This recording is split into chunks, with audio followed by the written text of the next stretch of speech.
Okay,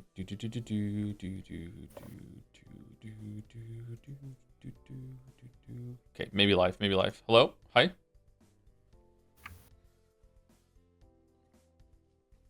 We're live. Say hello, everyone. Hello, everyone.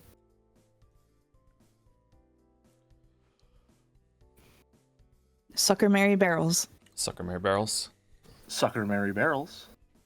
Schrodinger's cat box. Starting to feel like a podcast sign on to say that. What the?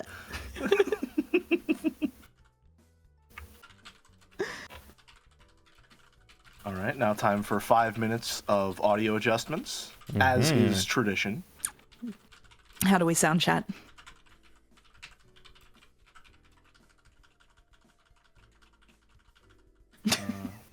If Jilly Dolmec says you're all too quiet. Also, my stream is muted. Thank you, Dolmec. Great input. Can't wait for the 3-person Coscodal. Well, none of us could solve connections, apparently, so I don't know how that's going to go. I'm just saying, I have a great opportunity today, okay? And the great opportunity is that I have failed multiple connections in the past couple months. Mouse has only ever failed once, and Mouse is today. Mouse failed today, okay? So if I don't fail, even if I just don't do it, I'm still ahead because I technically didn't lose. I didn't win, so it's kind of like a draw. Right? I could do a live skit. I've been thinking about it all day. I only have 2 lives left. I haven't got a single line yet. I don't know what to do. We don't have time for live connection. Not going. I can't hear myself. Okay, it's gone now. The echo's gone now. Okay. Yeah. Okay. I solved it. Also, the music is gone now, but I guess we're just gonna have to have no music today. No music. Chat is being punished. I'm not sure what for, but it's their fault. Yeah. Yeah, August, I saw that question. Joe did confirm that he's going to play games between Umineko episodes. Shall we repeat the announcement? Sure. The announcement is that after episode 4 is over, Umineko is this is the last Umineko fan art because I'm quitting. I'm not doing it anymore. There's no more Umineko. There's no more Umineko. So congratulations, it's on Steins Gate tier now. It's chat ruined it for everyone by just being so insufferable that we've hit new levels of insufferable that we didn't even know existed. Yeah. So we're doing that. Can you say it in red? No, I can't, and I won't explain why. Oh my god. You just make my life so hard, don't you? We aim to displease. Blue statement first, please. What the fuck is a blue statement? Anyway, we are we're going after we finish episode 4. We are going to be taking a break from Umineko to allow everyone to, especially H-Bomber Guy, to catch up. So then we're going to stream Baldur's Gate 3, and that's it. That's all we're going to stream until we run out of Baldur's Gate 3 or we quit Baldur's Gate 3. And then after, if we quit Baldur's Gate 3 early, we will do another game or game series. We might do Metal Gear Solid. We'll see. And then after that, we will return with the Answers arc. Hopefully with Umi Pro, maybe. We'll see. I don't know if we're going to do that or not. But we're going to come back with Answers arc, and then we will read Answers arc nonstop every stream of the week, except for maybe one. We'll see. We might do one stream a week will be something else, just to give myself a break from reading. But we will be doing Umineko. Answers is done. Yeah. And then he'll never read another visual novel for the rest of his life. This is it. This is the last one. Savor it, weebs. Yeah. Speaking of, completely unrelatedly, while Umineko is on break, there will be something else I'm reading.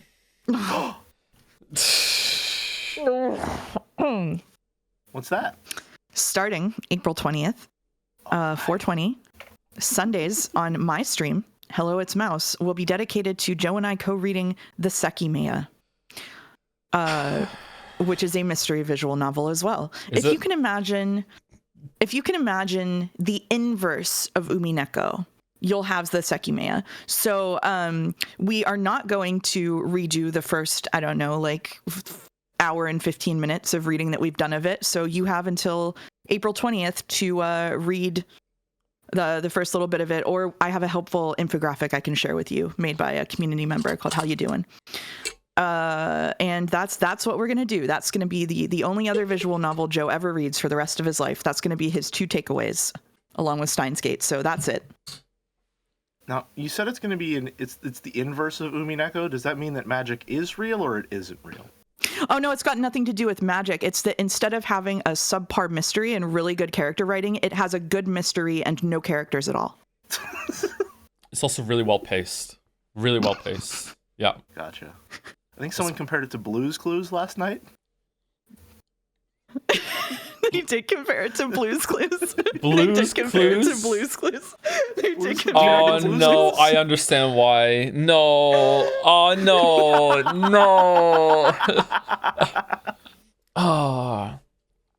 Hello, weeps. Do you think we're stuck in here? Can you say stuck? How long are we stuck in here? Let's count together. 1, 2, 3, 4, 5, 6, 7, 8, 9, 10, 11, 12 hours. Can you say it with me? We're stuck here for 12 hours. 12 hours.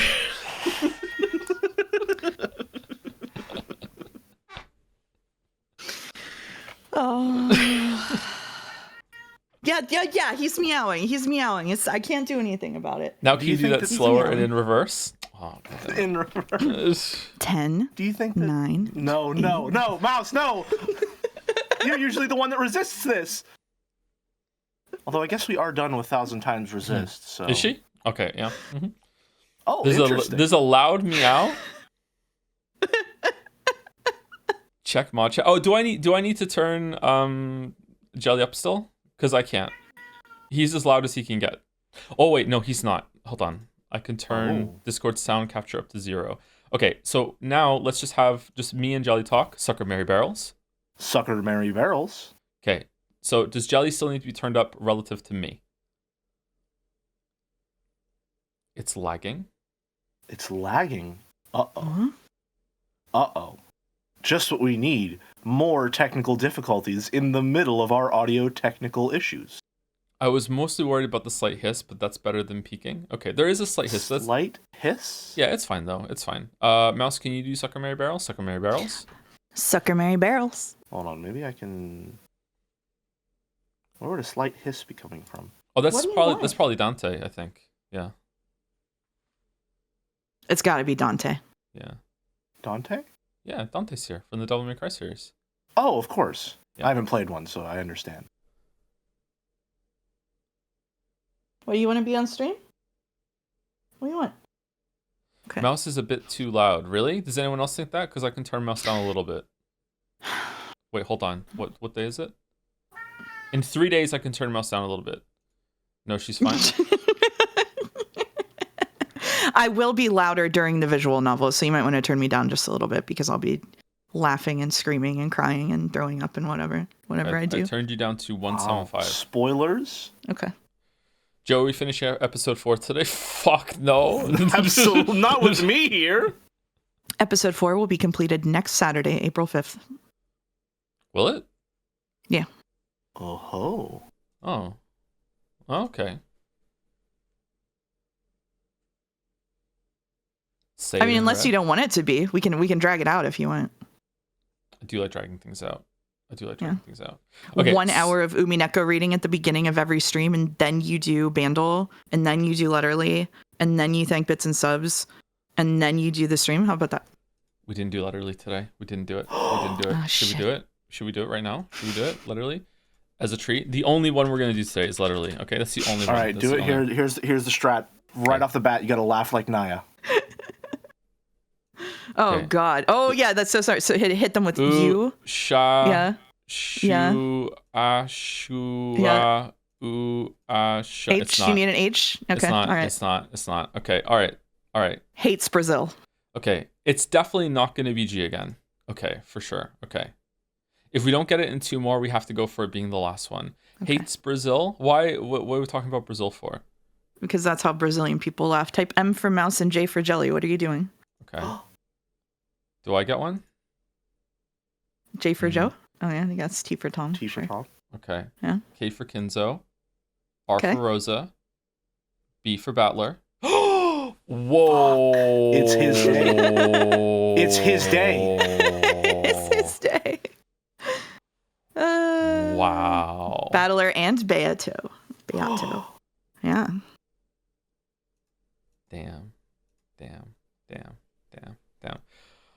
Okay, all right. So we're doing fan art, and I'm going to reveal that one of today's fan arts I have already seen because it was posted outside the Stream Museum, and I saw it, and it is potentially one of the best fan arts of all time.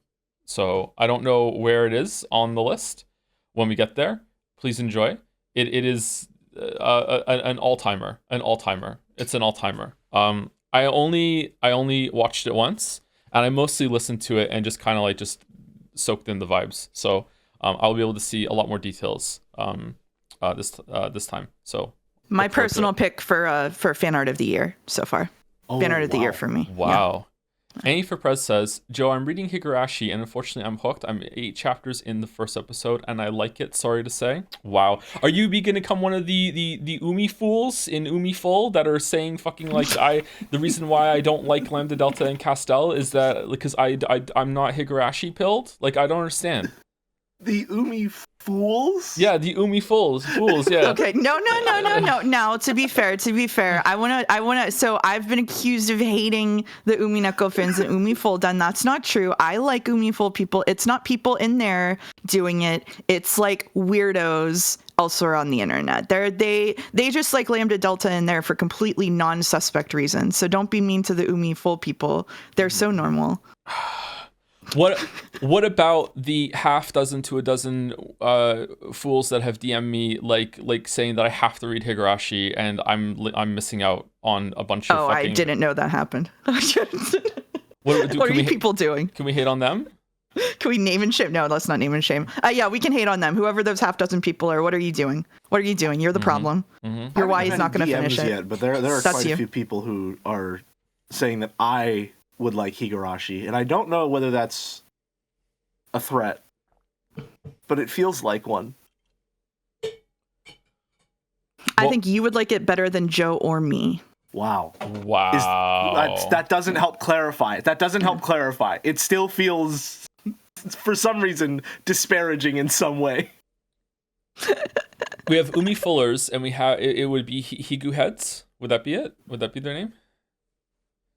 Do not read Higurashi. I need you to not read Higurashi. I think Combustible Lemons wants me to read Higurashi. Yeah, have you considered reading Higurashi? What's that one I'm not allowed to read? I should read that one instead. What's nope, we're not mentioned. Nope. It shall go unnamed. We're not even mentioning it. Shall go unnamed. Don't type it, chat. Nope. Oh, no. Syconia is forgotten again. I think even Ryu Kishi has forgotten Syconia. Big Witcher 3 vibes. Oh.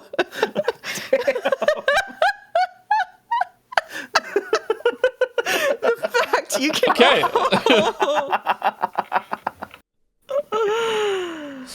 Oh. All right. Let's do fan art. Yeah, let's do it. Right. Let's do it. This is pretty cute. We're podcasting in our pajamas, Jelly. Do you like that? We are. World's PJ, first. No. Never mind. Jelly? I was trying to think of an acronym. I couldn't think of anything. I'm sorry. PJ and Jelly? Is that what we're going for? Something like that? Yeah. They're so happy. They'll echo. I can't do it.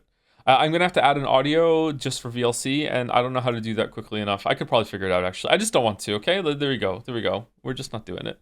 Give him a break. Get off his back. Vis-a-vis the blanket fort, I have incredible news for those of you who aren't aware. The contraption of Yore has finally been complete. I am no longer a blanket fort streamer. I have a gamer trapezoid now.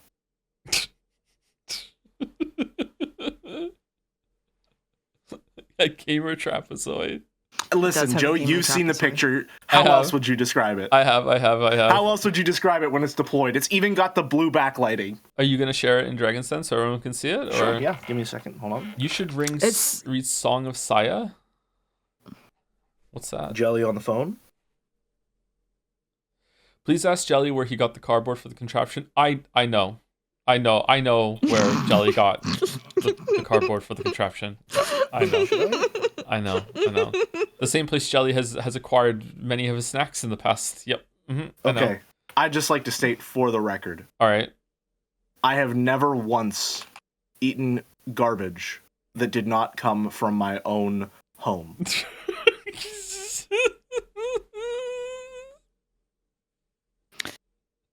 You know, I think everybody in the chat saying you shouldn't read Saya no Uta is probably saying that because they know that it would be lonely for you to do it alone, and we should probably do it together. So I think that we should read that and then judge everybody who likes visual novels after co-reading it based on what happens in it. Okay. All right. That sounds like a good time. All right. Okay. All right. The trapezoid has been posted to Dragon's Den. Okay. Sounds good to me. Okay. Thank you, Paddle. Thank you for this. This is very cute. Very cute.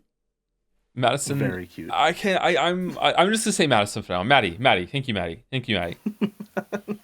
Collapse Shang got fired up with a new idea. Fucking Kinzo. Fucking.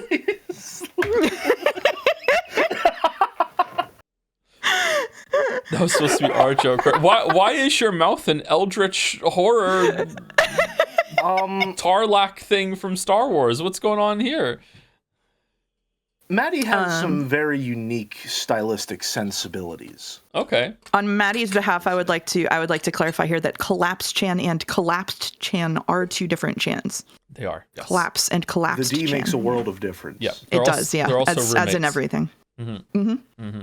Yeah.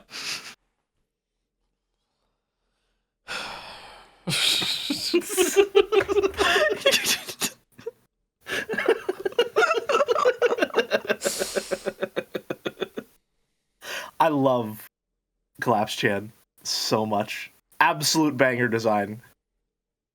Has great energy, right? Great energy. The what is it? The one that Maddie made for the end of Persona 3, whenever she's like clapping, she's got that mad look in her eyes. That might be my favorite expression Maddie has ever drawn. Damn. It's really good. Damn. See. Boulder is asking me to bump my mic up 5%, which I found out yesterday is actually a very significant amount. Oh, is it? One moment. Huh. Oh yeah, no, this shit's downright exponential. Huh. I wish I understood audio more. Anyway, y'all are out there in blanket forts and trapezoids. I'm literally just sitting at my desk. I got nothing. It's me, some Baja Blast, and the microphone. Okay, I'm well, having to a be great fair, time. mouses are also very small, so you can accommodate that size and make a much better soundproofed room easier. Good point. Good point. Also by Maddie. Right, I am now set to 80. Is this better? Oh god, it's going even further with the Eldritch Horror Jelly. Jelly the English major. Us eyes. Grant us eyes. I've never played Bloodborne. Plant eyes on our brain rots to jump over a celestial shark, the grand stream of visual novel, the seagulls, of course. Let us sit about and yap feverishly, chatting into the wee hours of new bullshits of the higher plane. I think you should read the comic, Jelly. Okay, hear me out, Joe. What if the problematic patriarchy structure of the Ushiromiya family is symbolized by the phallic shape of the shotguns granted as a family relic? Mm-hmm. And look how the story ended. It ended with Rosa and Eva holding gunpoints at each other. There's a delicate depth of irony here, just like the possibility that Kinzo died by stepping on dominoes, slipped, and smashed his head over the furniture. Hey, maybe the servants killed Kinzo because furniture people don't count as living beings in this convoluted logic. Maybe, if my hypothetical is correct, the furniture being able to kill Kinzo means that they could live the final moment as a true human, according to the words of René Descartes. Typical English major. Yeah. Bring up Descartes. Yeah. Oh. Well done, Maddie. Well done. A real English major would bring up Derrida here. That's all I'm saying. Oh, my bad. Sorry. His name is Descartes. There we go. Yeah, the famous Playboy Descartes. I prefer the philosopher Diorce myself. Yeah. Yeah. Mm-hmm. Yeah. I like Barths. Repeated joke. But some people haven't heard it, and it's a really good joke. Yeah. This is the part where I would chime in with my favorite philosopher, but I don't actually read. Diorce? Yeah. Too many people put Descartes before Diorce. All right, moving on. Thank you, Maddie. Thank you, Maddie. Oko, oh damn, Oko, Banger. Cream Stream. Bang. Wow. It's so good. Wow. I still think the one-winged eagle ear clip on the Mouse Beatrice is incredibly clever. Yeah, That's it goes so very good. hard. Yeah. The Senate. We all look good here. Yeah, We do, yeah. the Senate. I Oh, like we're that reading the even book. not in Umineko fan art, you're now getting put into the battler suit in all of the fan art, by the way. It's just your default outfit at this point. He's literally me. Umineko is my drive. Do you see Did what the someone book say says, drive? Joe? Did Do someone you say see what drive? the book says? I do not see what the book says. Is it? Do I have to? Do I have to turn it over? It says Sumari over and over. Oh, again. does it? Is that what it is? Yes, Sumari, it does. Sumari, Yes, it Sumari. does. Okay. Yes, it does.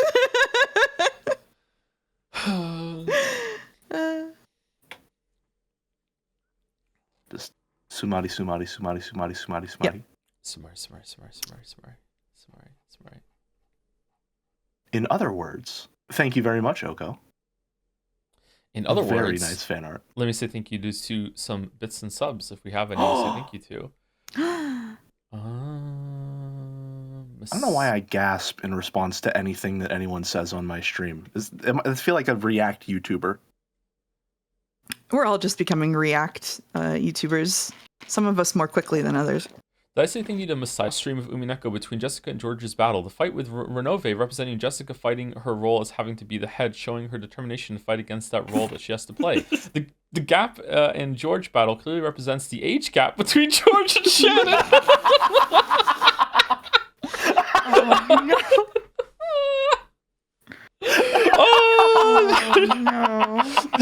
I knew it was coming.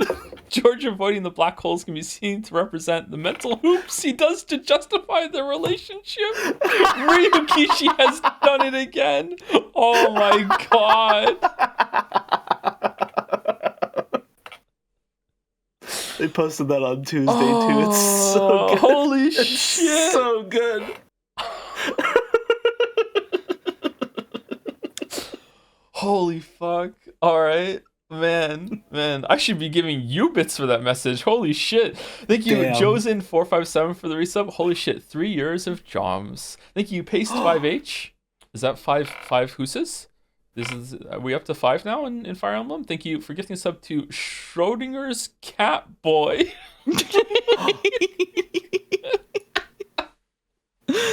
Joe in Final Fantasy 14 character select.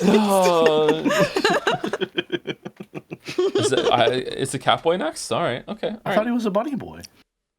Apparently you can glamour yourself into something else. So like maybe yeah, it's a treat.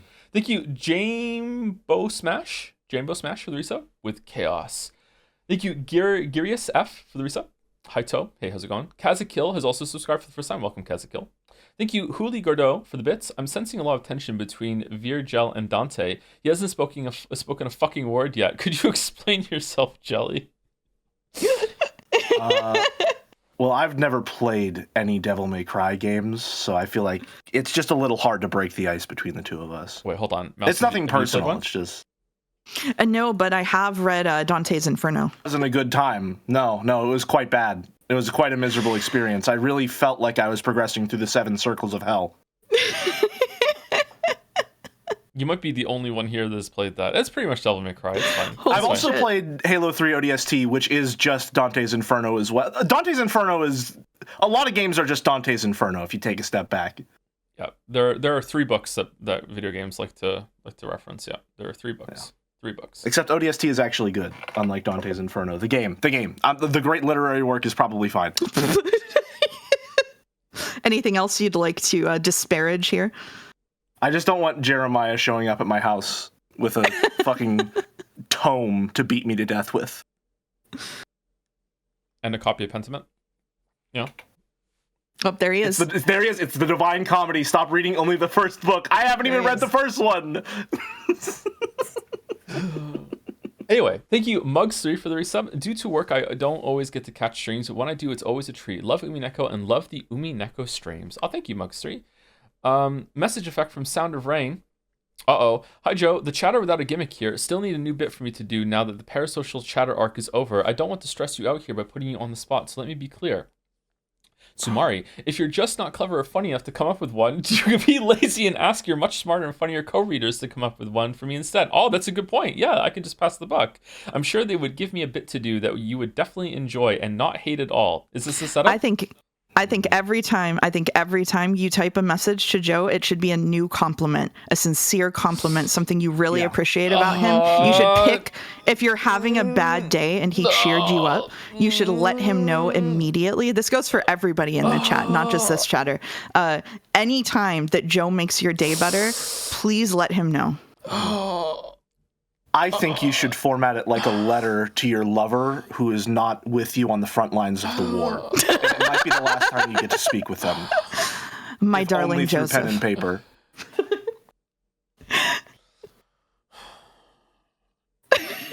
I hope this letter finds you in good health.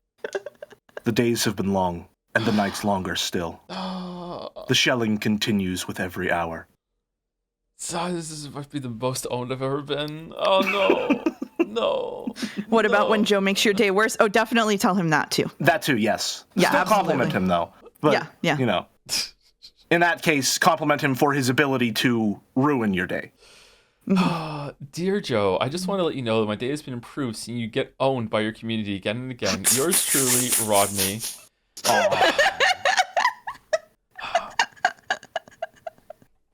I live in constant fear of the day that Rodney and Dalmec team up to formulate the most unhinged, owned comment of all time. They've already teamed up quite a lot. Have they? Okay. Yeah. You remember that whole well, I guess I have to say it for the sound clip. The whole bunny girl edging bit, that was with their help.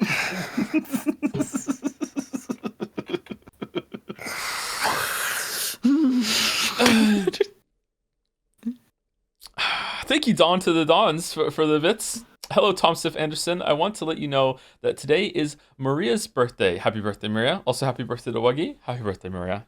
Happy Halloween, Maria. Happy birthday. Happy Halloween. Happy birthday, sister. A tiny rat, another rodent chatter for the resub. Seki Maya Barrels. Okay. All right. Thank you.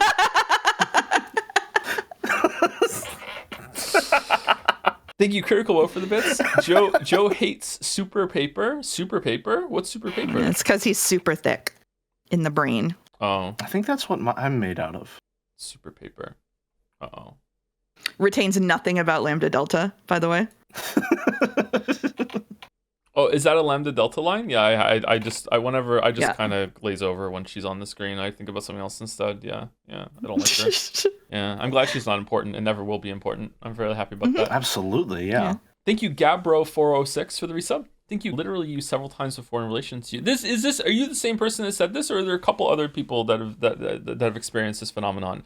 Also, when discussing the possibility of Tom and I also sharing a surname, I said that the only other person named Thomas with my last name lives in Brazil. Immediately after which Mouse says, "Hates Brazil. I know you're a mouse, but please get out of my house's walls." Wow. Absolutely not. Wow. Absolutely not. It's comfortable in there. Who wants to read the pen?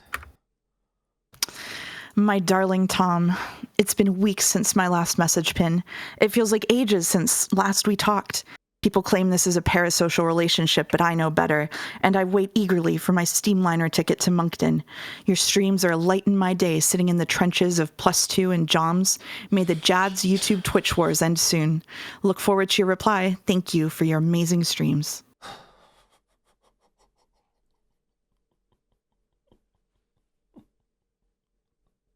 War is hell.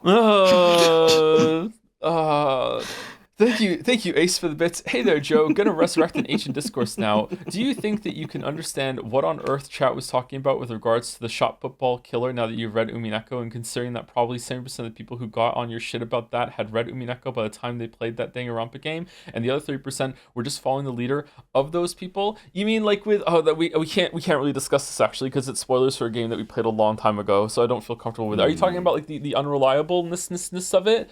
I guess so, maybe, but that just goes to show you just again how bad that was with Unreliable compared to Umineko. Fucking hell. Maybe everyone liked it because they're like, you know what? Some big Umineko vibes. The better story. I think saying that a majority of people had already read Umineko by then is a pretty generous estimation. You're forgetting that Sakugas was already an emote. No, that's true. Yeah. This was more of like a silent takeover, huh? Yep. Thank you, Lowkey423 for the bits. Babe, please stop saying dumbass things. You're not even making sense. Toe, I'm literally Battler. Oh.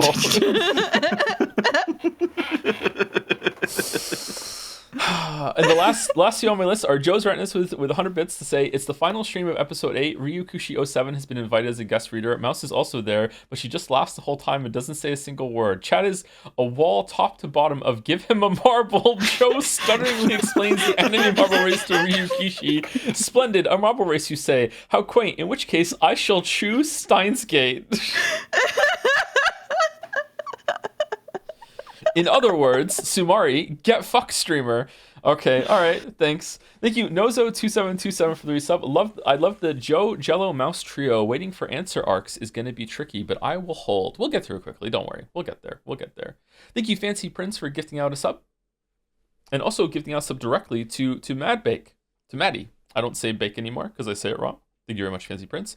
Thank you, Villahista Wandering Pesto, for the resub. I, for one, am glad you'll be taking breaks between episodes. It gives me plenty of time to stay ahead at the pace I'm currently reading. I think some people will need the time to catch up as well. I think we've lost like several hundred people over the course of the reading, and if they have time to catch up to the VODs, it might be better for everyone. I think that might be good too.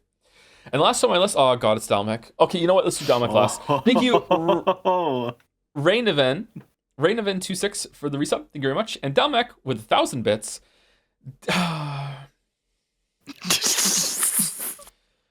Go on. There's another one.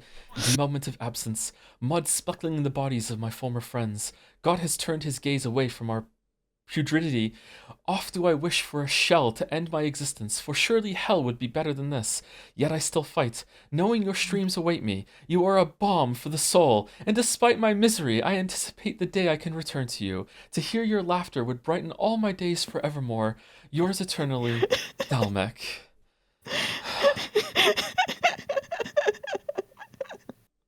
Nice use of homophones there with balm and bomb. We have a pin. Hey, Joe, I love your voice impressions. Could you do my dad's just as an example? I don't know. And what should you say? Maybe like you wear the family crest in your heart. I'm proud of you, but I don't know. It could be anything, really.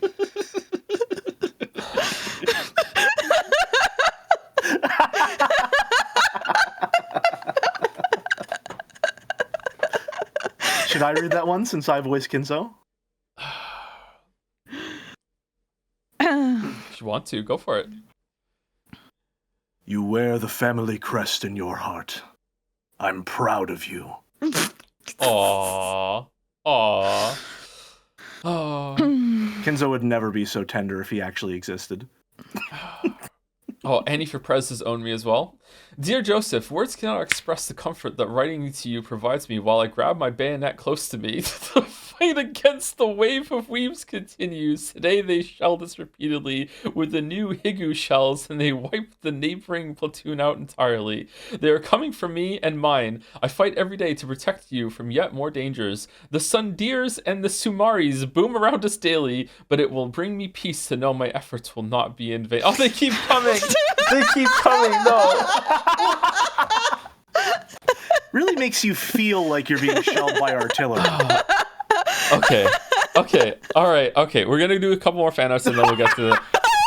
Another one! Another shell is hit! Oh, there's some echo. I'm peeking a little bit there. Oh, man. What did I do? The Umi fools are gonna be so mad. This is the whole stream now. Anyway, thank you, Oko. By Tep, set sail for One Peak. Oh, it's another one that's like the other one. Cool, that's neat. One Peak. The expressions, damn. I like the expressions that all the fan art has. Look at that. Oh, they're good.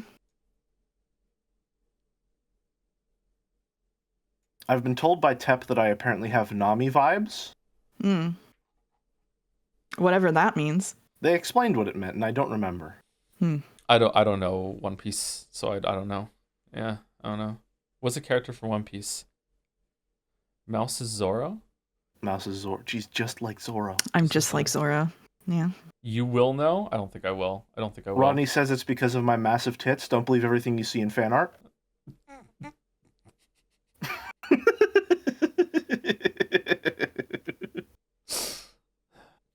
is Jelly Nami? If Nami was fighting someone, would it be Batman or Iron Man? Who would it be? What do you think? You're not asking me, right? Yeah, I'm asking you. You what? know I wasn't listening. You know all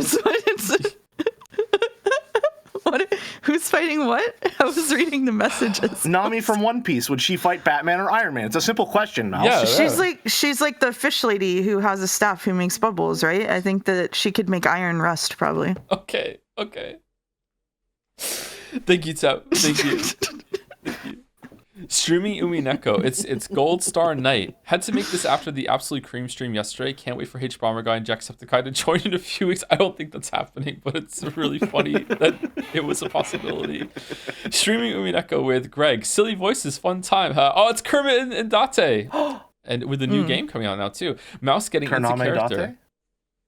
You'll never solve this case, Jodler. Cackly. Vitorici. Oh, the little fire too. Jelly, English major madness. What if Kinzo died stepping on a Lego? It would symbolize his hubris and contempt for the younger generation being his literal downfall. And if the Lego was pink, that's clearly a feminist message. Dude. Oh, it's the Always Sunny thing. Yeah, that's cool. That's neat. We got boxes full of feminist messaging. Thank God someone here does. Cute Bikoi. Oh, feminism. Ooh. Ushiramiya Eric. Ice 9, English degree, 19th person. Ice 9? Ice 9 is from 999. 999. Yeah. Is it? Yeah, it is. Yeah, it is. Oh my God. Okay. Yeah. The first one. You would like the first one. I was excited for a Vonnegut reference, and then we're not getting it. So it's fine. We're not getting it. Sorry. No. The only actual good Zero Escape game. I played 999. I just completely forgot that everything in it. Unironically good one, yeah. Okay. Yeah. It's okay. It's good. It's okay. Thank you, Gold Star Knight. Thank you. Meow. Joler here. Everyone's saying ZTD is the best one, and you're right, but also it's the worst. With Mouse and Jelly, you can put this at the end of the showcase or something, I guess. It's not like I put effort into this or anything. Babaka from Harmva. Thank you, Harmva. This is a cute mouse. I like this mouse. It's a very cute mouse. I don't know why I'm pink. It's not really bad. It just wasn't expecting to be pink is all. I like that the glass Feminism, that is transparent, so you can see a little bit of the Jom's red through it. It's a nice detail. Yeah. Harmva's.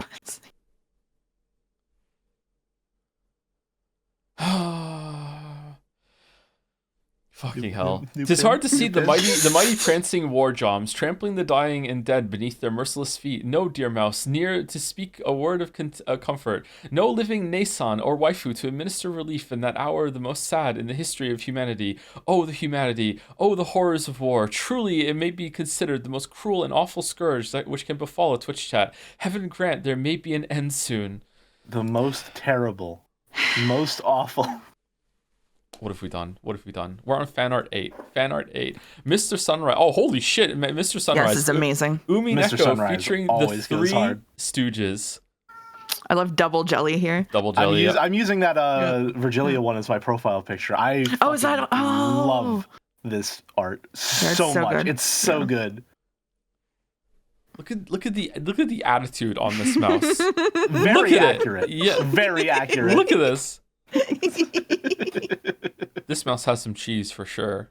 It's fucking just done with everything. Oh, Runaway's waist is snatched. Look at that. Mm-hmm. Absolutely. Also, don't trust everything you see in fan art. If only. This pose reminds me of something. Is there like an anime image that has this pose? Is this a reference to something I don't know? It does look kind of familiar. It's a classic pose. Oh, it's like the Neon and Evangelion motorbike thing. It's just something that people do. Pixar poster energy. Okay, think Yu-Gi-Oh. I don't know Yu-Gi-Oh. Sorry. Why would that help me, Merrick? Sailor Moon. Do you know Magic? Magic the Gathering? I know a little bit of Magic the Gathering. Okay, well, it won't help. Okay.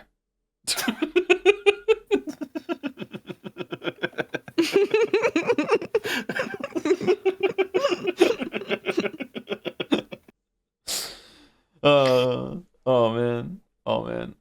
Thank you to Azriel Cat for the bits. This is the last one. Hi, Joe. It's not the last one. It's not the last one. Thank you, Anonymous Gifter, for getting sub to fishy _ specifically. Interesting. Thank you, Parnik, for the bits. My darling Tom, writing to you gives me comfort as I clutch my rifle. The weebs advance. Lambda Delta whispers her certainties as Umi shells fall around us. But no one can hear it because we're weebs. Your streams are my light in these trenches. Like Shannon and George connecting despite their age gap. We share something real across this digital battlefield. The Jad's YouTube Twitch wars rage on. Look forward to your reply. Noibe, another one. Hey Tom, I started taking chemotherapy 2 weeks ago, and you're my god, no, fucking. Is that a genuine one? Is that a genuine No, one? I don't think it is. I think it's just been fucking like formulated to kill me. But it could be genuine. I just started taking care of chemotherapy 2 weeks ago, and your streams are the thing I've been looking forward to the most as of late during the rough recovery period. I'm glad your streams are a regular feature again this year, and I hope you're able to fully adapt to your own major life changes as soon as possible. Thank you, Noiboy. Thank you.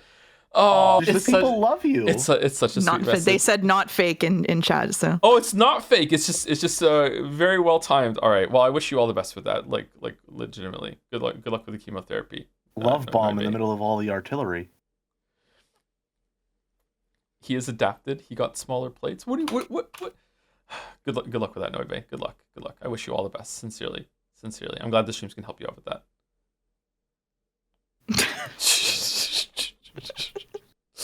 Thank you, Simple from Jads, for the bits. Yo, fuckhead, thank you. There you go. Zorgrox, haha, nerd. That's better. All right, good. All right, phew. We got to balance. Reset back to neutral. We got to balance.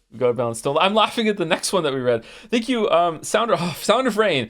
Hi, hey Joe, chatter with a new bit here. Just wanted to say that watching you absolutely fail interaction has reminded me that I am actually a pretty good and talented person, especially in comparison. I feel great now, all thanks to you. You truly never fail to cheer me up. Thank you. Oh, you're welcome. Perfect. You're welcome. Perfect. Understood the prompt perfectly. Exactly. Understood the prompt perfectly. Thank you so much, Sound of Rain.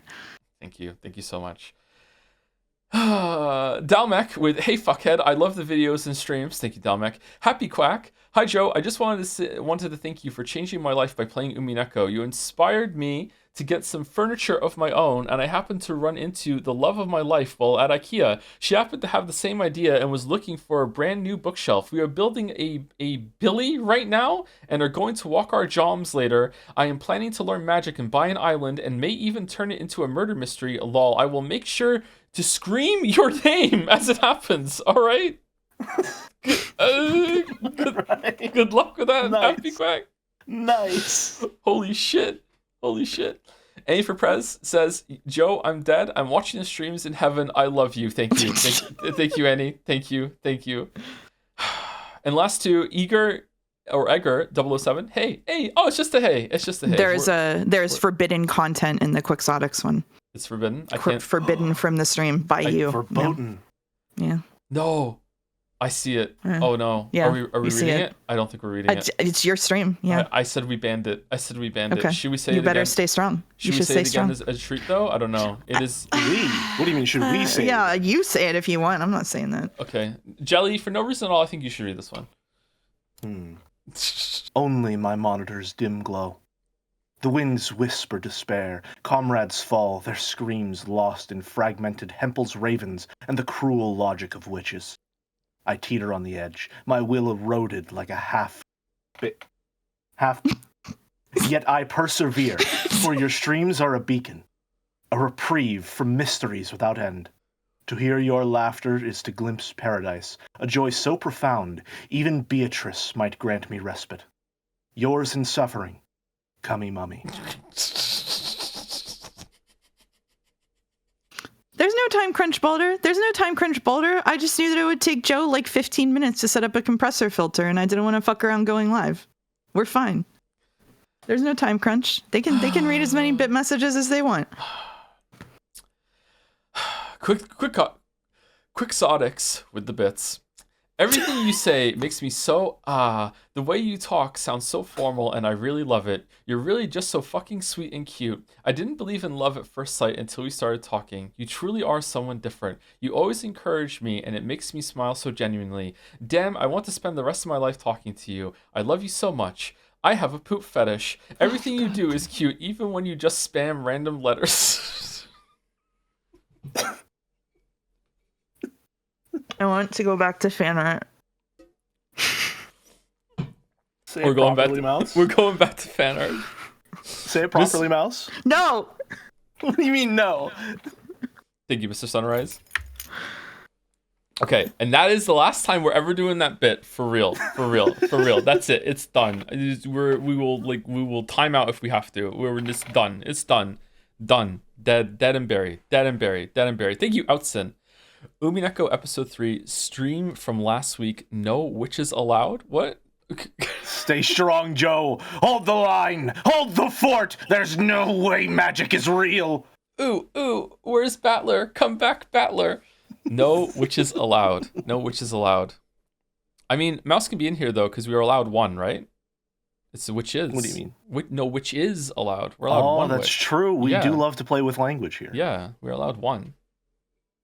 Pillow Fort's looking a little cramped as is, though. Can we expand it? Possibly. But it seems like we're already using everything we have. It's pretty slapdash as is. It literally say no witches allowed. No, it doesn't. It literally says no witches allowed. No witch is allowed. Tom Unforced Error Anderson. What the fuck is happening with my typing? What's going on in chat right now? Fifi's having a keyboard error, it looks like. It's going around right now.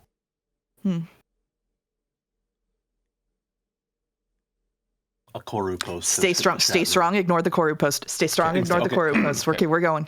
Tunnel vision. We're staying strong. Thank you, Hudson. +2 in advance, Koru. By C8, more of a jellyfan Chan, or is it a different Chan? It is. It sure is hot in here. But I must persevere. For the stream! For the stream.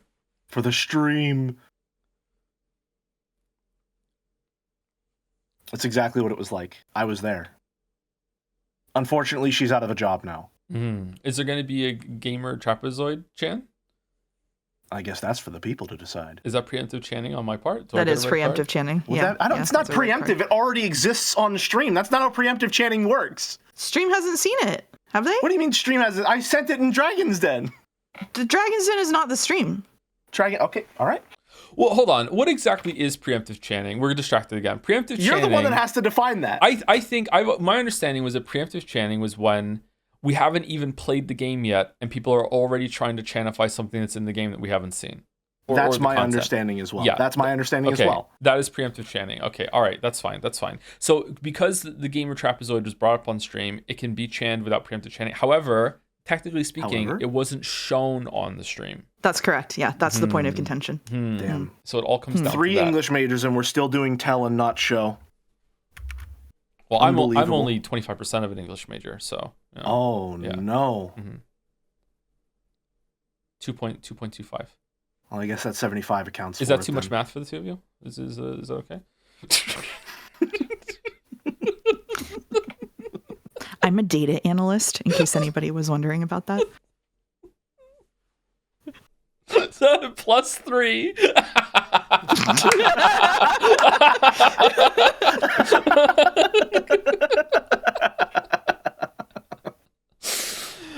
Thank you, C8. Thank you. I love C8's art, man. I love it so much. Oh, right.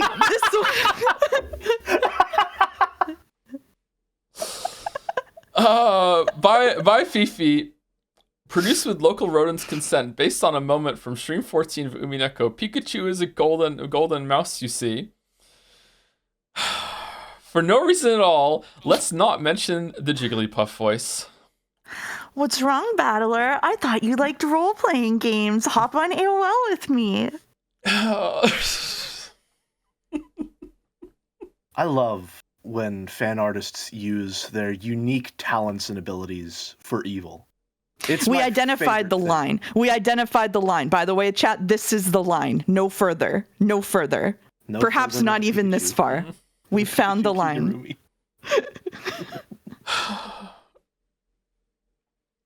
And just to clarify, because the vibes are funny so far, we're not kidding. This is the line, okay? Just to be like super serious for a couple seconds. This is the line. We won't show it if it goes over the line. Correct? This is the line. So if you go over the line, you're wasting your time. It kind of rhymes. There you go. Everyone loves a good whatever the hell you call those language devices. Rules are more fun when they're rhymed. Yeah. There's a word for that, but Mnemonic. thank you. devices. There we go. Isn't that what that sick Victorian child had? So it has to involve Pokemon RP. No, It's a very good Joe expression. Hi, Ruby. Aw.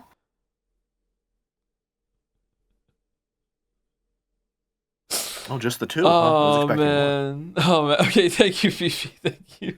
Yeah, get rid of it. Take it off the screen. Get rid of Take it. it off the screen.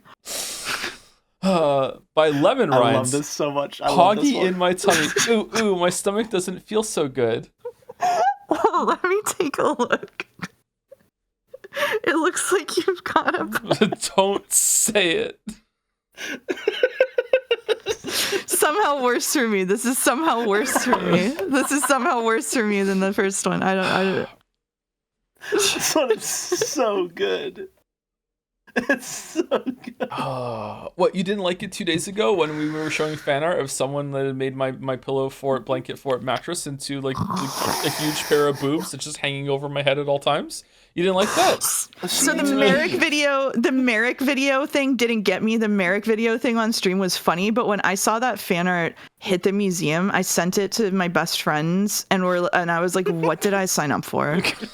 This is just what happens now? Did it hit harder that you actually saw a picture of the setup? Was that part of it? Yeah. I miss Umineko. Me too, chatter. I will state once again that C8 is a genius. We are almost halfway through the fan art. It's okay. We're almost halfway through. Thank you, Lemon Rhymes. Thank you. Also state for the record, Joe said his iconic catchphrase again. That one's for you, Avarisi. Fifi is back with Pokemon Trainer Mouse. This one's so fucking cool. Damn. Yeah, this is really good. This is my recompense for the other Pokemouse fan art, showing her in the new Golden Witch Trainer class. That is like a good look. Holy shit. Eligible for Rapid Up section. I don't think we do that anymore because every fan art is only shown for 30 seconds, which we are right on track for this time. So we really are. Mouse wants to fight. Why do you have more Pokemon than I do? That's not fair. think we all know why. That's okay. Okay. That's true. Okay. All right. All right. I love the full shaded mouse and the outline flat shaded Joe. Yeah. It's really good. It's really good. All right, part 1 and 2, part 2. Fifi, what the fuck, Fifi? I hear Skillishoe dominates the Smokin' bracket. Rosa hates it. Original design by Sam and Unintellectual. Skillishoe used Helldiver carry. And again, the super pixelated fucking... Is this a Jigglypuff? It is a Jigglypuff, isn't it? Rusty is a Jigglypuff sprite known to man. So good. Thank you, Fifi. Thank you very much, Fifi. Atonement accepted. By me, at least. Skillishoe. I still need to play. Vehemently hated Elden Ring.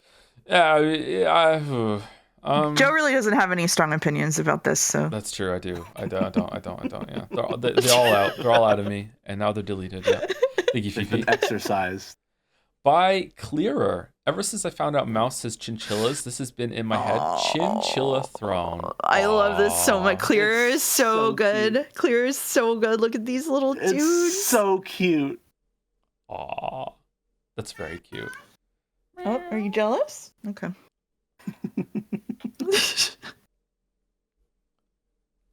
How does it look soft? How do you do that? Is it how the colors kind of like bleed together here? Is that what's making it soft? Like lots of I don't even want to... Whatever texturing they're using for the brush or as an overlay. Look at that. How does the cat feel about the chinchillas? Asked chat. The cat is terrified of the chinchillas. My chinchillas really want to be my cat's friends, and my cats run away from them if they get close. Aw. Yeah. It's a very good mouse design. This is a very good mouse design. I love in much the Clear's same stuff. way Thank you, that Clear. Dragon Joe takes naturally to Battler's suit. Mm-hmm. I think the Beatrice dress goes naturally to you. Agreed. Yeah. Mm-hmm. Thank you, Claire. Okay. Stop howling. By Angie DeGoral, live narrator reaction. Chandelier Chan exists. Ooh, she is always watching. Oh, I see. And so are her 2 to 3K viewers on Twitch, now with so many guest narrators too. This has truly been the creamiest of streams. Chandelier Chan, Greg Chun, Jelly Chan, Joseph Anderson, Mouse, Umineko, live reaction, Tom.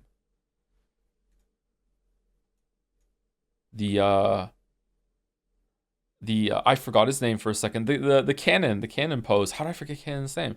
Confused chortle. Blah blah blah. Polydactyly. I can't say it still. Polydactyly. There you go. Blah blah blah. Cackle. They fix all of that, all of the pros in metaphor. Trust. Mommy Curie and Big Bro Bot Tomler. Ooh. I subbed to this channel. Oh, it's a Karu? Karumaru? Karumaru is so good. That's so good. I subbed for this channel for Chandelier Chan's narrations and Chandelier Chan alone. If I wanted to subject myself to uninformative, hollow, unsophisticated commentary on my anime VN, I'd watch the Joseph Anderson streams, but oh, that's right, he doesn't exist. It's time we purge these fake-ass normies from the VTuber space. The dome. Korumaru. It's a good Koru impression. Korumaru is so good.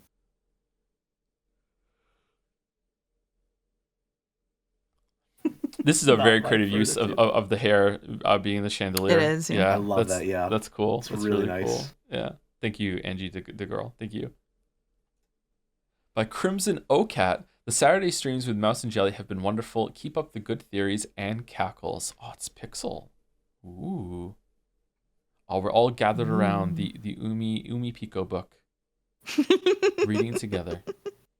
Mouse looking very cat-like in that panel there. Yeah. This is very cute. Cat mouse. Very. Cat mouse. Cat mouse. Oh, thank you, Key to Truth, for the bits. Hey Tom, short break from the madness. Enjoy. Also, it occurred to me that the other day that if you release The Witcher 3 before the end of the year, you can claim you were waiting for the 10-year anniversary all along. Yep, I'm sure at least 6 people will buy it. Anyway, thanks for the streams. Thank you for the idea, Key to Truth. Yeah, thank you. For Can I leak a Jad's post? Sure. From Koru. The quality of the fan art segments is 50% banter, 50% the unusual talent on display, and 50% the fact that the art is being reviewed by a caveman who's never seen art before and doesn't understand how a wizard has managed to make colors look like something. It's very true. It's very true. Hey, you know what? I don't even feel owned. I'm clearly having the best time of everyone. Because I don't understand anything. It's like totally it's all owned. It's images appear in front of me with colors. Yeah, it's good. Plato's allegory of a cave would convince you of reality, huh? Oh god. Okay. All right. Okay. Thank you. That's right. I can reference philosophy I haven't read. Thank you, Kermit. Which is itself ironic. Okay, let's just keep going. Clearer. Oh, damn. Timely. Mouse during these theorizing streams. Learn to sit back and observe. Not everything needs a reaction. I have used this image like 18 times since Clearer posted it. So the thick line art here is incredible. It is. It's so good. The expression is perfect. And the little chinchilla eye is so cute. Peeking over. That's so cute. Yeah, it's really cute. That is really good. Do you have an emote slot for that one, or is it already an emote? That would make a really great that emote. could be a good one. Oh, it would be an emote. I should talk to Clearer about it. That's a good point. That's fucking awesome. Holy shit. Aura farming? Yeah, this is Aura Mouse, by the way. This is Aura. Yeah, that is Aura Mouse for sure. Mm-hmm.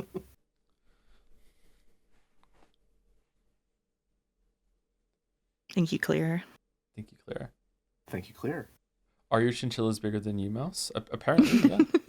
Yeah, I guess so. Look, they're big pillows. I genuinely really love how that's a Tom sweet knows so thing. little about art, but tries his best to compliment and ask questions about it. Genuinely very sweet. Okay, all right, thank you. Yeah. Yeah, sure. Just incapable of taking a compliment on the chin. Thank you, Claire. Sam Rambo.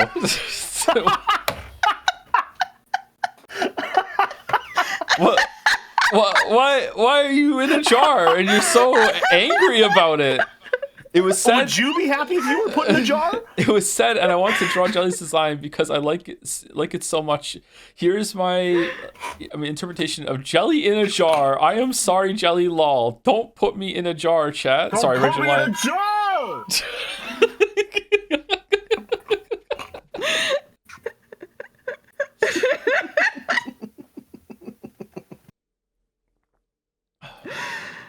That's right. I have the props for Foley work. Wow. I'm a professional with this gamer trapezoid now. You do sound good today, yeah. You do sound good. Thank you. Yeah. Implying that I sounded bad every other time, which would be correct. Last week you sounded last time you were on, you sounded good to me on Discord, and then I listened to it back and you sounded completely different on stream. So Yeah, I don't know. I listened to it on Discord, and then I listened to it on stream, and then I listened to it on Discord again, and I almost gagged. Yeah, I don't understand why OBS does that to Xbox you. 360 Mike Kinzo was certainly something. Maybe this week it'll be okay. I don't know. Is it better? Is it as crusty this time around, chat? Genuine question. It sounds good now? Okay. All right. So welcome, Zeptogram. Thank you. And thank you, Sam Rambo, again. Thank you. Madison. Howdy, clown. I have to say hi to my regulars. Howdy, clown. The head in the hand? Holy shit. I love the smugness of that Sakutaro is amazing. Oh man. Maddie's so good. You don't understand. Sakugasp is like Mouse's go-to haha, I've read this on Discord. So for so long, it's like, I would post something and then the Sakugasp would appear and I'd be like, oh, Mouse read it.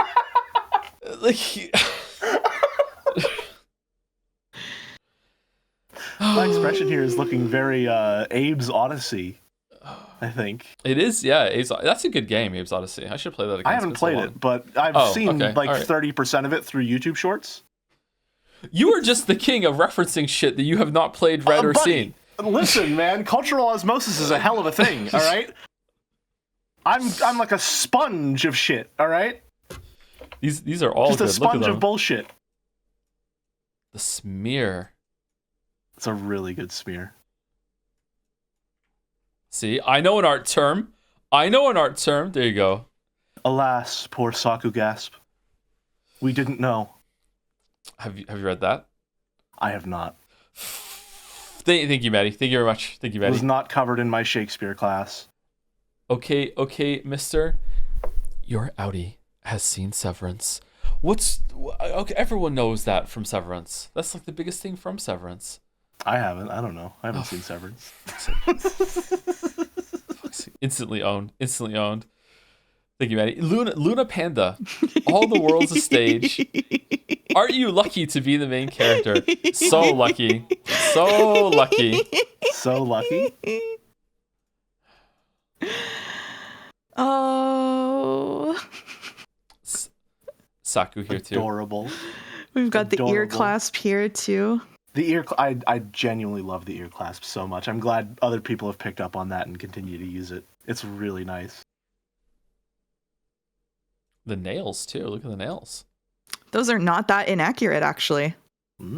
Has Luna been spying? Perhaps. We have button eyes. We have button eyes. Cool. Just little guys. Nice. Didn't you know I'm the mastermind behind these streams? I'm the only one who doesn't know that. Yeah. He doesn't know. I have a Luna in my walls. Well, somebody has to be there. I can't be in my own walls. Walrus has innocent, kiwis in his walls, as for our last stream. Pure innocent unknowing Joe getting jerked around by the evil menacing mouse. It's just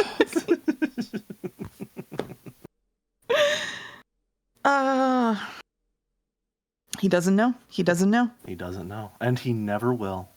Going on over an hour fan art. Yeah, that's typical though. And we also did a lot of like bits with with chat earlier too.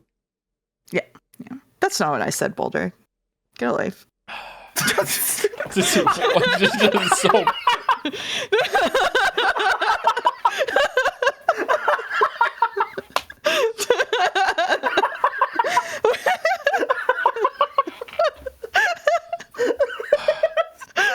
Why am I being flamed? When are you not being flamed, Boulder? When are you not being flamed? Brother, you stepped into the fireplace. I don't know what you want. Balder messages me in mod chat yesterday, and he's asking like, what are your hotkeys so we know what they are for when we update your OBS? And I'm like, huh? Him and Rodney must be working on something to help me when it comes to fixing OBS for some of the YouTube stuff. And I'm like, and I tell him what my hotkeys are, and I ask why, and he's like, okay, good. So we make sure that they're going to be there when I give you this fucking Homestuck scene that you're going to put on when we get to the Homestuck stream later on next month. And don't get me wrong, that was like thoughtful and considerate that he was worried about the hotkeys, but at the same time, like fucking hell, it's always about, it comes back to Homestuck. I keep thinking back to I don't remember who said it, but someone said it's like someone planning their own birthday party. Holy shit! No. Oh my god. That's mean. No. That's mean. Oh my god. No, that's mean. Holy shit. So it's not entirely true. Oh my No. god. I'm actually cringing. No. We love you, Boulder. No. We love you, Boulder. Oh, how about this comment as a palate cleanser? Here we go. By Silverflame, I saw a Reddit comment say that Joe is taking a break from Umineko because Mouse hates it, even though she pressured him into it. Someone really is in your walls. I linked this Fanart yesterday because there was a Reddit comment where someone said Mouse hates Umiden, and that's why she talked him into it, I bet. When the reality is Joe was like, so I think I'm gonna read Umineko as a mainstream game, and I was like, really? Hey, really fools. So Yeah, but no, yeah, no, this is totally true. This is true. I don't understand. It's reverse psychology. Yeah. Thank you, Luna Panda. Thank you. Thank you, Little Panda. Oko. An Oko banger. Oh, I love this one. Oh, he's back in Oko's theaters. already at 24 submissions. Damn. In theaters. Holy. Out never.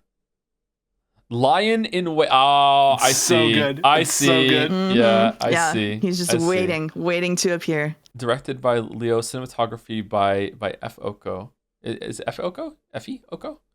Starring Jomsef Tomsif Joms Anderson, Jelly, the Mouse now, Sochan, the Jad's emote that's been there all along, the whole time, Joms Productions. And I've been here the whole time. Good job. Nice one. This is a very good expression. Very accurate of our crash out. I love how frayed the bag is on the bottom. Yeah, it's good, isn't it? It's really good. Yeah. It's F.A. Oko. So cool. It's so cool. Yeah, this mouse is a top tier mouse, I have to say. Damn.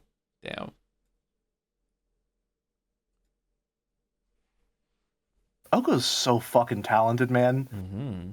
That's insane. Great mouse, yeah. Someone in chat asked if Shochan is Mouse's furniture. I don't know, Oko. Is that canon? No, it's Shochan. Okay, all right. Very funny. Okay, we get it.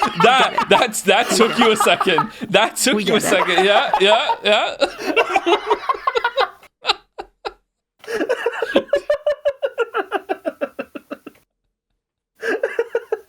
You fail connections once and suddenly he thinks he's a fucking genius. Okay, all right. He's the embodiment of Umiden. A lot of people don't get it. Is that canon? No, it's not canon. The character can't. It's for fuck. This is a fucking. Keep explaining. They'll get it eventually. Yeah, keep going. Oh, I got it. It was just bad. Fucking. All right, now you have to say something nice, Gherkins. You have to say something nice. Yeah, you can only insult Joe if you say something nice too. So we're waiting for you to say something nice, and then we'll pin it, and then we can move on. We're all waiting. I have a teaching duty. I have to use you.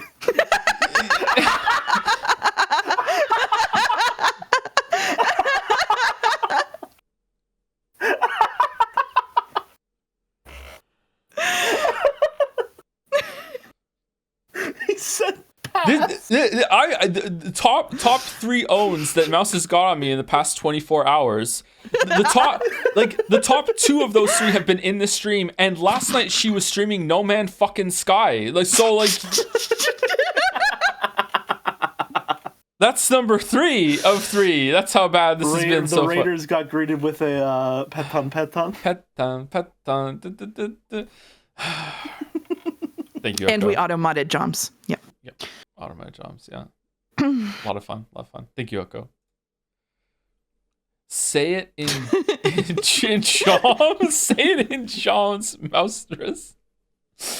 The Jotler versus Moustress showdown. I'm not owned, even if the episode 4 pacing defenders try to say so. Don't believe them. Epic. Oh, Epic got owned. Okay, I still don't know what this is about. Epic got owned has big Norded energy. I have no idea what the fuck you guys are talking about. I can tell. There was someone in Umiden who was like, I hate Umineko, I hate Sakutaro. Episode 4 sucks. If I like episode 4, I'm so owned. And then they liked episode 4. That's the best I can tell. That tracks. That has been my experience over and over with Umineko, yeah. Say it in Joms, Mistress. There's a Joms on the shirt too. Is there a hidden decoy? Dominic said Mouse is Zorded on Sumatriptan. Not today. Not today. Thank you, Epic. Thank you. Bye, Maddie. Sacrificing his friend like that, so much hate. Do you want to read it, Jelly? Joe, you should try out Lingo too. It's like the Witness's puzzles, but actually good. Jonathan Blow, it wasn't me this time. Take Jelly instead. Oh, you really just threw me the fucking wolves, man. I came in the chat and I was like, hey, if you like the Witness, you could also try Lingo. It's like the Witness but with word puzzles instead. And I know that, we have similar interests. We're both like English major adjacent, maybe you'd like the Witness, but if it had puzzles that were more based on wordplay, because wordplay's fun. And you're like, get him, take him out, take him. Get him. This is the guy, take him. Would I like it actually, even though I'm bad at crosswords? I wholeheartedly believe you would like it, yes. Okay, all right, we should try it out. Okay. But I am also... I feel like every time I have to say that I recommend a game, it comes with, like, some sort of caveat. It's just like, it was perfectly aligned with how my brain works. It's just everything I want in a puzzle game.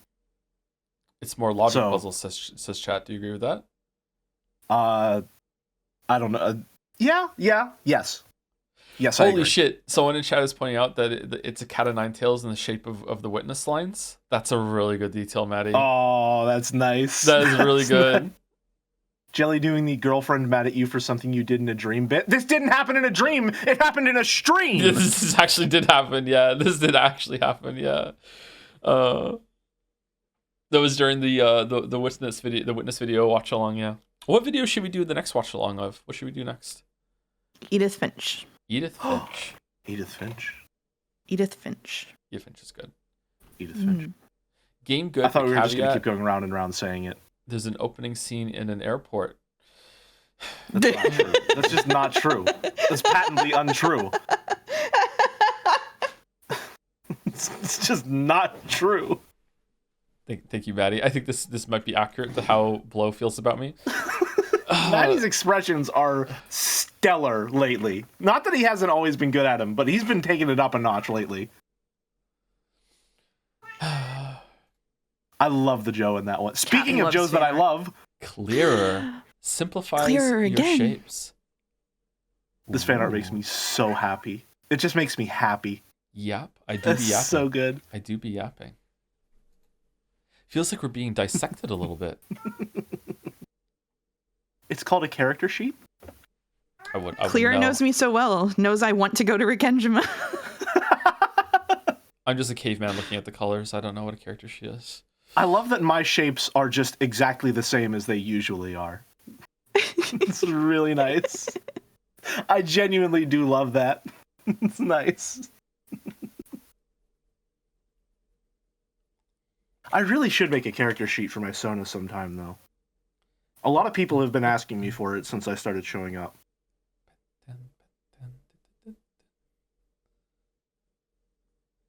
He's too simple to simplify? I contain multitudes, just not visually. This is cute. Oh, This is cute. we got a bit message from Julie. Thank you, Claire. Thank you. Thank you very much, Claire. Oh, no, Aw. no. This is so cute. Aww. This is so cute. Look at that. Look at that. That's so good. Excara, Morbin time, mouse cackles judgmentally. Is this is their version of the Joe Dragon getting older every single time they make a piece of art? Like, I feel like it's becoming more decrepit over time. I think there's been 2 fan artists that have been doing that with We need a third fan artist to bridge the gap between Solarian and who's the one that during during 13 Sentinels just drew like the most High Law. We need a midpoint between those two, perhaps. You took time to tell August fuck you in chat. Okay. All right. Yep. This is missing Geralt giving me a back rub. The sorely needed as the That's dragon true. gets We don't older have and Geralt. older. Yeah. Yeah. Mouse, how does it feel to have replaced Geralt?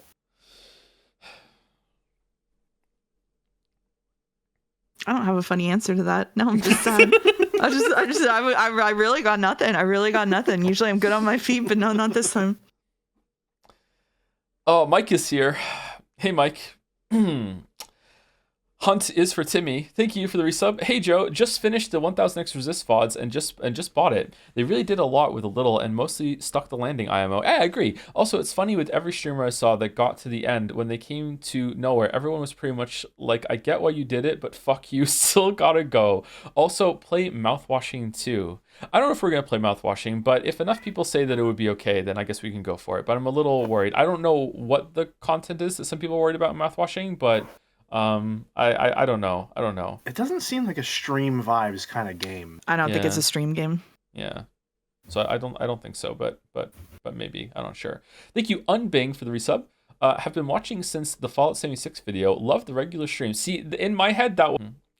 Thank you, Huli Gordo, for the bits. I love how Joe will keep on explaining a joke even though it isn't funny. I know it's a good bit, isn't it? And explaining it will only make it more uncomfortable. Wow, unironically relatable. This is what makes me love you. Okay, all right. Here's some bits to buy Zax's. What? See, Zax's is apparently a common brand of burn ointment sold in Canada, so I said it in brand form, so you had to engage in the joke a little to get it. And yeah, it's for the burns you've been getting from chat. I'm sorry. Okay.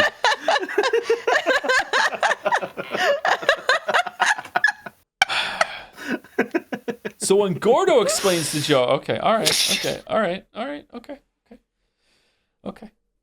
Thank you, Gordo. Thank you, Scara as well, Xcara. Thank you. Oh, Owl. Wait, hold on. No. I want to see the. Ever since Jelly started being a guest on the stream, I've had this idea in my head, so I tried my best to make it a reality. Okay. Ooh. I've got your nose, Beatrice. Oh, it's fucking gone.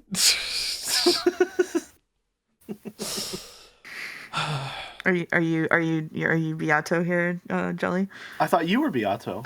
Oh, you truly are a powerful witch, Lady Maria. Glass shattering Pinch your sound. nose while doing it. Unbelievable.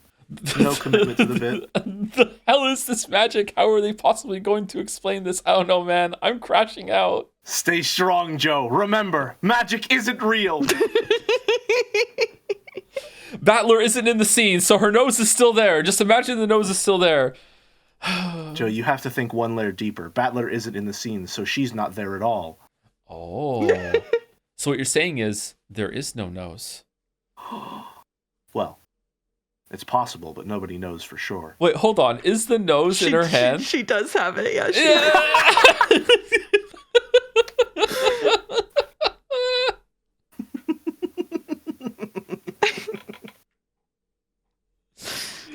That's really funny. Thank you, Al. So good. Thank you.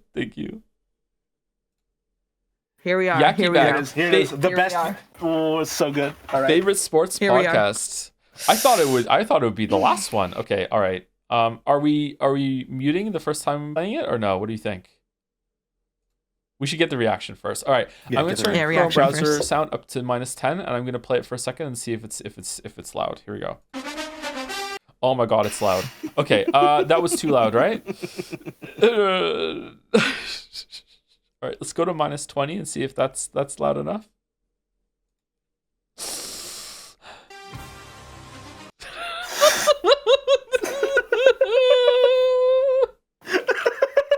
They said it's quiet now and was fine the first time. It's fine the first time. Okay, all right. Oh my god. Here we go.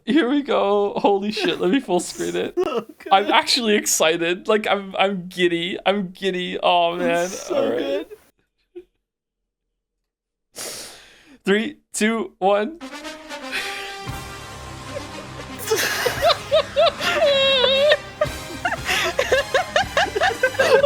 I'm really interested to see, and I think you will be too, Jelly, because it's such a different dynamic from the other episodes, how it's going to go when all of the Ushiramiya children are alive and kicking, right? Like, that's going to be exciting. Yeah, one of the big things that I commented on in regards to that dynamic is it's almost always one of the women of the Ushirama family household that takes control, mostly because all of the men are usually dead. And that's obviously pretty interesting since episode 3 has made the subtext of the more feminist themes of the story just basic text with that opening. So I think it's probably pretty intentional that now that we've established that as just text, all of the patriarchs of the Uchinomiya family, minus Kinzo, of course, are alive for this episode, at least right now. Yes, and also there's a huge power vacuum because not only has Kinzo been killed, all of the servants that were loyal to him as well. Like, yeah, there's going to be a huge power struggle and power vacuum, and like presumably like Kraus and Natsui have the most power, but they have no servants to support them. The conditions could not be more perfect for a revolution within the family pecking order.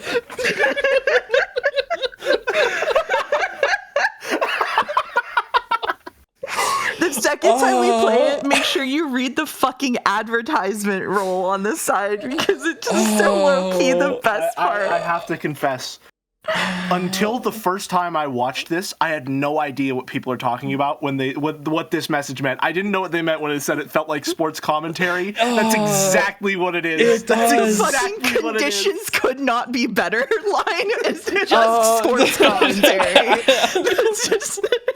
I had to ask Mouse if it was edited in some way to make it sound more like it, because I didn't realize it was that much like fucking sports commentary. Like the exact tone of voice and cadence for it too. It's perfect. All right, here we go again. But so Wife, call 1-800-7666-NICE-23 and book your session today. Pre-game ELO 1000 Mentor Ushimiya Kyrie Devil's Proof Gambits 2 Game Prep Crying and or Screaming Useless. How can magic exist if her face is so stupid? so true. Play-by-play Joe Tom Anderson Toe. Color commentary first name last name Jelly. Beatrice pre-game ELO 2882. Mentor Beatrice, no not her, the other one. Devil's Proof Gambits. Can you say this, Mouse, real quick? Sorry. 64,358,223,500,000. Oh, fuck it. It started with quadrillion. I give up again. Okay. Damn. Good try. Game My prep. mouse is washed. Practicing new creative ways to say battler. I'm gonna break him in red. It's not like I care about him or anything. Not in red. Oh man. Ushirimiya Kinzo 73 8th Twilight survived one occupation dying in 3 months. Too jolly because it's such a different dynamic from the Don't other say episodes. more How like it's gonna mouse go washing when chessboard all of the thinking. Ushirimiya What's the one on the children top are alive. right? Hold on. It was chessboard thinker's analysis desk is less than 0.1% chance of winning, over 99.9% winning. I love that it's the original art for both of them. Right? Like, it's gonna be exciting. Yeah, one of the big things that I commented on in regards to that dynamic. Awa Samuk's pawn shop. Our debt's piling up. We're here for you. Family gold. Deceased partner's ring. Old furniture. We'll buy it all at a marginal price. Kraus 52. 8th Twilight survived. 0. Occupation failed. Hotel owner. Natsui 47. 8th Twilight survived. 1 with an asterisk. Occupation Ava's punching bag. Ushirmia Jessica survived. 1. Occupation no thank you. Ava survived. 0. Occupation girl boss. It's almost always one of the... That's Kumasawa backwards, by the way. Ushiroma family household. Okay. Childriarchs. Childriarchs is so good. Occupation trophy husband. Takes George control, occupation single. mostly because all of the men are usually dead, and that's obviously pretty interesting since episode 3 has made the subtext of the more feminist themes of the story just Brain, basic text Pinky. with that opening. Oh, Pinky in the brain. Okay, very nice, very nice. Meninist literature. It's probably pretty intentional. Now we've established. What are these boobs count? Steaks to die for? Here at Steak Shack, we pride ourselves with our gluttonous, high-quality steaks. Our prices may be greedy, but the lust you'll have once you try them will make even the sloth envy wrath. I lost it at this. I lost it at this one. I could not deal with it at that advertisement. That is I first saw this. That is so good. That is so good. It's just text all of the patriarchs of the Ushiromiya family, minus kin. Damn, the fans had it. The fans had it. Battler, occupation Beatrice Footstool. Rosa, occupation parent. Maria, occupation no. What's Nanjo? Nanjo, Live for this episode. occupation reaction streamer. Yes, and also there's a huge power vacuum because not only has Kinzo been killed, all of the Oh, it's the table. It's the table. Nice. It is the table. Out for the playoffs. Oh shit. Weather forecasts. Live see the typhoon. Live seagulls crying. 0. Chessboard thinking lessons. Volume 23 out now, including Clark's third law. When you are feeling floored, spin the board. Nice. All right, it's pretty good. It's pretty Power good. struggle and power vacuum, and like presumably the other like Kraus and Natsui have the most power, but they have no servants to support them. Occupation. Conditions could not be Occupations. perfect for a revolution within the family pecking order. Medical car. Occupation king size bed. Table, chair, stove in training. She just quit again. Oh my god. So good. Oh. Fan art of the year. Yeah, well done, Yaki Baki. Holy Fantastic. shit. Fantastic. Holy shit. Well done. Well done. Oh man. I can't believe how much it really did sound like a sports commentary. It really I did. sound like I'm spliced together, but that's just how I talk. Oh, well done. Well done. Well done. Absolutely fantastic. Thank you. Thank you.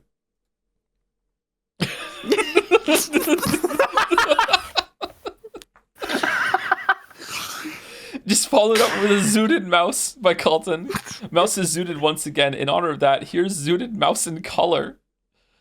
What is this? Is this a gamepad? That's a Is good I think so. Yeah. I think so. I think so. Mouse got suited. Mouse got zooted. Okay.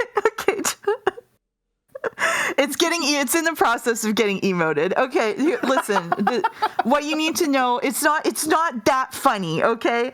But I get migraines really bad, and I have a preventative medication, and the pharmacy in my area illegally shut down, and I can't get any more of my migraine preventative medicine. So I've had migraines like 4 out of the last 7 days, but I don't want to stop streaming, so I have to take triptans. I have to take sumatriptan, and it just makes me so fucking stupid. And I've been streaming on it, and it's just turned into the biggest dumbass imaginable. It's been peak.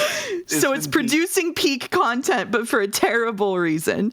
Okay, I give you permission to laugh at it, but it's not that you need it. But it's like I hope I get my medicine soon. Sumatriptan. Okay. All right. You've been good on it. You've been good on it. Yeah. Yeah. Just thought you were drunk as hell. Oh no. I was not drunk as hell. Thank you, Kelton. One Tripton. There's another one. Oh, this is from Split Fiction, isn't it? Also, the original that was posted in Mouse's fan art channel during the Split Fiction stream. I'm sorry, did you just say trippin' balls? She really did. She really did. I did say trippin' balls. Yeah. And then you missed the ladder an N amount of times. Yeah. We don't need to bring that up. We do. Okay. People should go watch the Split Fiction streams. They were good. I still need to upload the time. Overcooked VODs. I'm so behind. Yeah, they are a fun time. Naja has edits of them if you know Naja's channel. Thank you, Colton. Thank you, Colton, for just do every time. This is a comfy Joe, huh? This Joe looks very comfy. It's a comfy Joe. Mm-hmm. Yeah, comfy Joe. Did we finish Split Fiction? Yes, it was 3 streams. Oh, God. Is that a Dalek? Fucking Maddie, I told you I'll read the message at the break. Oh, it's a Dalmec. Oh, for fuck's sake. Oh, thank you, Dalmec, for the sub to Redacted. Dalmecs conquer and destroy. Okay, I just wanted to make a Dalmec character as a regularly featured crew member. Move to today at Maddie's request to preserve chronology. And topically, there is a Dalmec bit message in the chat right now. Let's see. Hell Hi yeah. Joe. Since we're giving genuine compliments, I have to say I really appreciate your candid nature. Being open and honest, obviously while still maintaining good boundaries, adds a unique flavor to the streams. And the way you don't shy away from talking about how the ravages of time affect you physically, despite mentally remaining the same as 20 years ago. An important lesson for everyone in chat who's 3 decades younger. Oh my God, Dalmec. Holy fuck. The nuke. No. I'm not even mad that was so good. I'm not even mad. That's so good. Oh, so I get a fuck you, but not Dalmec. Dalmec was creative about it instead of just saying, lol, you old in the chat.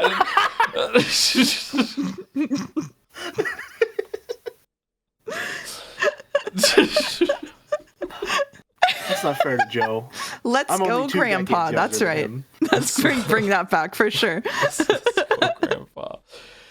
Oh, man. Okay, hold on. I think I can get the browser source on for this one. One second. Anyone know if Dalmec is a weeb or a normie? He spent like 3 hours this morning talking about Toho in my server, so I hope that answers your question. Thank you to No Hope for my queer ass for the bits. She umi on my neko till I cry. Thank you.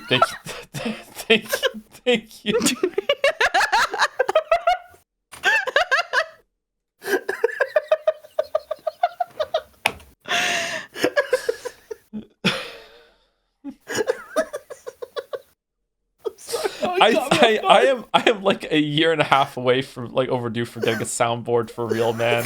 I need to get one. Insane chat today. Yeah, we're all on Triptan today. All of us are. Thank you. It's Grin for the resub also with the message. Hi, it's Grin. Thank you very much. Dalmec, did you time this? Did you know this was going to be here for a message to read with Maddie? Or was he said that like 20 minutes ago. It's just a nice accident. Okay. All right. Also, Maddie. Oh, damn. Oh, it's Overcooked. So good. Yes, I know. Overcooked. So good. This is technically Jelly Stream, but the Overcooked trio is just amazing. They're really cool. We had a really great time with Overcooked. It was a really fun time. Yeah. I hope we can do it again soon. Are we gonna keep going and finish the game? How many levels are left? It was fun. I think we're about halfway through the base game. Halfway. Well, either a third or halfway. We're a pretty decent chunk through it. Because we just started the third. So sorry, I didn't hear a word you just said because I was just dealt critical psychic damage from Pincerata.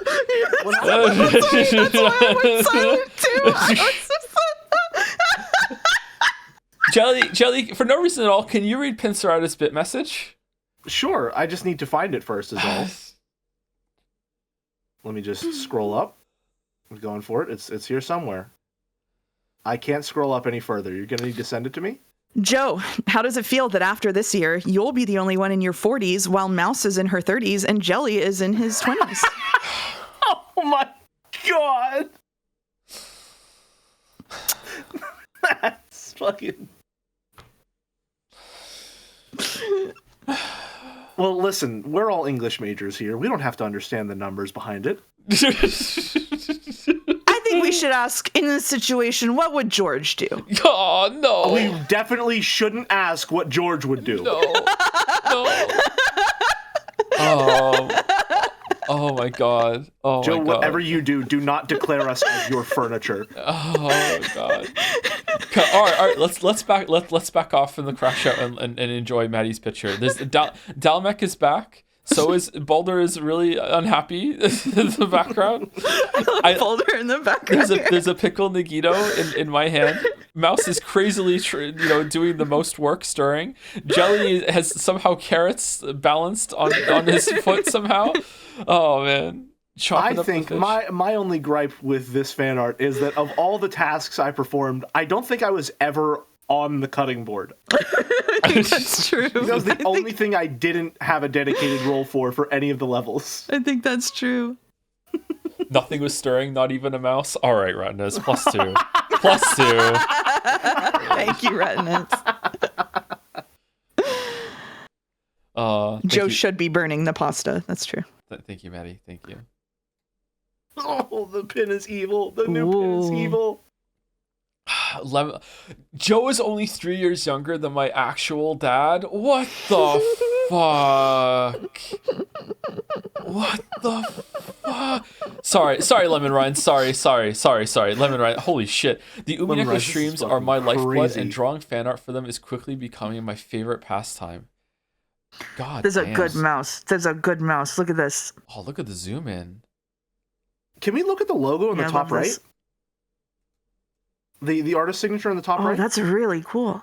That's really cool. Whoa. Damn. Hell yeah, man. Shit. That's just an awesome fucking fan art. Yeah. Thank you, Lemon Ryan's. Taking us home. Yeah, this is gorgeous. Thank you. You breathing a little fire there? Mm-hmm. Mm. Usually do. Yeah. I'm sorry. I don't know why the cat is meowing so much today. People love the cat. It's fine. Okay. All right. It's Casey, right? That is Casey, yeah. Yes. It's Casey the cat. Yes. Okay, I got it. I can't believe Mouse loves Alan Wake so much. She named her cat after a reference. My cat is named after Casey Green, the comics artist. So there. Support artists. By naming your cats after them. For some anti-psychic damage, my dad is twice Joe's age. Thank you, MRR. Thank you. And thank you, Lemon Rants. Thank you, Jill. Thank you, Clive. Thank you, Jelly. Thank you, Mouse. Thank you. Thank you, Joe. Oh, Joe. Thank me. Okay, all right. And thank you, fan artists. We got through for fan another art. delightful showcase. We got through fan art. I think we are now caught up with the Umineko fan art. Are we not? I think so. I believe so. Yeah, I believe that is most of it. Yeah. We're caught up with the Umineko fan art, and I think we are almost caught up with the mainstream fan art as well, the mainline fan art. Ooh. So I believe so. Yeah. So as long as we keep on it from now on, fan art will no longer be shown long after it is developed. That's cool. The river is no longer overflowing. You know what that means, fan artists? Double time. No. No. Oh God, there's a new post already since we started this stream. Oh. Don't look. Do I still have to share Umineko with you, Jelly, or did you get to it during the fan art? You're good to go. You're good to go. I'm good to go. So no sharing screen. Okay. Voice assignments are posted in mod chat and pinned. Do we hear the seagulls crying? No, we don't, because we don't even see them. 1 second. Ace, I did see your question about whether I would want to go to the Rikkenjima Mansion. The answer is yes, and I was planning to go there this year, but I'm using my vacation fund to move instead, so I won't get to. Maybe next year, as a treat. It's a treat. As a treat.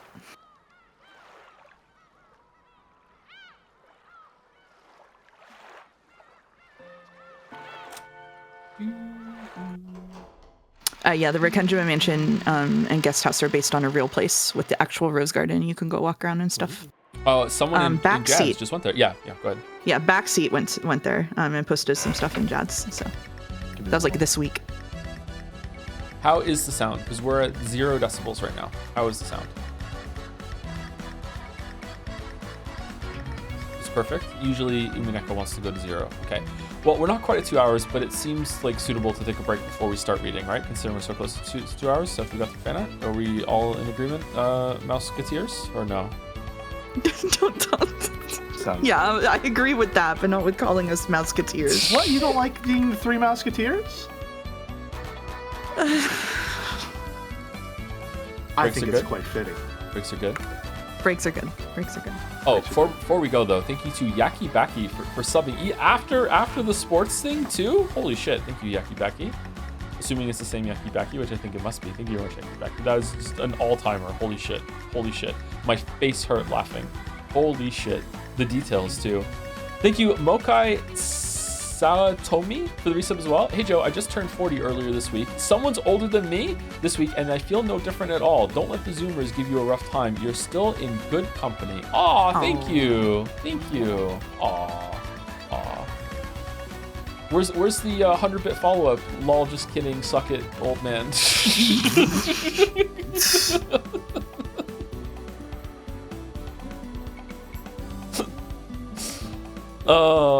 Anyway, all right. Let us take a short break, and we will come back. I'm gonna go make a tea. I will mute Discord in 3, 2, 1. Mute it, and now I'm gonna be muted too. Get up and walk around. You can see the whole time.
Hello.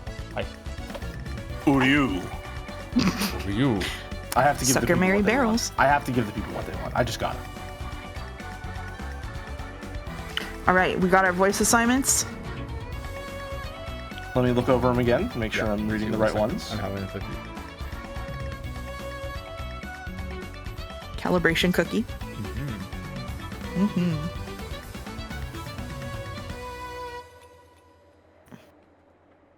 Oh, God.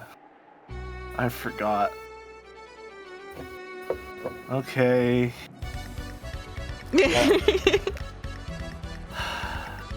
Forgot the assignment I have on this chapter. I'm not happy about it. Okay. I'm not happy about it at all. Okay, so quick reminder of where we were in the story last time. Jessica was having an anime battle with Ronove. Mm-hmm. And Jelly was having... Oh, sorry. George. I don't know why I got mixed up. George was having an anime battle I'm with just Gap. gonna... I mean... I don't... Oh, he's out of the trapezoid. No. He's escaped containment. And they were having a battle because Kinzo had put them to the test in order to see who can inherit the Ushiromiya whatever. And Battler and Maria are also meant to be doing it, but we haven't seen them do it yet. And I think that's it, right? Yeah. I stepped away as a bit, but I did also kind of need that recap. Fuck. Well, Shit. you're having an anime battle Gotcha. All right. Yeah. Okay. Makes sense. over the makes sense. headship, over who gets to inherit the head. Oh, yeah, right. Kinzo George- zapped all of his kids with bunny girls, and then George and Jessica are getting challenged by the furniture. Yeah, George being evil became text, and I cheered, and then he had a cool moment, and I cried. Yeah. Yes. Okay. Several moments later, Gap jumped back. Of course, that was too late. If George hadn't stopped, he would probably have caused the damage he denounced. And what I got from Dad is fortitude. Anger with a low boiling point isn't something to be truly feared. True anger is disciplined by fortitude. I recognize your violent method of declaring your intentions. I also see that you slandered my fiancé and my parents' honor. And you have no intention of taking back what you said, yes? Take it back. You. I now understand your attacks more than enough. So maybe it's about time. Time to start fighting back. Quit prattling, foolish boy. Pitch black hole opened its mouth at George's feet. George rapidly opened his legs, straddling the hole. Excuse me? The same That's move exactly what I won't was work working again. with It was an extremely smooth dodge, and the upper part of his body didn't even quiver. Okay, alright. I hate him. Fortitude means calmly analyzing how your opponent will act, instead of losing your cool. Why? Isn't it obvious? Can't you guess? No, I can't. It's to counter, to give back exactly what you got, to make them not want to take another pass at you, to make them cover their face in tears and snot and forget to wash it off, to make them want to rub their forehead on the ground and apologize over and over, to completely, perfectly, and thoroughly beat them up until they can't get up. George dashed. Pitfalls opened one after another, but George didn't step in them again. And because he was persistent, he was able to reach Gap a second time. He's able to close the gap. Reverse roundhouse. Jaw fractured. So much. It was stretched out more forcefully and beautifully than Gap's had been. Of course, while it centered directly on Gap's face, it stopped a hair's breadth away. Perhaps she couldn't rely on pitfalls at this close range. Gap kicked at George's shins as a diversion, and in the instant of weakness when he tried to deal with that, she aimed a kick at his stomach. It was a bee-like stab by her stiletto heel, but it sliced through the air where George no longer was. High axe kick. Collarbone fractured.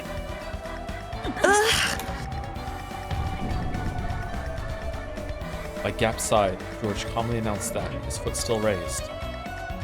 If the monarch's heel had swung down, a collarbone fracture would probably have been the least of her worries. This guy is stronger than me at close range. I need distance. She jumped backwards to open a large gap between them. She jumped and left and even flipped in midair, increasing that distance. It should have been magnificent, but for some reason it was very similar to the movements of a small, scared animal. If she opened the distance between them, she'd be able to fight at the range that was her specialty, using a mixture of pitfalls and kicking techniques. You fool. You'll regret the pride that made you let 3 chances of defeating me slide as you fall into the depths of the abyss. Huh? When she magnificently landed and tried to aim a pitfall, a razor-sharp wind cut Gap's bangs. Yes, it cut them. It happened twice. This time, it didn't just stop a hair's breadth away, but scattered her bangs with its air pressure. Excuse me? Armada con martello. The fundus of the eye fractured with the first strike. Cerebral contusion with the second strike. Discombobulate. Yeah, Gap was too shocked to speak. George had closed in over all that distance in an instant, letting off a fearsome, nimble mid-air double kick. Furthermore, Average rushdown versus zoner? With the accuracy and edge of a razor, it had cut nothing more than several of her bangs. I learned the power of kicks from karate, speed from taekwondo, and freedom of range from capoeira. Mom was pretty fickle, but I've learned from studying various merits. Why don't you hit me? You aren't gonna say it's because I'm a woman, right? You spoke of force as a monarch's third power. Looks like you still misunderstand the meaning of that force. In this situation, force doesn't mean hastily wielded violence. It refers to a deterrent, knowledge that if someone opposes the monarch, that person won't get away unharmed. A deterrent, you say? In short, Sumari, this is what it meant. This was why all of George's attacks up until then had stopped a hair's breadth away. He wished it, any one of those would probably have crushed Gap. He had, daringly, not done that. You said it yourself, right? Force is the power to control. If you crush your opponent with force, you won't be able to control them, right? A monarch's force is something that is only shown. He does not crush. He makes others surrender and adds them to his own fortune. If you start blowing bubbles, I won't be able to make you guide me to where the hostages are. Gap had to admit it.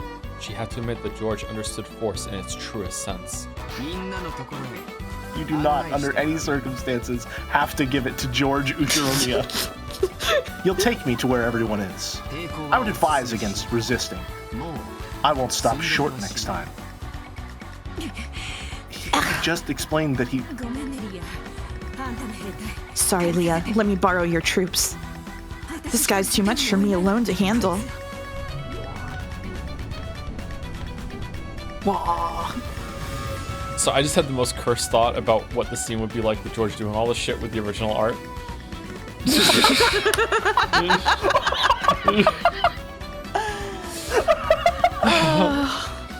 As a large pitch black hole opened in the sky, thunk, thunk, thunk, 3 muscular goat attendants fell out.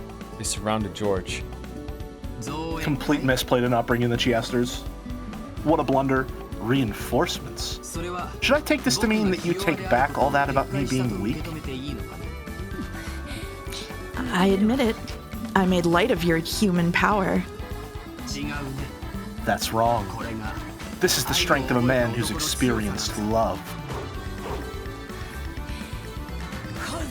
How can you say stuff like that with a straight face? Come, goats. Crush this man and turn him into meatballs. These goats are stupid, but it looks like they at least have power. I'll turn you into a corpse that even your fiancé won't be able to recognize. You refuse to surrender and intend to continue fighting. Understood. Know that from now on, you will receive real harm proportional to your own attacks. If you still plan on attacking me, prepare to sustain a great deal of damage. When George proclaimed that, faint red magic circle rose up around him. It seemed that George couldn't see it. However, Gap, being a demon, could. Magic? Why does this guy have a defensive barrier? And that's also a counterattacking type? Is this what you meant by a deterrent? From a demon's perspective, that may have been magic, but in George's eyes, it was determination. It was a determination filled with certainty, which would be merciless to anyone who wished to fight anymore, and which would force them to prepare it for a significant counterattack. Determination with certainty becomes magic.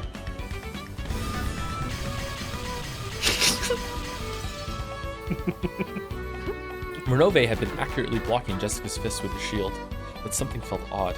Even though he was certainly catching them on the shield, he felt his arm get jarred and it hurt.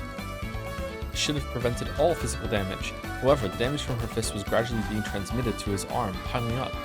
Renove tried to act like he was composed so that this wouldn't be noticed. I'm not gonna get worn out. What's wrong, old guy? Starting to get a little tough?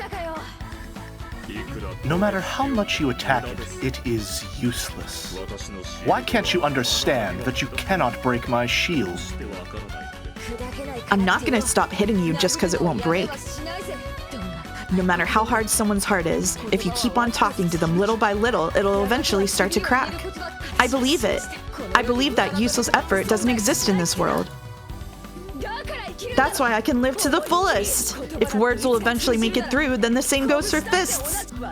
Give up isn't written anywhere in my dictionary. That's not a word. That's why. Those words were probably aimed at Cannon, who had seemed to reject Jessica's words. But Jessica knew that, no matter how stubborn his heart was, those words would eventually soak through. She believed that they would surely reach his heart, that the day would come when he would stop calling himself furniture and disparaging himself, and that he'd step out into a new life. So Jessica didn't give up. She didn't lose heart. It's stupid, right? I'll bet a guy couldn't understand, right? A girl in love doesn't even think about giving up just because it's useless. At that time, Renove certainly saw. He saw the reddish glow of light that encircled Jessica's fists. This is not good. An enchantment, is it?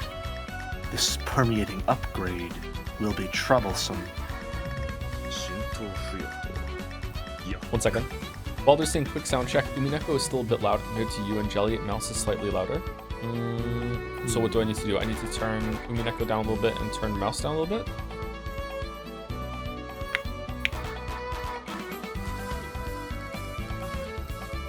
In the meantime, it seems that the headship itself confers some sort of magical power upon those who wield it, as shown by Kinzo having all that power in his scene with Kraus and Natsui, and now George and Jessica having their own one-on-one fights where they have the possibility of becoming the head, imbuing them with a sort of power.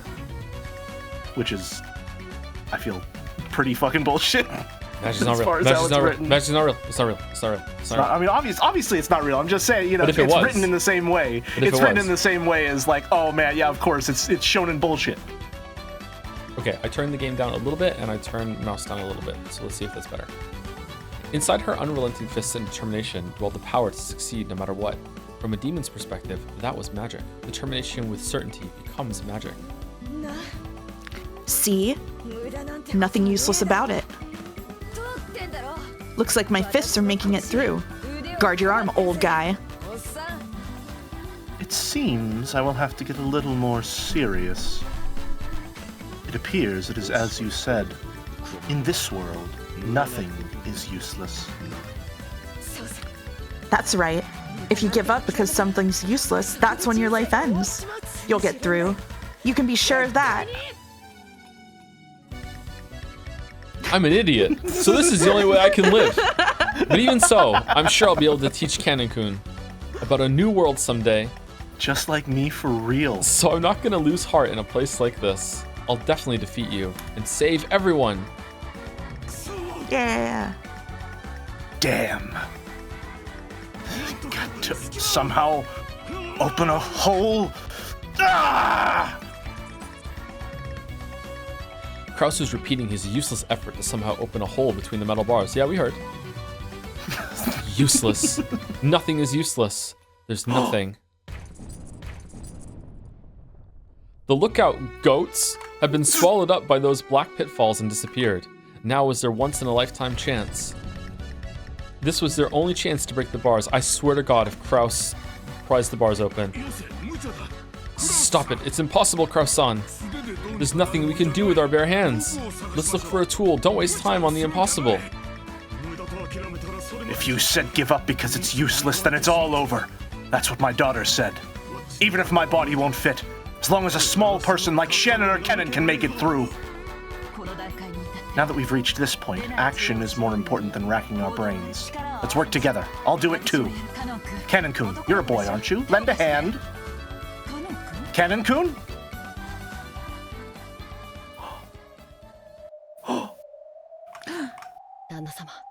Kraus-sama, please stand back. What? What are you planning? Okay, Nei-san?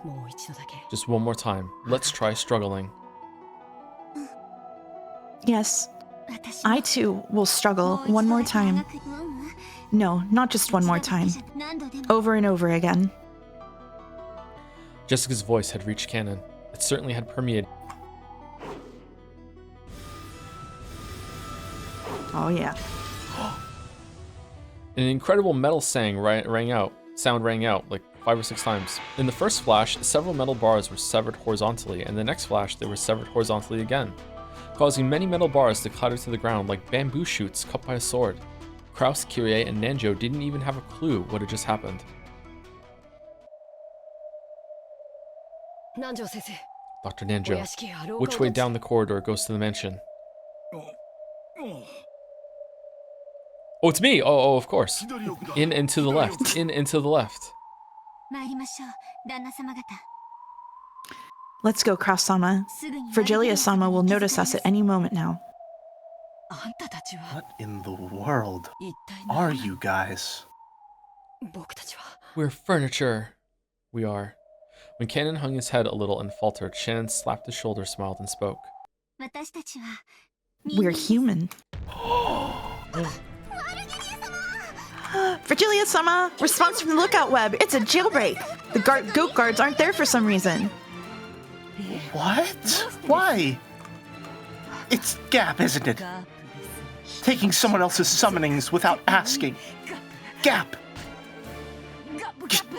Gap. Confirming battle regulations. Requesting permission to fire at the escapees. Do it! Kill them! Key! Gap! What the fuck? Gap! Gap! What is she doing? Understood. 45-410, prepare for sniping pursuit combat. Ammo type, guided cluster rounds. Virgilia-sama, an escape prevention barrier if you would. Ow. Yes, you're right. Oh, I will let you escape from here. Ow. Bit my tongue saying gap. How? Is she okay? Like, what's going on with her? The tongue isn't even involved in any of those sounds. The underground passage in front of them was once again blocked by metal bars. The door was, of course, locked.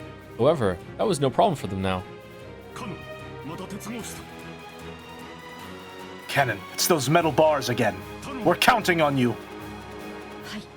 Yes, Kraus-sama. Still, that's incredible. I wonder what kind of principle it works on. I'm not interested in principles. All that matters is that he can sever the metal bars, and that we can escape from here. Don't worry, Kennen. Do it! Leave it to me. Cannon sliced the metal bars again with his red curved blade. What is this Final Fantasy XIV music? But there was a harsh, strange noise, and the metal bars only had a slight scratch.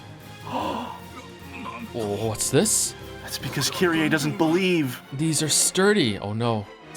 Wrong. They're enchanted. It's one of Virgilia-sama's magic locks. Oh shit. Can you cut through it? Of course, but it will take time. We'll take 3 minutes. Or we'll wait 3 minutes. Just 3 minutes? After taking a deep breath and concentrating his mind, Cannon extended a red curved sword again. When he pressed it hard against the metal bars, sparks sprayed, almost as though he was melting through it with a burner. Looks like we'll be able to cut it, but it'll be tough. Kraus-sama, you've been targeted by the enemy. Please move back. Huh? Pursuers? There's no one coming. Please get behind me. They're aiming for you. 45, data received. Target lock acquired. Commencing terrain calculation error correction. Formulating firing curves. Supplemental control point calculations complete. Data linked to 410. 410, data received. Checking hazard zone, no problems. 00, loading 48 sub-rounds. Individual homing F&F. Guided cluster rounds preparations complete. 45, firing preparations concluded. Loading guided cluster rounds. 410, firing! If only they would shoot at George instead. Yeah, I know, right? A golden arrow that sparkled gold was fired, leaving a gold tail streaming behind. It drew a curve, went through the door, through the keyhole, down the stairs, toward the underground path at full speed. Something shone! You can't block the golden arrow with a shield. Cannon-kun, interception stance. Let's link. Interception stance? Gatekeeper, understood. It's been a long time since I fought with you, Ne-san. Don't screw up. Yeah, I'll be serious. Then there's no problem. Cannon stopped cutting the bars and stood in front of Shannon. Behind him, Shannon closed her eyes, concentrating her mind deep into the darkness of the underground path of 48 sub-rounds bound together. It explodes mid-flight and divides into 48 mini arrows. Of course it does. The strength of each individual one is low, but they pierce through all shields and possess of perfect wounding and killing power against personnel. And on top of that, each one of the 48 possesses autonomous guidance towards their individual targets. It's shone. It's divided. Confirming guided cluster round division. 46, 7, 8, 48 sub-rounds. All rounds locked onto interception control. Data linked to cannon. Cannon, data received. You're incredible, Ne-san. You can actually see all 48. Concentrate on interception prioritization. Trust your Ne-san.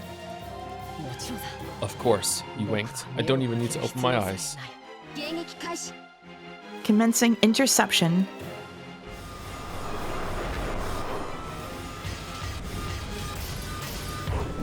Oh, it's Speed Saber. Target unharmed. It was intercepted. Yeah? All 48 of them? After all, Shannon and Cannon were originally a furniture pair. They're strong when they're together. Furniture pair, huh? Ow. Is this gonna become a mouth ulcer or something? What's going on with you, Virgilia? Calm down. Reload. Updating ammo type. Precision light speed sniper rounds. Preparing for precision sniping. Sounds good, yeah? Impossible to intercept super high speed rounds. Impossible for a mere gatekeeper to defend against, yeah? Precision sniping, roger that. Commencing collection of precision firing use data. What in the world was that just now that I'm reacting to? It is playground LARPing, yeah, it is. Logic. Yeah. So stupid, I love it. Don't worry, I don't have a clue either. All I know is that we would have died if not for these two. She's just humoring them. Cannon-kun, thanks. Go back to the metal bars. The next shot will probably be one we can't intercept. How can we defend against such an attack? We don't let them shoot. Cannon-kun, initiate spirit particle combat countermeasures. At those words, Joe got mad. Cannon closed his eyes tightly and ground his teeth. With Shannon at the center, a pressure and impact that only non-humans could perceive struck. We're right back in Steins Gate, man. We're back in Steins Gate with the shooty bullshit. Oh, the flashing. Holy shit. Huh? Firing system error? No good. Rebooting. Huh? It's spirit wave jamming. Activate spirit particle safeguards. Hurry. What are you doing? Cover your ears quickly, 45. Which ones? An unseen, unheard impact had struck the Chiesto sisters. 00 and 410 crouched down, covering their ears, but 45 didn't make it in time. As she stood bolt upright, her eyes rolled. Cute, cute, cute, cute, cute. What? 45 got damaged. Her eye. 45, 410, and 00 damaged. Abandoning sniping posture.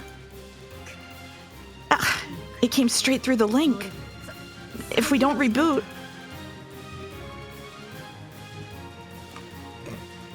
Warning for those of you who are sensitive to such things, there will be flashing lights and anime bullshit for the next 5 hours. Thank you, Rodney. Thank you. She got hit with the fucking countermeasure beam that turns you into a bunny girl. Raising their spirit particle sensitivity for precision sniping had backfired. Of course, they had taken the full brunt of the spirit particle shockwave Shannon had released. And not only 45 who had been hit directly, but also 00 and 410 who had been linked with her were taken down. Are you okay? I'll make you some delicious black tea later, so get a hold of yourselves. My apologies, sir. Rebooting. Please wait several hundred seconds. All of the Chiesto sisters had fallen over. They would probably get back up eventually, but it looked like it would be hard for them to return to the battle lines for a while.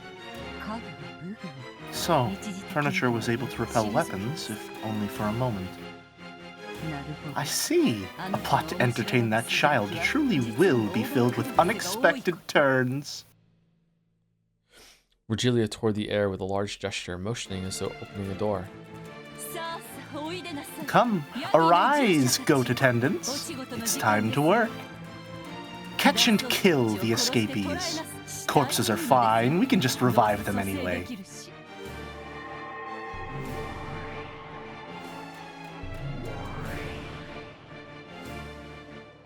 A gold-colored door opened in the air, and countless giant goats with muscular bodies peeked their faces out. What are you laughing about, Mouse? Now, come now, hurry. There are 5 escapees, so the fastest 5 of you win. There will be a wonderful prize, so give it your all. Give it your all. Virgilia clapped her hands, urging them on. Oh, the most ornate one yet. A prize? After facing each other those words, the goats all rushed to the door at once, trying to get out, making the exit as packed as the Tuzai or the Yamanoti rail lines in the morning. Each wanted to get out first, so none of them could get out. Virgilia held her head in frustration. What the Three Stooges bullshit's this? By that time, Cannon had managed to cut enough bars to make a crack that could be slipped through. It had been a bit of work for Kraus, large as he was, and Nanjo with his lethal waist. Lethal waist?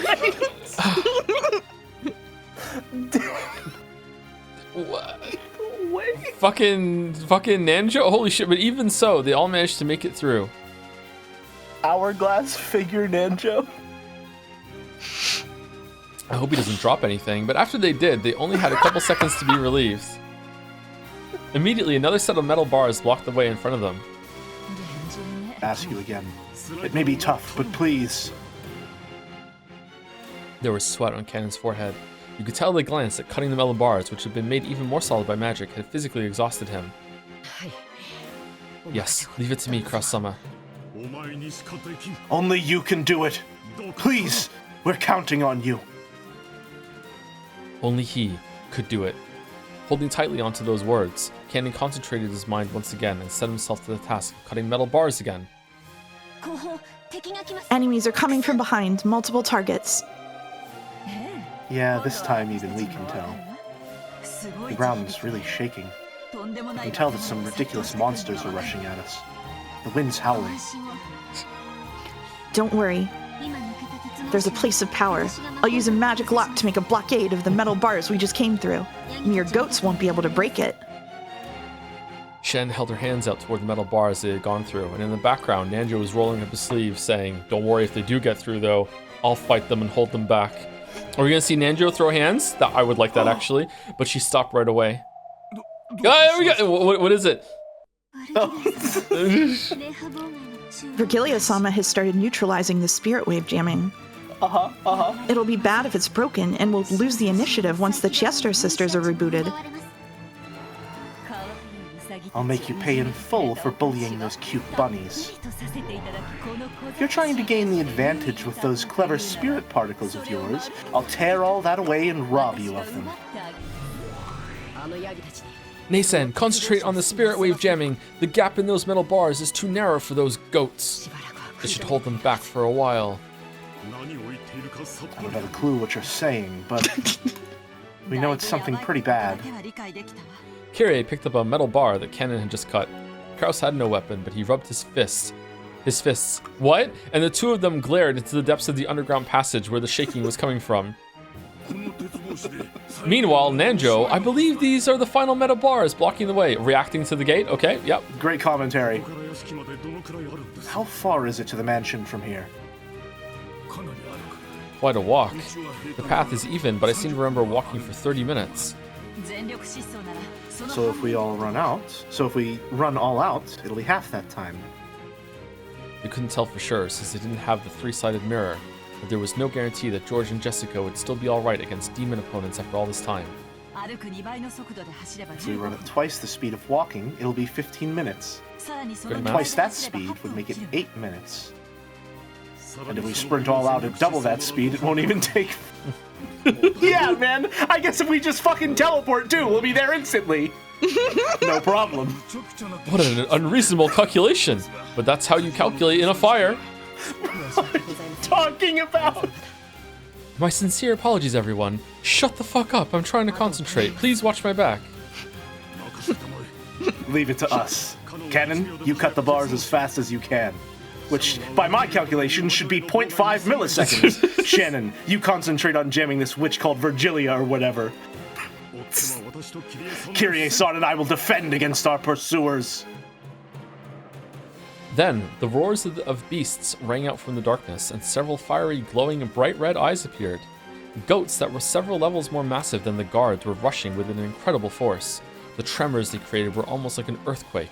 They brought a frightening intensity and terror, but Kyrie actually laughed with relief. Those massive bodies wouldn't be able to go through the crack in the bars. The group of goats crashed into the metal bars with a fierce sound like that of a train colliding with a dead end. Clumps of dirt fell here and there from the ceiling, and you could tell that the metal bars had bent as if collapsing. Their charging power probably was on par with a train. If the metal bars hadn't been there, they would likely have overwhelmed the five of them and crushed them in an instant. When the group of goats pressed up against the metal bars noticed the five people right in front of them, they let out a terrible howl, trying to intimidate the five. Or maybe that was out of pain from their game of push and shove. One calm goat among them figured out what should be done about the metal bars. It's the smart goat, then grabbed two of them with its massive arms and began bending them as though opening double doors. Kyrie sharply jabbed her metal pole at that goat's vitals. Bad goat. The goat let out a roar of anguish. It probably hurt a lot, but that was all. It wasn't enough to bring it down. Kraus-san! Still holding the metal pole she had stuck out, Kyrie relinquished the opposite tip to Kraus. Kraus ran there with all his might, jumped up and kicked down with all his weight, and kicking power combined. All of that destructive power was focused on a single pole, drilling it in like a stake. What are we doing? Apparently a fucking running, spinning, backflip neck snap. Oh, Nanjo's here to be the watcher. Are you okay? Please don't rub the affected area. I'll prescribe some medicine later. Take care. Is he talking to the goat? Yeah. As the goat who'd taken a pile bunker to its vitals writhed with teary eyes, it nodded its head. Thank you, Nanjo. Are the goats just all of the Ushiromiya servants who weren't quote-unquote on duty that day? And they're being helicoptered in? No, because we know there's not more than 18. Well, if we don't consider furniture people... That was episode 3. Episode 4 might have different rules. We don't know. That's true. some bullshit's going on here. Nanjo's not reacting how he should. Looks like our link isn't that bad either. We won't lose to Shannon-chan and Kennen-kun. Naturally, for a loving family like us. Yeah, a loving family. We can do it if we take them together. Next, that one on the right. Understood. You really are a good wife. That Rudolph must have grumbled a little too much. Ooh, tell me about it later. Rudolph-san, suddenly turning pale in heaven won't do you any good, okay? Oh my god, they're shooting their sorry. shot. I know. Okay, to be fair, Rudolph also did openly flirt with people, so maybe they're just freaky like that. The goat's massive bodies were buried in rose bushes. Even taking into account that a leg's power is 3 times that of an arm's, this strength surpassed common sense. To think that those massive bodies had been kicked in the chin and flown through the air, it was too fierce. Even George seemed a little surprised. To think that my kick works on monsters, too. Now there's a shock. It's because of your counterattack style barrier. The attacking power that grazes you is added onto your own. Your kick has been supplemented by those monsters' superhuman strength. Oh? I don't really get it, but isn't that just too perfect for me? No matter who attacks me, they should be prepared for a counterattack of equal measure. Non-aggressive defense. That's my policy. That's why Gap couldn't easily touch him. The counterattack style barrier had no defensive power. However, because of its countering ability, it could be useful in defense by making the opponent hesitate to attack. The goats had been foolish and so had attacked without worrying, but this second effect had worked in full against Gap. These guys really are dull. When your power's even, it's always an advantage to have a smaller build. He lightly dodged the log-like arms. When those arms touched the barrier that protected George, they let out a strong red light. The tip of the counter-attacking foot would then gain the same sparkle, and the superhuman power of the goat added to its own. The second goat fell forward and floated in the air for a second, really cool-like so we could see it. Then, George's next roundhouse kick missed right over the falling goat's head, but did it. For an instant, the goat hoped it might get away with its life. Oh, but like the wind pressure from the kick killed it or something. But no! A heel was dropped onto the back of its head and it was forced to kiss the ground. Going from a high roundhouse kick into a nari shagi is pretty basic, right? Works pretty well every now and then. This guy's a problem. Seriously, a problem. What do you mean, demons? What do you mean, witches? The rulers of Rakenjima are the Ushiromiya family. I'll make you physically aware of that. You... I thought she was saying yo. Yo! Yo! Crazy! Yo! Honestly, this is why George just really needs to be nerfed in the next patch. It's fucking, like, you have a rushdown like this who's good against zoners and grapplers at the same time. And I guess so, yeah. The demons just aren't giving it their all if the Ushiromiya family is able to counter this easily. We've seen them in previous games, and they've performed remarkably well in much worse circumstances than this. I think it's their overconfidence that's getting to them. The game board is stacked in their favor this time, and they're just letting it get to their heads. Chat would like you to know that George is C tier or perhaps even bottom tier in Golden Fantasia, the Umineko fighting game. Anyone who plays fighting games knows that tier lists are a suggestion, and actually bottom tiers are best. And if you play an S tier, you're invalid. It's true. That's true. It's because of S tier, I see. The only way to finish off George, now his body was wrapped up in a counterattack style barrier, was to deny him a chance to counterattack. Nothing to do but suck him into the abyss next, then kick and drop him, kick and drop him, kick and drop him, until she kicked him to death. But George had already completely seen through the faint warning signs that told of the appearance of Gap's pitfalls. If he could jump over that next pitfall, then this time he would probably pulverize Gap's head with his whirlwind-like kick without holding back in the slightest. Just as had been done to his parents. Did I read that right? This is like ultimate showdown of ultimate history level fight choreography. I remember that one. She was able to envision that scene vividly. Gap hated without a more powerful shield, he wouldn't be able to block Jessica's fists anymore. The enchantment on Jessica's fist grew the more she fought. The permeating upgrade had already grown several times, and those fists had also been given an impact upgrade, a piercing upgrade, and a speed upgrade, making them fists worthy to fight on par with the demon. Alright, Jessica's over here playing a fucking roguelike, I guess. What's wrong? Starting to get tired? You're getting all slow. No. Your movements and thoughts and kinetic vision have been rapidly enchanted. My movements have not changed from the beginning. Your movements are beginning to catch up to me, and I'm just letting them, Lamayo.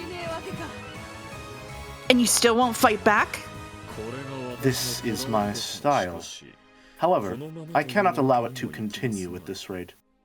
It's about time for me to get serious and end this. Renove's face turned into an expression he hadn't shown before. It was full of respect for Jessica in a truly demonic way, because it was an expression he only showed for enemies who made him get serious. 2% power buff. Insatiable Despo-chan doesn't stand a chance. Whoa! What the?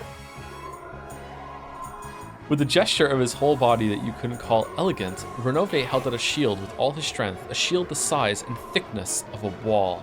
Using a shield as a weapon? Based? It is pretty based. It was more tenacious than a simple shield. It literally was a wall.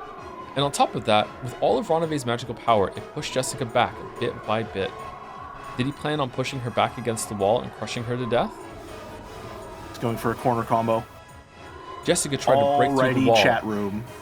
With both fists, and it was solid. Without any exaggeration, it was solid. Is this what you call serious? No problem, I'll break right through it. I will not let you this time. This wall is somewhat different. Here, allow me to enchant it as well. When Renove made a magic sign, almost like a ninja, the wall so cool. glowed red for just an instant, and some kind of ominous power dwelt within it. Jessica was able to recognize that almost immediately with her body. He's activated everything-proof armor. Every time her fist hit the wall, pain as though glass fragments had scattered and hit all over her body rebounded against her. I upgraded it with an attack reactive barrier, or with an attack reactive armor. An exceptional item that will decrease the force of your attacks by counterbalancing them, and which can even counterattack with reactive fragments. It's perfectly fine to keep punching it, but doing so will damage you as well.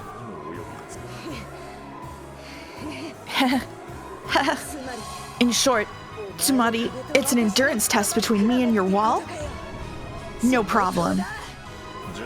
Will you fall to your knees first, or be pushed into the wall first? Allow me to observe. Except I might break through it and smash that whole wall along with your face, right? Watch it!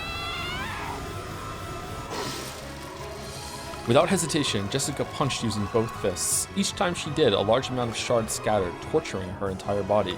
Instantly, several red gashes appeared all over her. She grimaced at the intense agony, but her eyes were burning with fighting spirit, and her lips curved in a grin that stood in sharp contrast to the pain. Typical rushdown player behavior. Yep, makes sense. Cannon, are you done yet? We're fine! But the metal bars blocking them don't seem to be. Just a little more.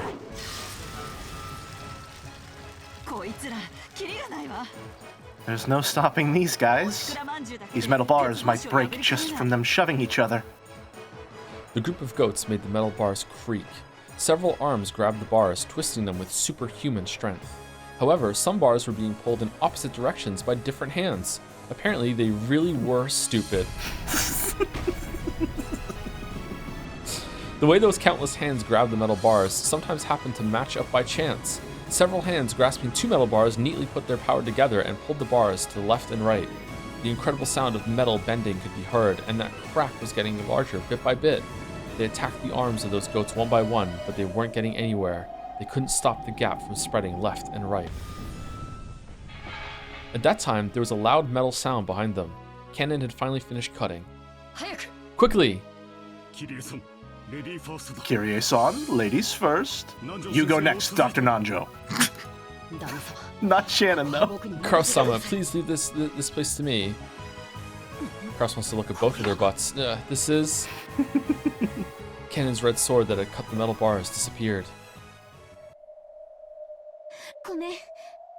Sorry. We've entered Vergilia-sama's spirit particle area of influence. Our magic power has been neutralized. I was afraid of this. How dare you resist me this far? I, who was called a great witch. You can no longer use your magic in that underground passage. Magic Circle column drew a complex magical formula with Vergilia at the center. With such genuine magic being used, Shannon's power couldn't even compete.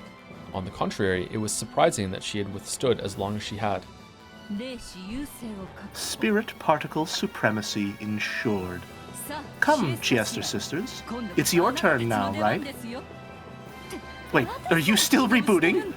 Why are kids these days so bad at waking up? My apologies. We're all different versions. Why did the shortcuts and pull-down menus get all screwed up every time you change versions, yeah? You did not shut down correctly last time. Administrator privileges? What's going on? I don't know! Average Twitch streamer navigating OBS.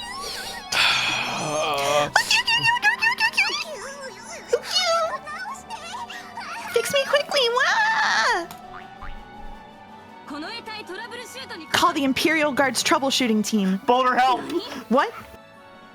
You can't help us without a user code?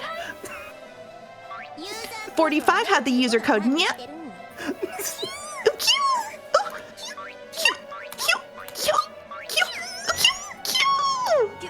Mickey Mouse. It just sounds like QQQQ in Japanese to me. Have her write it on some paper. She can't reinstall her IMU, so she can't write characters, yeah? Of course, yeah. Of course. You take your time fixing yourselves. I'm going... The narrow underground passage was packed with goats, truly like a commuter train in the morning. Vergilia was again shocked by this congestion.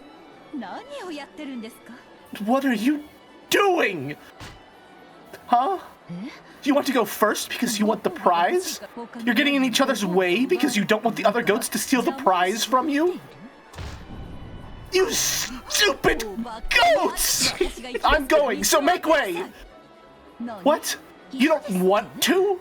Vergilia-sama is trying to steal your prize? Why are you all standing arm in arm?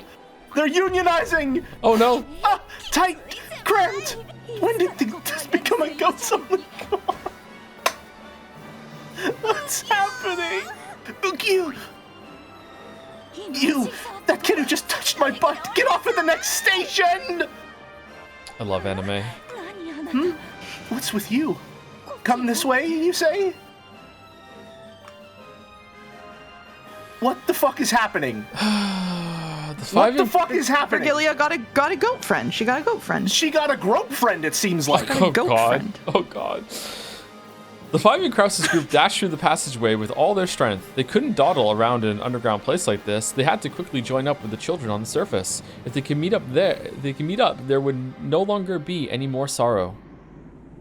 At that time, a terrible rumble started chasing them. Had their pursuers finally made it through the metal bars? I don't know why. Every single time we've had an anime battle like this, it's never worked out well for the humans. But for some reason, I feel like this time it will. This time for sure. I mean, it is going to be the end of the questions.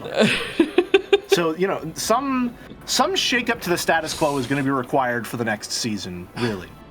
They're teasing with it because usually it's like the stakes or the Chester sisters are just like, okay, just take them down now. And then that hasn't worked this time. So I don't know. Maybe it's going to be different this time. I have a question for you. All right, this won't take that much time. Okay, all right. Who do you think is going to succeed the Ushiromiya family headship?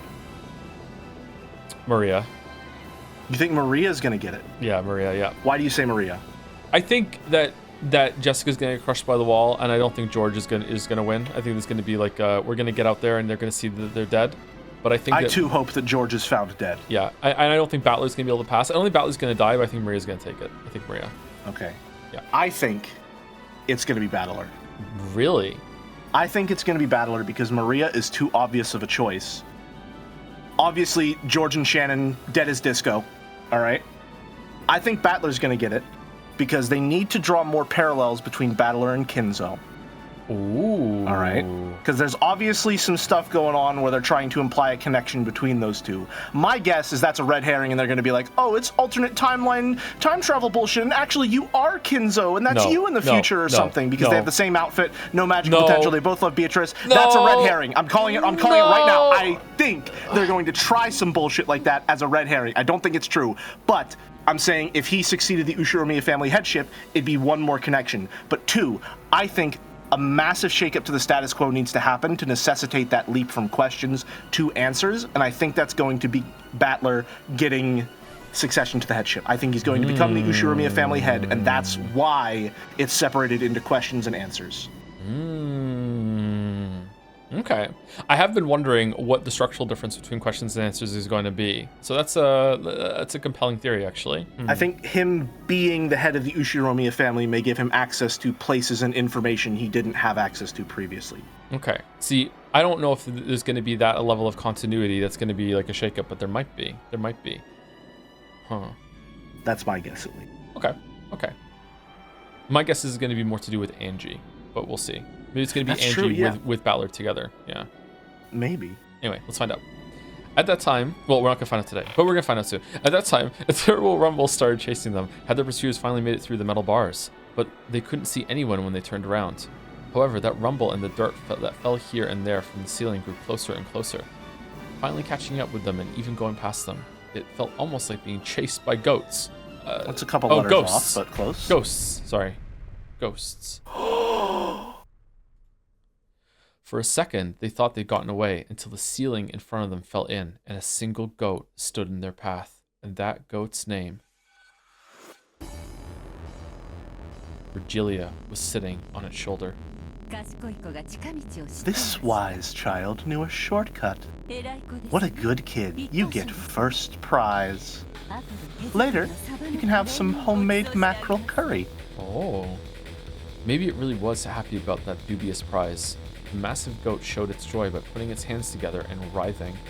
Virgilia leapt down, laughing that this time it was finally checkmate. And then Nanjo rolled up his sleeves. Damn, it's no use. She opened both eyes. Our magic has been completely killed. Not yet. Even without magic, we still have these bodies.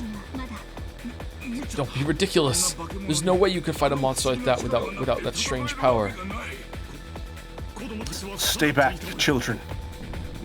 I'll do something about this. So escape past the sides of that monster while I distract them.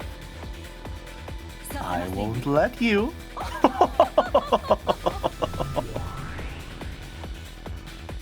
When Virgilia clapped her hands, a purple magic circle wall appeared behind her, stealing even the faint hope that Kraus had been betting on. Is there nothing more to be done? No, not yet. Even Jessica fought. I must do so as well. Are you serious? It's not possible, not against that massive monster. Don't be absurd. Kraus-san, let us think of another way. If you think of something, say it. Until then, it looks like I'll have to manage something. Come on, get back. Take care.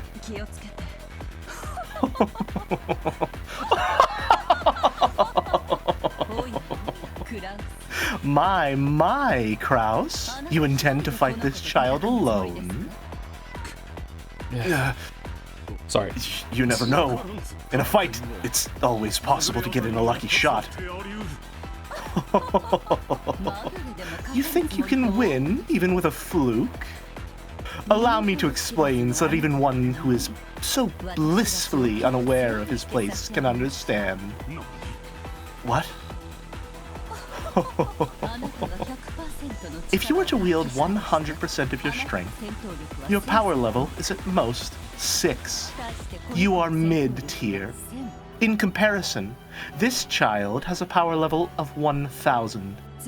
In short, even if there were 100 of you, you definitely couldn't win. This is... What? Why is there a 1? Why is there a 1? Mouse, explain. Mouse, explain. Why is there? I will explain at the conclusion of the numbers. Well, it's true that there are uncertain elements in a fight. Let us admit that your power level has a slight scaling factor to it. It's going to be a fucking fraction by the end of this. But even so, your chances of defeating this child are perhaps 0.00001%. Do you understand? You don't even have a 1 in 10,000 chance of victory. Regilia and the goat guffawed together. Damn it. If I've got a 1 in 10,000 chance, that means the payoff will be 10,000 times greater, right? A splendid dark horse.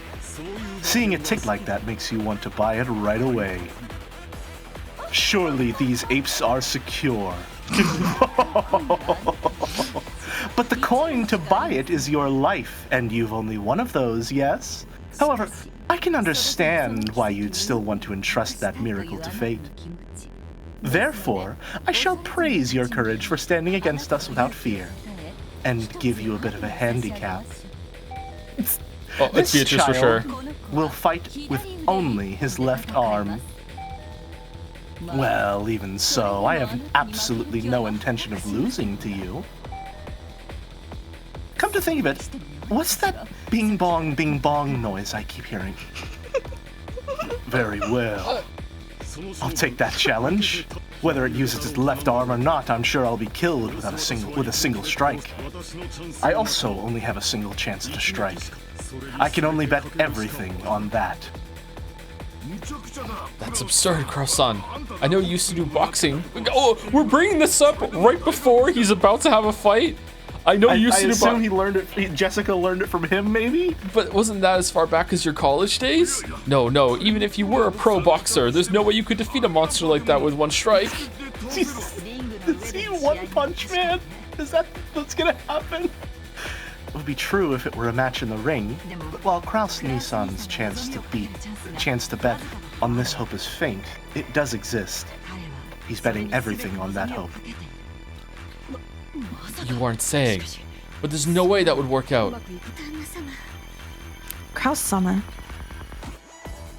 Watch me. I'll settle this with a single strike. Brother, I work at a casino, and I still see more financially sound people than you on the daily. That's his character, though. Oh, how shallow. I know what you're after. The distance between the two of them is more than 10 meters. If the goat and Kraus both step in with all their strength to settle the fight with a single blow, their power will be double what is normal. Both will crash together, so it's a relative 4 times normal. But even if, on top of that, the strike lands on a weak point for a critical hit, that will only double the power again. In short, Sumari, Kraus's maximum power level of 6 times 8 would be 48 at the most. He might or might not be able to win if he repeated that lucky shot a full 20 times. Ho ho ho! If you killed all the way down. If you're killed every time you take a hit and your damage still accumulates, let us see. Perhaps you might finally win when we get to episode 24. Yeah, episode 24.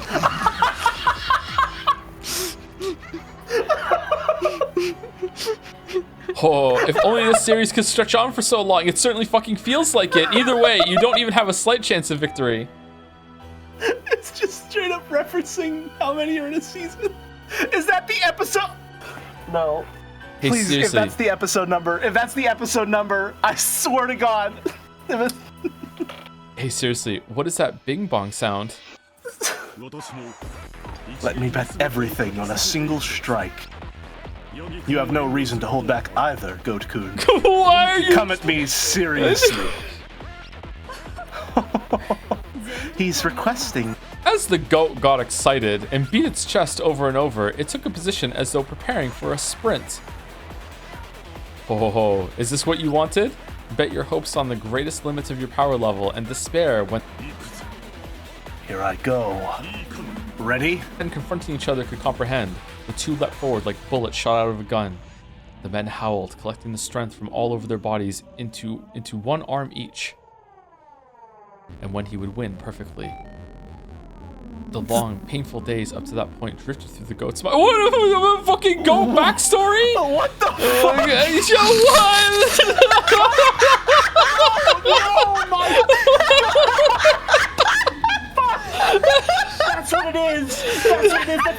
knows we're having a flashback in the middle of this that's taking an entire episode. It's gonna get to 24 and then Kraus is gonna hit and he's gonna win. She's gonna eat me. Those painful days of training when his senpais had picked on him. Go on ahead and leave this to me, senpai. Those faint glimpses of the warm concern his senpais felt for him. And the joy of that day his power had been acknowledged when he'd been accepted as one of the comrades. Sorry to keep you waiting, you guys. What are you doing here? I never showed proper respect to my parents, said the goat. What? That's right. Didn't I plan to wash my hands of this business when this job was over and return to my hometown? I'm sorry, little goat sister. Your Oni-chan always caused you so much trouble. And I actually have a childhood friend, and I'm gonna marry her when I get home. No! No! That took 2 whole episodes. No! Stop tripping all those loser flags. I'll interject here. From UmiPro. In casual usage of the term, and especially when applying the concept to a non-interactive medium, these moments that indicate clearly to the genre savvy that events are inexorably unfolding a certain way are themselves called flags, and it is in this sense that the phrase loser flag is used here, to refer to the occurrence of a cliche that is almost always followed by total failure for a character in a story.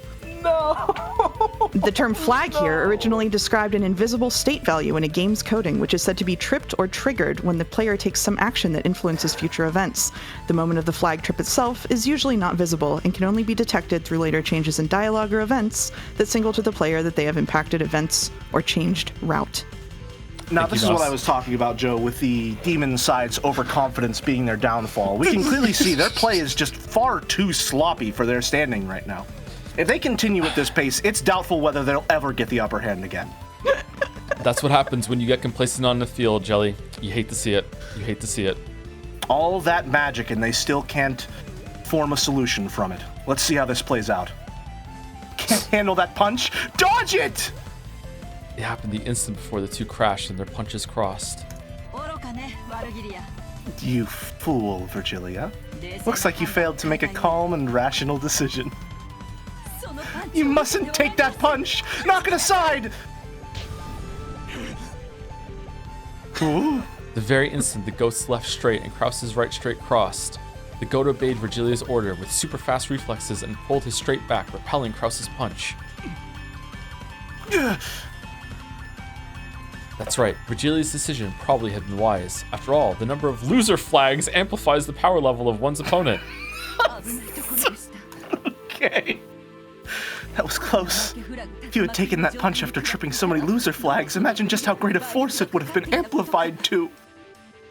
Come on, from there. Smash the completely open right side of his face with a right straight. What?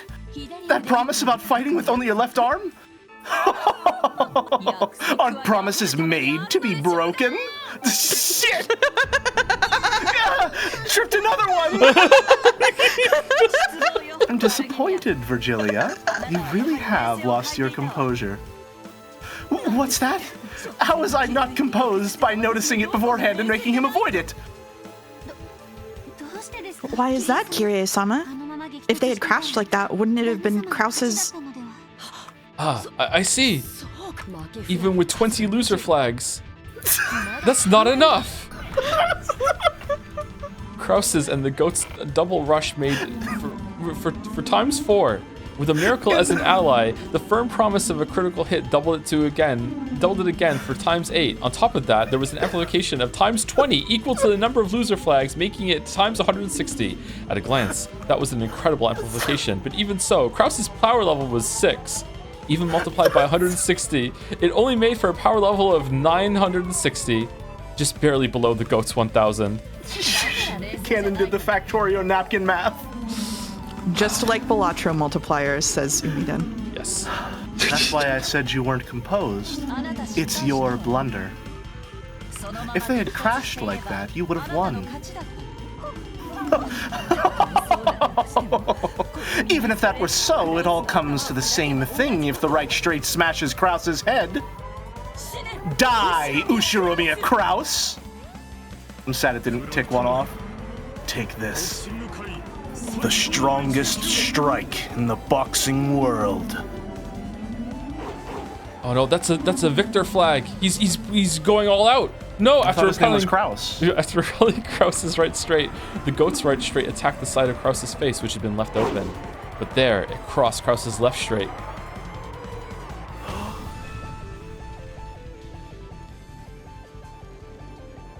The two punches crossed, and time stopped as each aimed for the face of the other. It's just like Tekken. To think that it would be timed for a simultaneous strike. But his power level stops at times 160, making it 960. It doesn't reach up to my child's 1000, unless we do some Kraus math real quick. No, Virgilia-san, it's your loss. Why? You made him repel the first cross counter. Certainly, if another right straight after that were to hit, Kraus-san would probably be in pieces. However, that was crossed. That's no good. Sorry, but this is a complete loss for you and this goat. My goat is washed. A cross counter has 4 times the destructive power of a normal punch. Of course it does. This is common knowledge in the boxing world. And if it's We've blocked, all played Dudley in Street Fighter. yeah, Come on. and if it's blocked and the right straight hits, then it's a double cross counter with 8 times the destructive power. This is also common knowledge in the boxing world. And if that is crossed, then by the principle of leverage, the triple cross would multiply the destructive power by 12. This is also And if we painfully cross common our knowledge. hearts and hope, then it gets even stronger. This is also painfully common knowledge in the boxing world. It's even written in Min Mishobu book.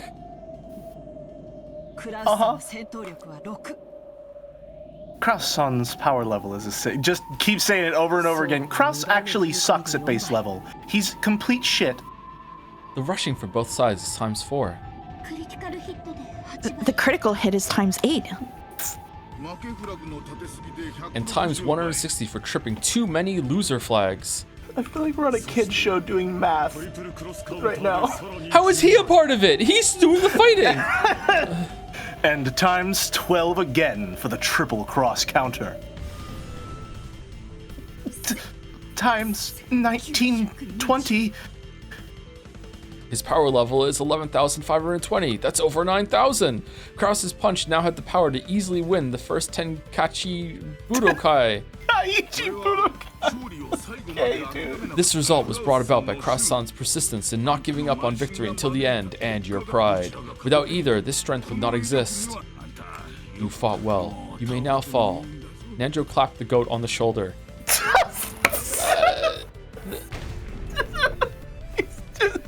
Your Oni-chan gave it his all. As the sparkling drops from the goat's eyes scattered, he bent backwards and fell on Virgilia.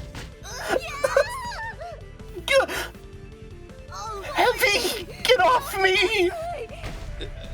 This is a Team Rocket bit. The goat's massive body was too heavy for the slender Virgilia. She wriggled around with it on top of her, but it didn't look like she'd be able to escape. In that instant, the barrier Virgilia had sealed broke. We turned the turtle on its back and won. Don't take it personally. Kid. It was the principle of leverage that led to your defeat. I'm lightheaded. I'm actually getting a little dizzy. I wonder how the principle of leverage applied to that counter. It's an eternal mystery. Let's escape while we can. You take care too, Goat-san. Well then, excuse us, Virgilia-sama.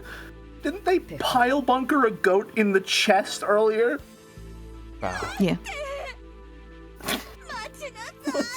Wait! Wait up! Get this off of me! Gap! Why is she saying that? After that, there was nothing to block their way. They ran intently through the underground passage. They did a whole bit earlier where Gap said Leah, and Virgilia said Gap. They're being all gay together. all Come right, on. gotcha. I'm sorry. Give the I'm ladies sorry. their sapphic moment. I'm sorry. I missed it. I'm sorry. All right. Jessica It is Yuri. Jessica had finally been cornered with the wall at her back. Renove advanced with his magical circle wall bit by bit and would probably crush her against the other wall eventually. Considering the distance, she threw out this is a long chapter. Holy shit. It is, yeah. That's why I said it was fine to break it up. Considering the distance, she threw out her fists. This would be her final strike. Jessica had dealt out many punches so far. The wall wasn't invincible. It already started to crack, and it wouldn't be strange for it to smash at any moment. However, due to the rebounding damage, Jessica also had cuts all over her body and was all worn out. Please put a stop to this. I don't intend to crush you. It is up to the master to decide how to deal with you. However, I also intend to congratulate you specially for your good fight. Quit fucking around. Not yet. It isn't over yet. You have wounds all over your body. It's all you can manage just to stand, is it not? It seems you plan on putting all your strength into this final strike. However, that final strike will be fatal to you. The damage reflected by Renove's more all-out she went, the more suicidal it would be for Jessica. I get it. I know that. I am warning you. Stop this now. This is for your own good. Stop bluffing. Your wall is already about to break, right? I can tell by the feel of it after punching it so much, okay? That was a fact. Renove's wall was already on the verge of breaking, and on top of that, Jessica's fists had been imbued with an unimaginable magic power attack power by now, and their destructive strength defied the imagination. In the worst case, that destructive power might even pierce the defensive wall, smash Renove as well, and create an expansion connecting this room to the next. However, that damage would rebound on Jessica as well. She wouldn't escape unharmed. I will say it one more time. Stop. I say this out of consideration for you. Shut the fuck up. Prepare yourself. Jessica howled. Putting all the strength of her greatest and final destructive power into her fist, she roared.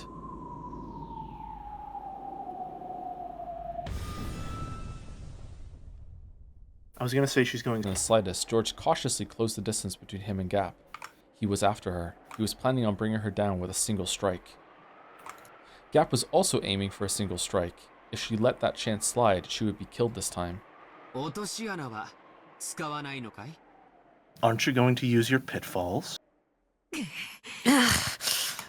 Even the tiny opening during the time it took to open the hole would prove fatal with George as an opponent right now. Gap cautiously calculated the distance and timing, but even as she did, George closed the gap between them. If you won't come, I will. Go ahead. There's no point in cheap tricks anymore. I'll settle it. With this kick of mine. For an instant, she thought George's body blurred, and then only his jacket was floating in the air. The moment she thought, darkness covered Gap. George, with his heel swung up high, was attacking from the sky like a massive dragon. Maybe Joe should be voicing him then. Maybe. It worked. This is my victory, Ushiromi and George. What? Gap opened a vast pitfall with her in the center, swallowing up George along with herself. The two were swallowed up by the pitfall and spat out from the ceiling of the arbor. But that was what Gap had been after, so she alone landed lightly. However, there was another pitfall in George's landing spot.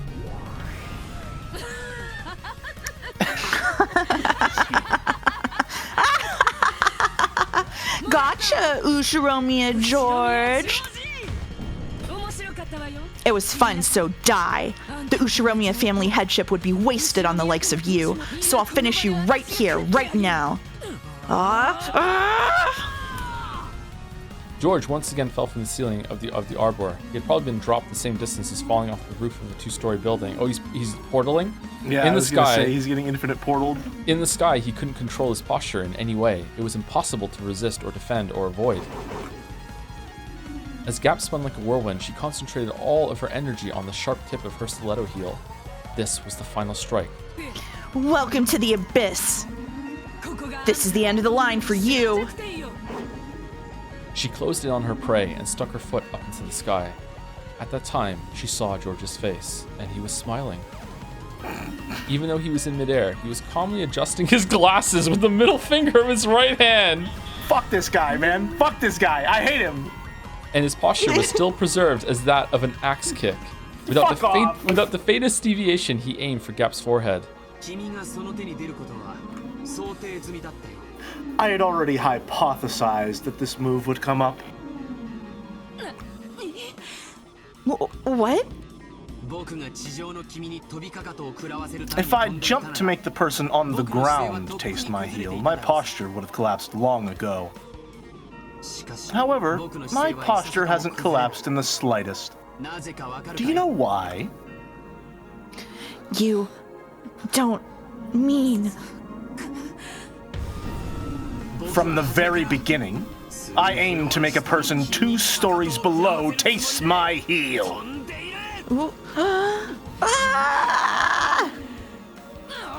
It's your loss, miss. Bing bong. What? Take this. The final, strongest punch that Jessica had raised reached the wall and was sucked in. Oh no! It was sucked into a black large hole that had suddenly opened on the wall. It was a tag fighter all along. Well, I did tell you to stop.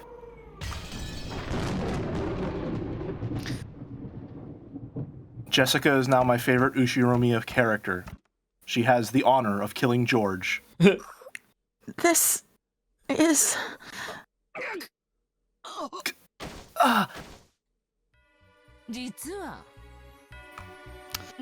Actually, I wasn't even close to being in a pinch. Sorry. Jessica's fist had gone into for George's stomach, and George's axe kick had lined up on Jessica's head. The shocking destructive power imbued in Jessica's fist crushed George's organs and scattered his abdomen. The same destructive power in George's axe kick smashed half of Jessica's head and scattered its contents in the same manner. Jesus! Didn't I tell you? Hey, Beato, what do you think? Were you watching?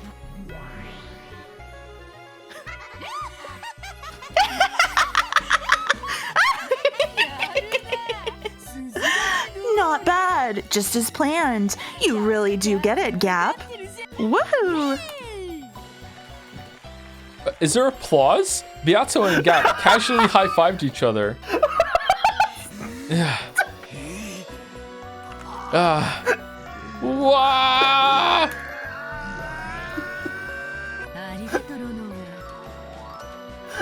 Thanks, Ronove. Thanks for the gift. I'll return Jessica's corpse. Separate the corpses of the 2 who are close. Does this mean the second twilight is over? Gap dropped Jessica's corpse through a pitfall, and all the chunks were thrown into Jessica's room, as carelessly as throwing something into the trash.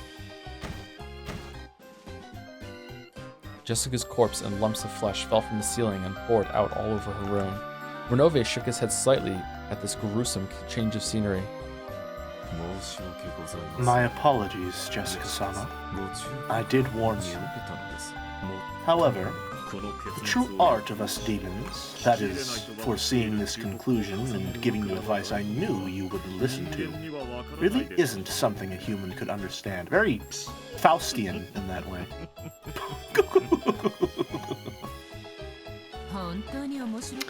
It really was fun, kid.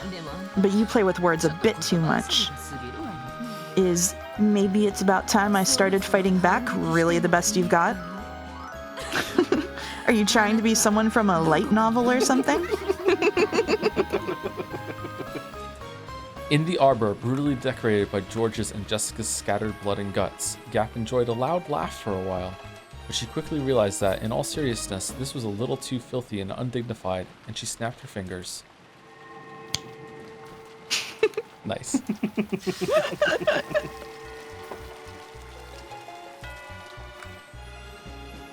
As she did, a cloud of gold butterflies rose up around her, stuck to each of the bits and bloodstains and dropped them. Then, George's corpse returned bit by bit, and the brutal corpse with its guts torn out was repaired into a clean corpse that looked like it was sleeping. Was this some act of sportsmanship towards a dead rival? No, George doesn't deserve that. The heavens were split, because Gap had lifted her leg high, pointed at the sky. See you, lover boy. This is game over for real. Did you bring him back to life just to fucking heel kick his ass? Splat. Without a trace of mercy, that foot stepped down and was buried into George's forehead. The stiletto heel that was sharp as a weapon pierced George's forehead, and someone in chat said, "I wish that were me." With a bloop, it was pulled out. Bloop. It was like a mark proving that Gap certainly had finished him by her own hand. Or own foot, I suppose. Mm-hmm. Alright, Gap is now one of my favorite characters.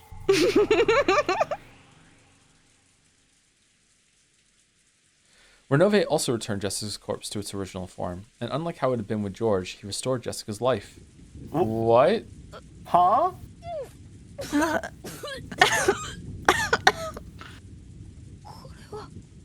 What in the world is this? A dream? No, that is wrong. You certainly did pass away, Jessica-sama. You should be well aware of the memory of your final moments. Jessica's mind was burning.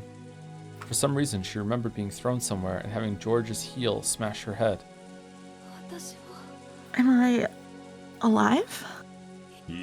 No, you are dead. With my magic, that will only be postponed for a scant 3 minutes. After 3 minutes, the magic will end, and you will return to being a tragic corpse with half of its head crushed. What did you say?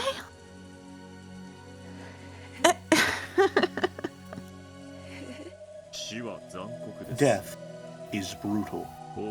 In most cases, if you aren't given time to ready your heart. But to praise you for fighting so bravely, I've decided to give you this time. Perhaps you should sort out your regrets from this world in those 3 minutes. I could also decide to take you along with me during those 3 minutes. But the power that had burned through Jessica's body until a second ago had been completely lost. Jessica was aware of that herself. She was already dead. I don't want to interject too much. As a thought.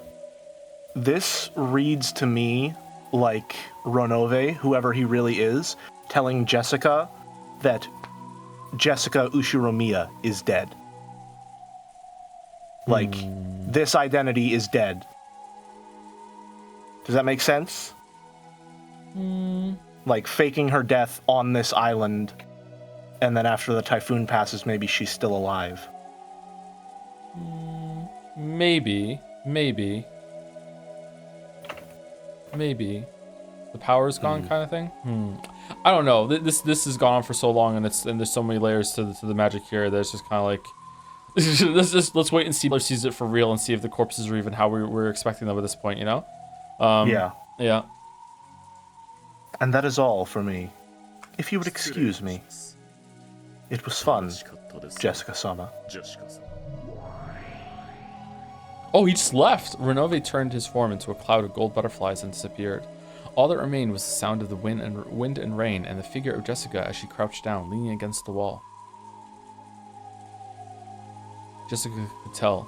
She probably really would revert to the corpse she had been after 3 minutes. Was there anything she could do in those 3 minutes? This reads to me more like Jessica killed George and now went back to her room and is going to kill herself in shame about she can't live with it, what she did, the choice that she made. She stood up and with a shaky gait took the phone that was on the desk. My reasoning for saying this, because I saw some people saying, oh, I'm coping because I want her to live. Partially, yes. However, she, I think, is the only character who has survived to the 8th Twilight twice. She survived the first one, she survived the 3rd one, which gives me reason to believe that may be a common thread between all of these different stories. Oh no, you're right, Battler survived the 1st and 2nd as well. Right. And then died on the 3rd. Right at the end, yeah. Hello? Is that Jessica? Jessica? What is it? Are you okay?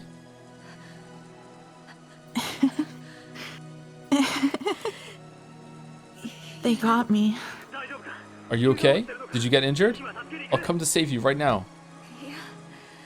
No, it's already too late. I'm already dead, or so I hear. By the time you got here, Battler, I'd be a corpse with half its head split open. Crap, that damn geezer. Wait there, I'm coming right now. Listen to me, Battler. Listen closely, okay? Now I totally see why Goto-san and Kumasawa-san were evasive about the time the 6 in the dining hall got killed. Those guys aren't human. What? What are you talking about? I saw it, so what am I supposed to do? Those guys warp and set up barriers and do whatever they want, okay? It's like some kind of manga and anime. Hell, and we seriously can't keep up. From the very beginning, fighting was useless. They really aren't opponents that you'll be able to fight with that hat-stand spear you're so proud of. A line of blood dripped down from Jessica's forehead. George Nissan's done for too. That was an instant death. The next test is yours, Battler. I wonder if your test will go the same way as ours. Be careful and don't misunderstand. You mean about the test? No. Don't misunderstand and assume that your enemy's human. The enemy isn't human. They're demons that can freely wield a terrifying magic. No matter what, don't get the wrong idea about that. Be careful. A line of blood dripped down from Jessica's mouth as well. The left half of her head started hurting. Jessica realized that she was about to return to the corpse she had been. When 13 people die, the Golden Witch will revive. 6 were killed, including Mom. That's the first Twilight. Then George Nissan and I were killed for the second Twilight. So once 5 more people are killed, the ceremony will be complete, and the witch will revive. I hope Dad and the rest are safe. If they aren't, the one to test you might be the resurrected Beatrice herself. Battler already didn't understand what Jessica was saying, but from her tone, he realized that she knew she was about to die. So even though he didn't understand the situation, he urged her to give it her all. I said I'm already dead. See ya. It looks like it's time. Good luck on your test. I hope you can become the head.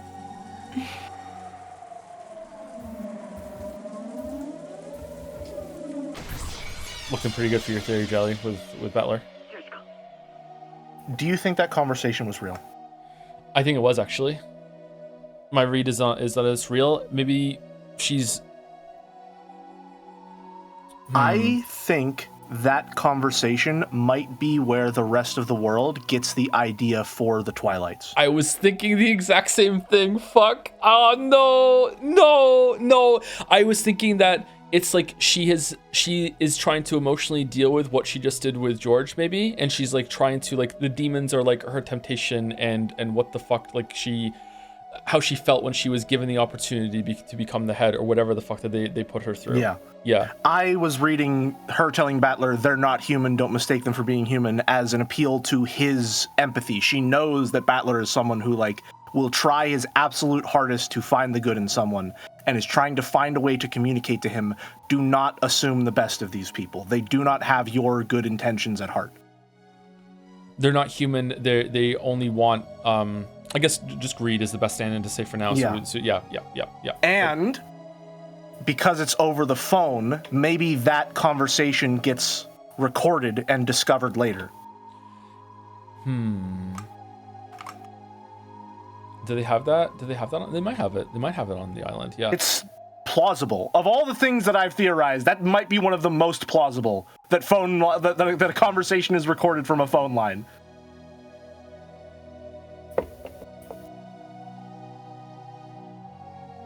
I think that was definitely her killing herself.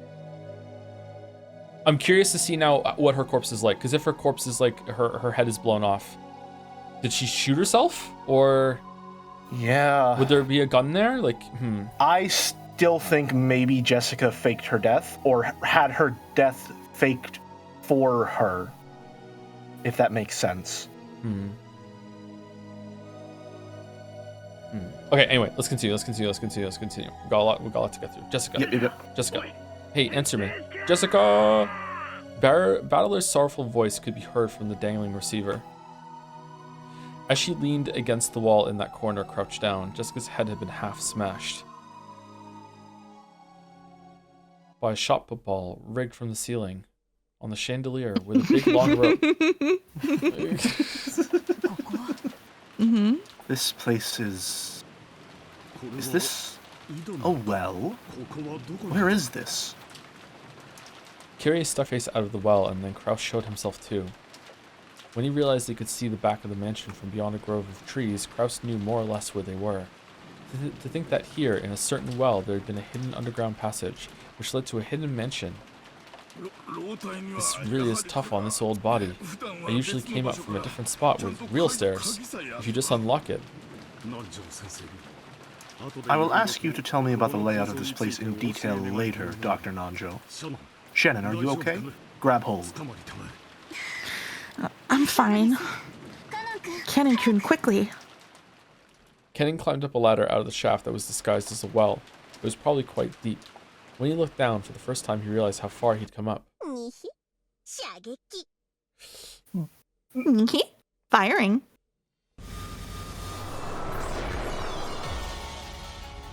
Bang.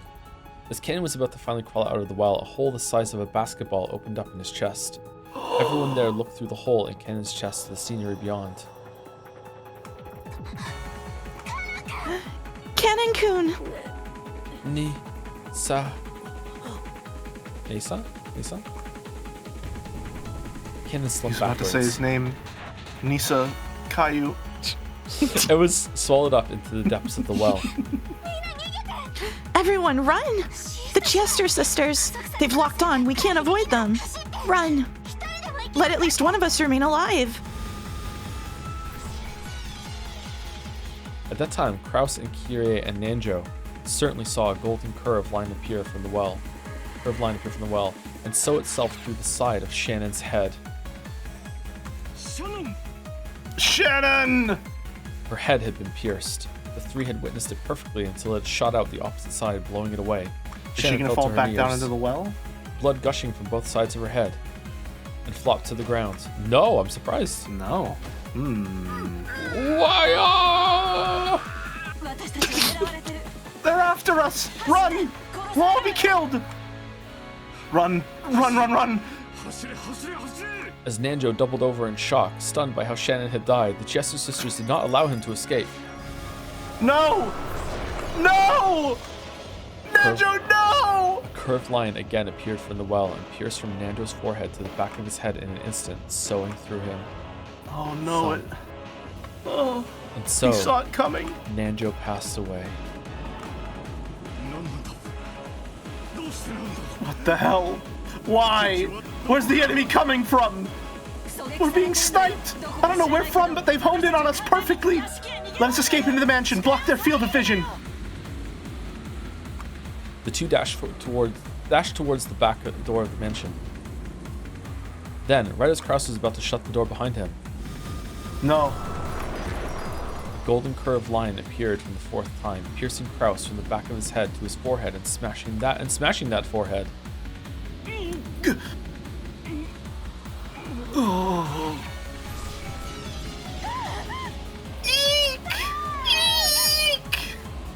Kraus's body leaned over, fell down, and drew a neat radial pattern with the insides of his head. Well, no more for Kyrie. Kyrie ran wildly through the hallway, flew into some room, and locked the door. But even so, she wasn't even remotely convinced that this had saved her life. She would probably die soon. This was apparently one of the guest rooms. At that moment, Kirie's eyes fell on a phone on a side table. Another phone call?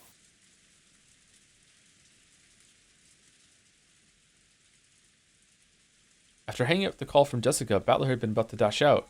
In that instant, the phone rang again. God damn it, just off the hook tonight. Hello? Huh? Kirie-san? Yes, Battler-kun. I got lucky. I managed to escape the dungeon somehow. I really did have luck on my side. Where are you? Is everyone okay? Over here, it looks like Jessica and George and Nikki are... Listen! I probably won't be alive for long. At that time, right after she thought the keyhole of the locked door might have glowed gold, a gold curved line drawing a helix. No, a golden sewing thread penetrated in from there at an incredible speed and bored a hole into the floor by Kirie's feet. But talking is a free action. Oh, that's unusual. The enemy, who sniped the other four one after another with extraordinary skill, apparently really does have trouble shooting me between the eyes with a single shot while I'm holed up in this room. But the next strike will probably hit. At this point, Kirie finally remembered the first massive killing in the dining hall. That's right. This is what killed Rudolph and the rest, all 6 of them. Listen, Battler-kun. I'm going to tell you everything exactly as I saw it. Okay, I think we're right, Joe. I think we're spot on. I'm sure you'll think there's something wrong with my head. Yes, it's okay for you to think that. Even I still haven't sorted out what it was I saw. Today, after you all returned to the guest house, the family conference began in the dining hall, and I'll tell you everything that happened next. Listen until the end without butting in. The call might be suddenly cut off partway through. If it does, at that time, I'll be dead. Kirie-san. Then Kirie spoke. About Kinzo appearing and the family conference starting. About the 6 being killed and the 5 of them being confined. About how she had escaped somehow and ran away to where she was now, and how everyone had finally been killed. It was all spoken dispassionately, with no dramatization, just as she'd seen it, with no confirmation of what we just went through being the version she's saying right now. She even spoke about how everyone except her had been killed, and how she had observed the moments of all their deaths, and how, even now, someone was trying to kill her. Actually, even while we've been talking, I've been attacked 3 times. Something like a strange gold thread keeps flying into the keyhole, spinning around and aiming for me. First, it was by my feet. Next, it was close to my shoulders. Just now, it grazed my ear. Its aim is getting more and more accurate. It's like it'll go right between my eyes pretty soon. Run, Kirie-san! Run away! Where to? I've run this far. Hide. Hey. Kirie-san. Hey, Battler-kun. Are Jessica-chan and George-kun still alive? Not long ago, I got a phone call from Jessica. It kinda sounded like they were done for. Thought so. Yeah. When we were being killed one after another, I kind of had a premonition. Thought that perhaps the second twilight had been finished in the ceremony of killing 13 people, before our twilights had been reached. In short, Sumari. When I die, that's 13 people. This way, the ceremony is complete.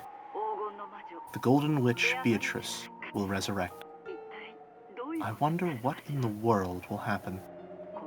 On this island filled with demons and witches, and swarming with goat monsters. I wonder just what will happen when even the leader of them all, the Golden Witch, appears. By now, I don't have a clue what's going on anymore. Okay, I'm really surprised you just said those details. What the fuck? Yeah. Again, more and more credence to the idea that this is where all of the ideas of what happened on the island come from in the outside world. Yeah. Maybe some of the deaths were faked, and it's like the servants had goat masks on as some kind of cult kind of thing, and that's what she's talking about. Like, I don't. I need to see just how aligned we are. Does this feel too convenient of an explanation? Like, do you feel like the conclusion we're reaching is what we're supposed to think? See, I don't know that anymore. The game has already jerked me around so much that I'm calling it a game. I don't know. I think yeah. I think yes. I think the repeat, and maybe not the first one, but now that it's the second phone call where he's getting things, and we've already learned to rely on Battler's perspective more than on the others. I think yes. I think we are meant to be lean toward that, which makes me not want to trust it now. It feels too obvious, right? Yeah. It feels too obvious. I don't know.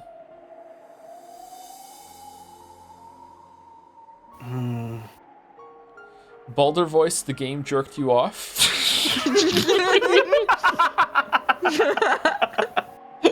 Listen, if you read the novels, that's not true. That doesn't happen. Okay.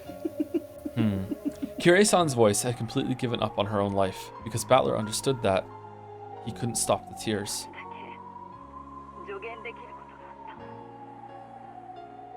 There's just one thing I can advise you on. What?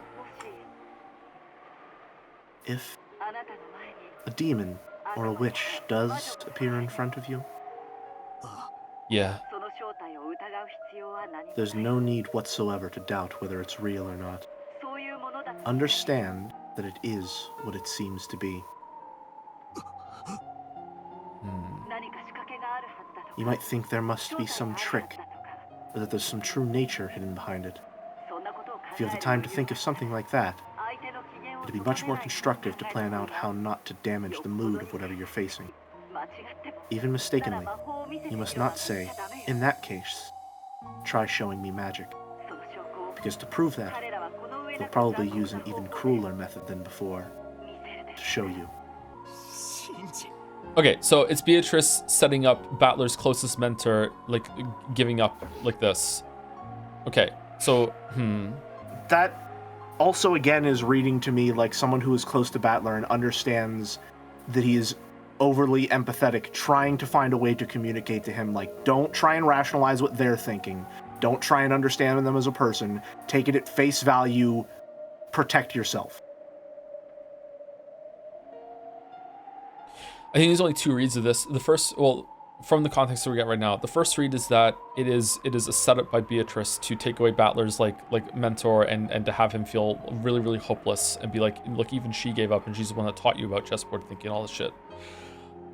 That's the clearest one that goes along with the traps that Beatrice has done before. The second read is Kyrie trying to convince Battler just to go along with it in the sense that they're delusional. Don't call them out on their delusions, because that'll just trigger them to do something even worse. Just smile and nod, in order to survive. Because pressing back against it is what makes them, like, smack you down. Yeah.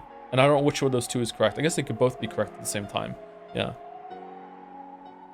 I think it's definitely, it's both. Both sound right. I feel like the person who made this knows what I'm fucking thinking, and I don't like that. It's here. Something like that coming from your mouth. I can't believe it. I understand. I understand why you can't believe. So that's why I can give you this advice. Believe. Believe. You're telling me to believe in Beatrice and demons and witches and monsters. Even after being shown things not of this world so clearly, I think we still weren't able to believe any of it. I'm still like that now. The true form of this thing that keeps attacking me, trying to shoot through my forehead, is something I don't understand, and I can't believe it. So, I want you alone to believe, to understand, to accept the existence of what we couldn't accept. If you do that for me, our deaths won't be wasted. It'll also have been worth it for me to make this phone call. Ah.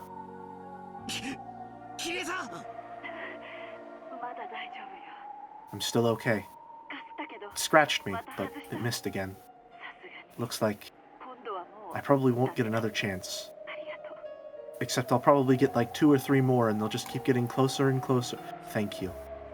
And goodbye, Battler-kun. I treated you coldly sometimes because you were Asumu-san's son.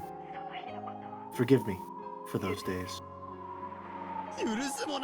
What do you mean forgive you? Right now you are a mother to me, Kyrie-san. I felt as though I'd heard an incredible sound at the other end of the receiver. Then a noisy clacking sound, as though the receiver had fallen to the floor. Why couldn't you hear the other shots then? Or did that shot hit the phone? Or was it like her... Sorry to be explicit. Was it like her skull shattering next to the phone and it was like a popping sound? Of Probably. Yeah. Probably. Kyrie-san. Kyrie-san. Oh, that's a new expression for him. Kyrie-san did not answer through the phone. Again. Ever. Chapter end. Smash. Meanwhile, Okay. Maria watching TV. Yeah. Okay. So I propose we take a break now because we have one more chapter to get through that's about an hour and a half, and that'll take us to Jelly stopping time. How's that sound? Sounds good to me. Sounds good. Okay. Okay. All right. Before we do, is there anyone to say thank you to? Who's the last person I said thank you to? Oh, there are a lot. My bad. Boulder says, speaking of the sound of a train crashing to a dead end, so this is a message that he's been sending since the goat fight. Satisfactory 1.1 is adding rail blockers, so you can cleanly end rails. Oh, that's good. Thank you. That's good to know. Few. They're also adding vertical splitters. I know. This was supposed to be a Satisfactory Saturday, but Umineko takes precedence. Just so you all know, Purple Tractor Chan, still doing great. I'm setting up more trucks. Purple Tractor Chan. Okay, so thank you to the following people. If you two want to go and have a longer break, that's fine. I can say thank you and then I will join you. It'll be 5 minutes after I walk away. I'm not gonna make a tea this time. I'm just gonna probably get some water and maybe like eat a cookie or something. I'm staying. You're I'm staying too. Wow. Thank I'm you. gonna drink water though. House in the Froggy Valley for the new sub 2 hours ago. What a long reading that we've done. Thank you for the new sub. Thank you, Happy Quack, for the bits. You don't need to read this out loud.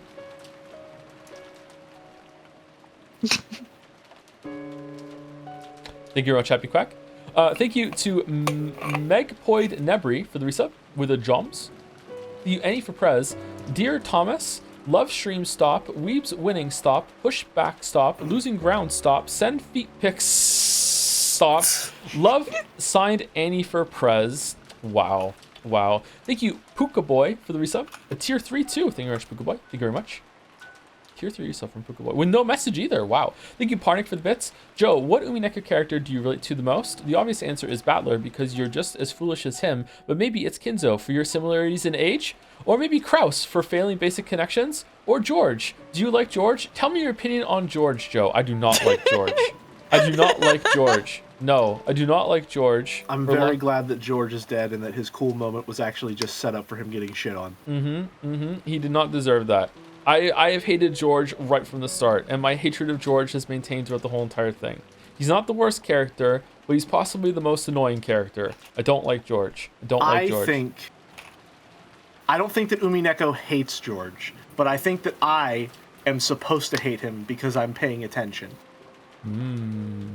Does that make sense? I think episode 2 intro onwards has been massive red flags. George is bad fucking news for me. I don't know, actually. I feel like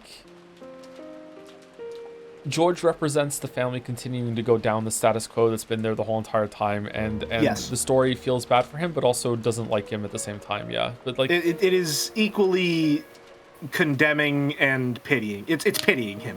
Yes. Yeah, I mean the family status quo. Sorry, I'm allowed to theorize about this one. I think because I can safely say with what's been shown so far, the family status quo isn't exactly something to look up to, right? And so continuing the sort of line of terrible men in power isn't exactly what we want to occur. Yep. He has all of the teachings of the patriarchal side of the Ushiromiya family, along with whatever ideas of what that means instilled in him by Ava. Holy shit, Jelly, hold on. What Mouse just said to me made me realize the whole entire story of Craft. No way, me too. Listen, I didn't want to say it because it's your stream. Oh my god. I don't want to take up your spot. Holy shit. You know what? I think I don't want to spoil it for chat, so let's not say it. Okay? We may have failed today's connections, but hey, I haven't we're making the ones that failed count. yet. I haven't failed yet. Yeah, I am still going to, but not yet. Not yet. Thank you, Pincerata, for the bits. Hello, Joe. Sorry for owning you so hard. As an apology, I'd like to give you my most sincere compliments. You are my favorite male role model streamer, and I like that you show young men like myself that I can still be kicking it at the ripe old age of 40. I hope that when I reach your age, I can be just as wise as you. Or Z. What's Or Z? ORZ is it's an emote. It's like someone bowing. Oh, okay. Thank you, Pincerata. Thank you, Parnik, for the bits. George got his first cool scene, and it's him beating up a woman. Can't believe he's still single. I don't think that's a coincidence. I think that's on purpose. I think that's very much on purpose. Thank you, Thesticles, or They Stickles. Can't say your name, I'm sorry, for the resub. Dear Joms, I'm getting bottom surgery soon. So I want to change my Twitch username to something more appropriate after. So far I can't think of a good replacements as Theyvia or Theyveries just don't roll off the tongue nearly as well. Do you have any suggestions? Have fun, chat. Have fun. Have fun.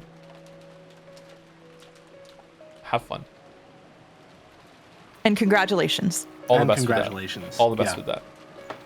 Thank you, Parnik, for the bits. Oh my god, y'all, George Ushiramiya is such husbando, dating Shannon Chan with that age gap because he's so mature. That time he kicked a girl, just his son Deer side showing. I can't believe he's still single. All these male feminists just don't appreciate a man who knows the value of gold and furniture.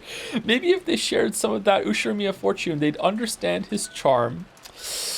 Thank you, Parnik. Thank you. The intended response to what we saw today. Thank you, Lorder, for the resub. Real quick. Krakonis is adding me with something very important. On the phone call theory, doesn't the whole witch stuff come from the message bottles? At least that's what the on stuff implied, not a phone call. So here's the thing.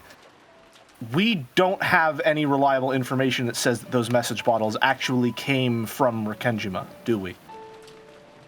There's the implication that they came from there because they were located in a message in a bottle. The idea is that they were sent from the island. We do?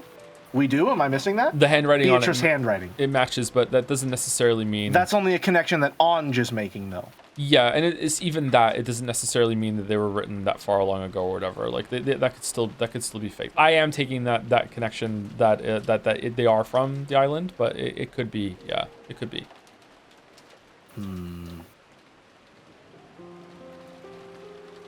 You were sorry. Go for the bits. I apologize for interrupting. No, it's okay. It's fine. Sorry, I'll call her Angie, and I'll call Battler Batara. And I'll call her Beatrice. There you go. Now you're streaming. Yeah. Thank you, Sham Rackle, for the resub.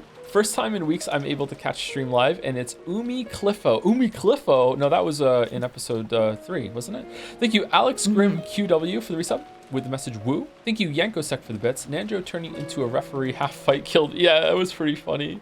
That was probably the best Magic scene, I think, because it was entertaining. It was having fun with it in a way that was entertaining me, the most important person in the world. So I'm happy that I got to enjoy that scene like everyone else enjoyed the other ones. Thank you, Mega Man X 195. Are there that many so far? Thank you for the resub. What a scene! It was pretty good. Thank you, Sound of Rain, for the bits. Hey Joe, me again. I've noticed that every single time you see one of my bit messages today, you've been immediately reacting with a sigh or a groan. Not this time, just wanted to let you know. This is making my day even better. I got you then. The ability to have such a strong negative impact on your mood is making me feel capable and confident. I really appreciate you doing that for me. Just to be even more annoying, I'd also like to say that Anji is pronounced the same as the English word angel without the L. Angel. Ange? So we're all wrong. Ange? No, that's... I think that's the most wrong it's ever been. I mean, she did descend from the sky like an angel when she first appeared. Ooh. I'm going to just say Anji because it's the easiest one to say. Or Angie, perhaps? Thank you, Broadsworn, for the resub. Can't believe Kyrie is a believer. Oh, for fuck's sake. Thank you, Broadsworn. Thank you, Puka Boy, for 10 gift subs as well. Holy shit, before 12 cats and Mick Magnus96, all numbered chatters, spookily enough, all for the resubs. Thank you very much. Wayward, 12 Cats, and Mick Magnus. Okay, so take about a 5-minute break, and then I'm gonna get some water. I'll probably get a Gatorade and use the bathroom and walk around. Yeah. I'm gonna meet you all now, and we'll be back soon. See you later, chat.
Hello, hello, hello, hello. Hi.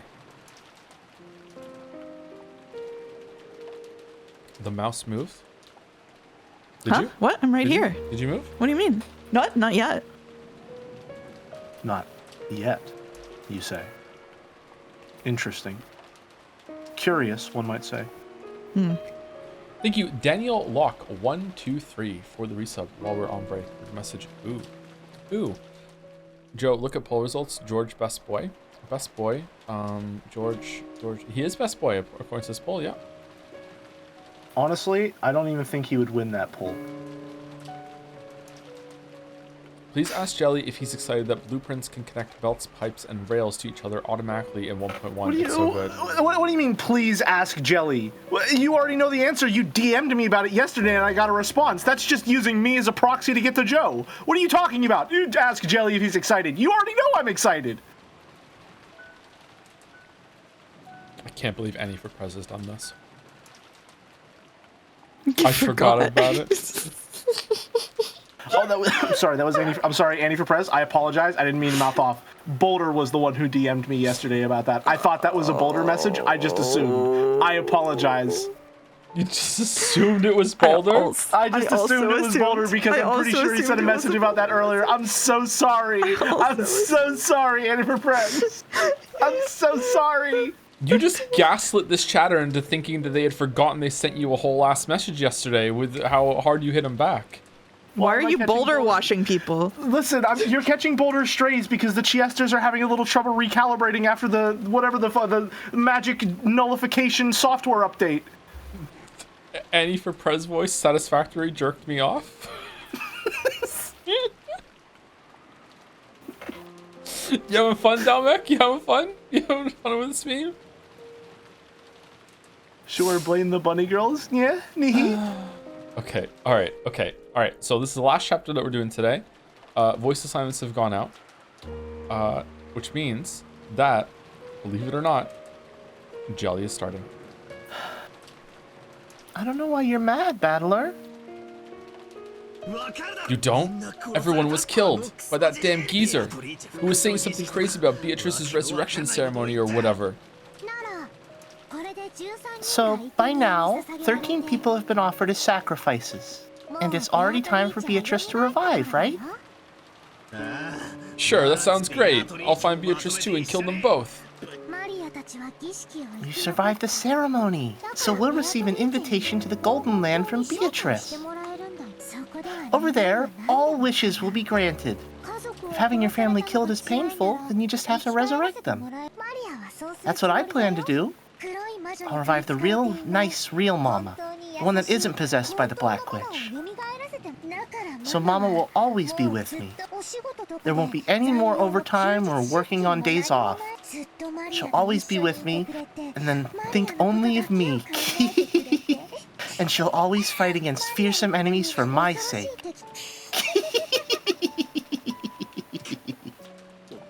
There's something wrong with you. Why are you saying something so incomprehensible in a situation like this? Didn't Kyrie just tell you, Battler? Didn't she tell you to believe in the witch?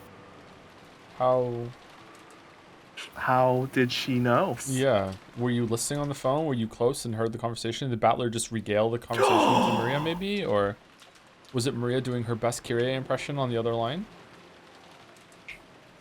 Joe, you might want to warn people about this next line. I really wasn't expecting it. Fuck. Oh, he just said 9-year-old? This is no time to get in an argument with you over something like this. Now, there are no hostages or anything, anyone left alive. This weird, shitty ceremony game is already over. Let me do what I want now. Someone might still be alive, or someone might be hiding. I search everywhere, find them, and beat the shit out of them. In a rage, Battler grabbed his hat stand spear and flew out of the room, and I am going to check something real quick because I'm curious. So, we haven't seen a single body this whole entire round. Because no one is red, right? This is the future. Also, one. I think I'm narration here. You Am I are. not? I'm sorry, yes, you I are. am. You've stolen a job from a hardworking jelly. I'm sorry. Good thing it's not In a International rage, Jellies Month. Battler grabbed his hat stand spear and flew out of the room. Maria watched him go, looking bored. Even though Beatrice will grant our wishes soon anyway. Stupid Battler. At that time, the phone rang out again. Maria stood up and grabbed the receiver. Ooh. Hello? Ooh? Ooh. Of course, the sound of the phone also reached Battler's ears as he was about to dash out of the house the third time. Or the second time, rather. With a violent forcefulness, he turned around and dashed into the cousin's room. Maria! Who was the phone call from? With a terrifying look on his face, Battler yelled at Maria, who was on the phone. You couldn't blame him. Right now, the only humans left alive on the island were himself, Maria, Goda, and Kumasawa. But there was no way those two could call after being locked up in the gardening storehouse. Which meant there was only one person left. It had to be Kinzo. After continuing her pleasant chat with the person on the other end of the phone for a while, Maria slowly turned to face Battler. Then, with an unsettling expression on her face, she laughed. It felt almost as though the person on the other end of the line was chatting about Battler. Maria, who's on the phone? Grandfather? Battler couldn't imagine that this was the case. After all, it was inconceivable that Maria would talk into him. At that time, in the back of his mind, the words Kyrie had spoken to him drifted up. If a witch does appear, there's no need to doubt it. Just believe that it exists. Yeah, Battler just came back. He sure is jumpy. Maria, who's on the phone? Who? Hand it over? Sure. Here, Battler. After getting the consent of the person on the other end, she held the receiver out to Battler.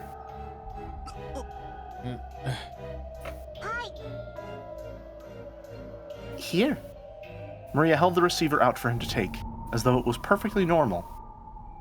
Battler hesitated just a little bit before taking the receiver.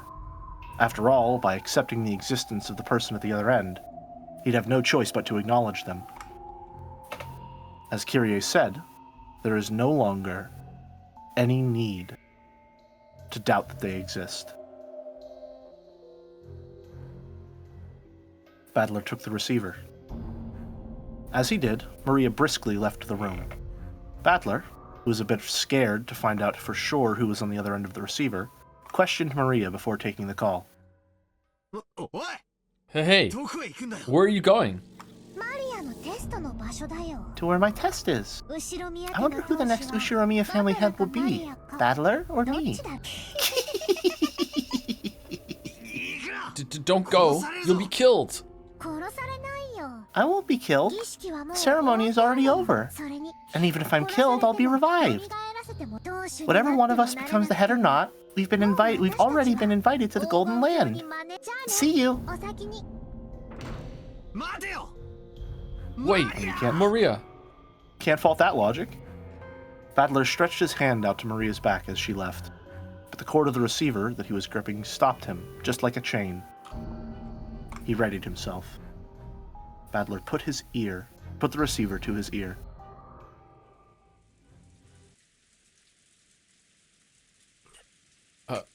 Hello? Itorichi? Congratulations! And I'm fine. And you?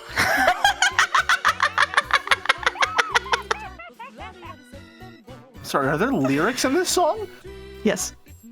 Screwed up, mocking English filled his ears. It was the voice of a woman he didn't know. Who was it? The inside of his head was starting to freeze up. Who was it? What do you mean, who is it? Ushiromiya Battler?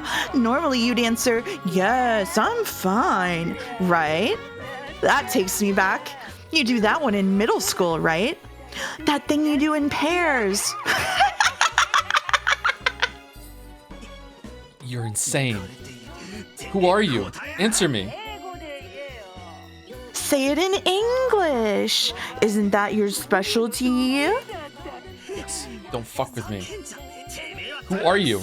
An underling of that damn geezer? Oh, what's his face? I know, it's a new one. Underling is a mean way to say it, is it not? At least say prisoner. And Kinzo is my prisoner, right? That last laugh didn't sound like it was aimed at Battler. It was almost as though Kinzo was right next to the phone, cackling as well. Just like fucking prank calling Battler right now. Just like, oh, no, don't hang up. And also, we got Dominoes too, and you can't have any. Cackle. They would team up like that, yeah. They would. The same energy. Say your name. Who are you? Who?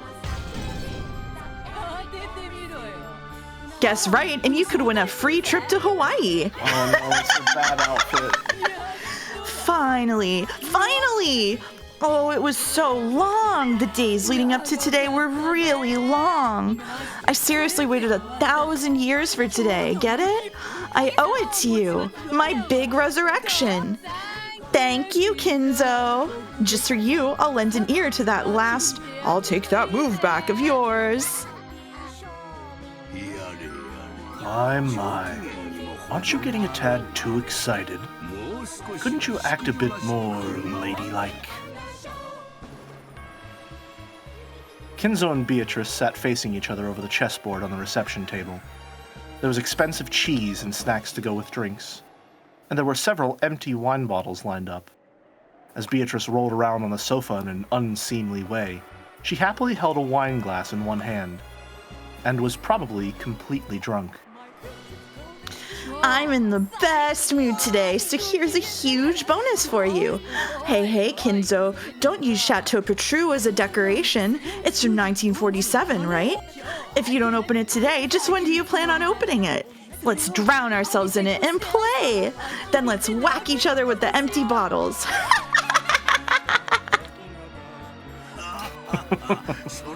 How amusing. You're too excited, and you're letting loose too much. And what about you, Kinzo? Aren't you happy to be reunited with me? Oh, it's the living world, the earthly world. Long live my flesh.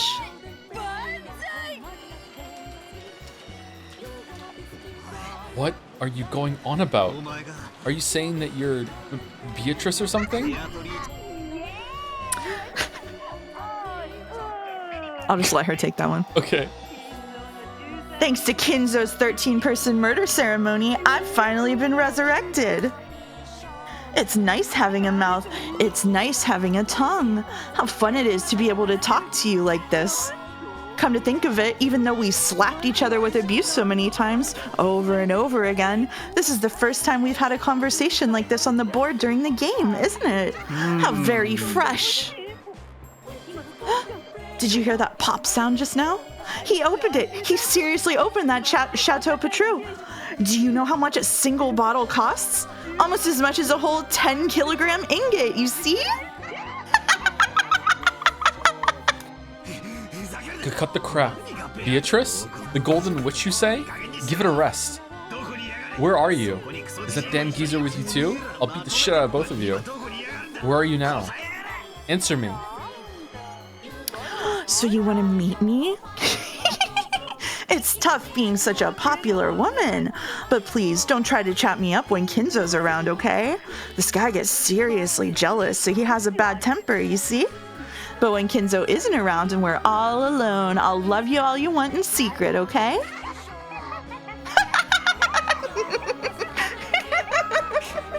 You're insane. But okay, where?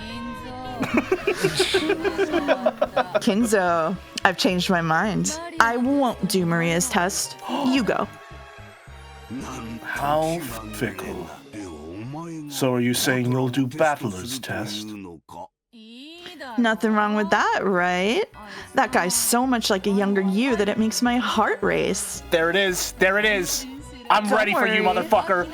I won't cheat on you. This will be the only time I'll be alone with him. I'm always alone with you in bed, right? But no more tying me to the bed with a collar, okay? Oh. Well then, battler, I, the Golden Witch Beatrice, will be conducting your test myself. As for the place, yes, let's make it the front entrance to this mansion. Battler, make sure you try seriously hard in this test to become the successor, okay? I mean, Kinzo's practically dead on his feet. If you become his successor, you'll be the new owner of everything on this island. If it's you, I wouldn't mind becoming all yours, see? Rule over me just like Kinzo did, Kay?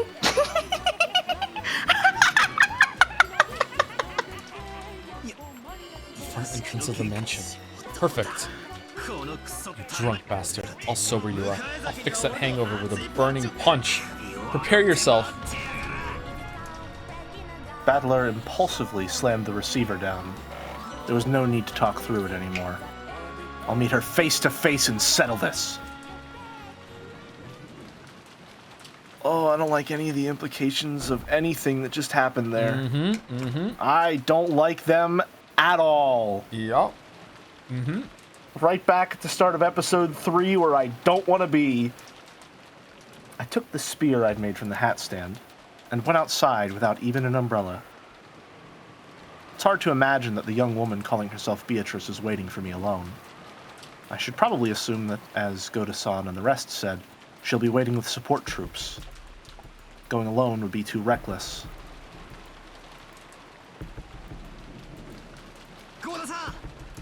I completely forgot these two were in here, by the way. Kosan. It's me, Battler. I headed for the garden and storehouse first. I need all the help. Oh, sorry, this is yours. Need all the help I can get. Goda-san is big, so I can probably count on him for some firepower.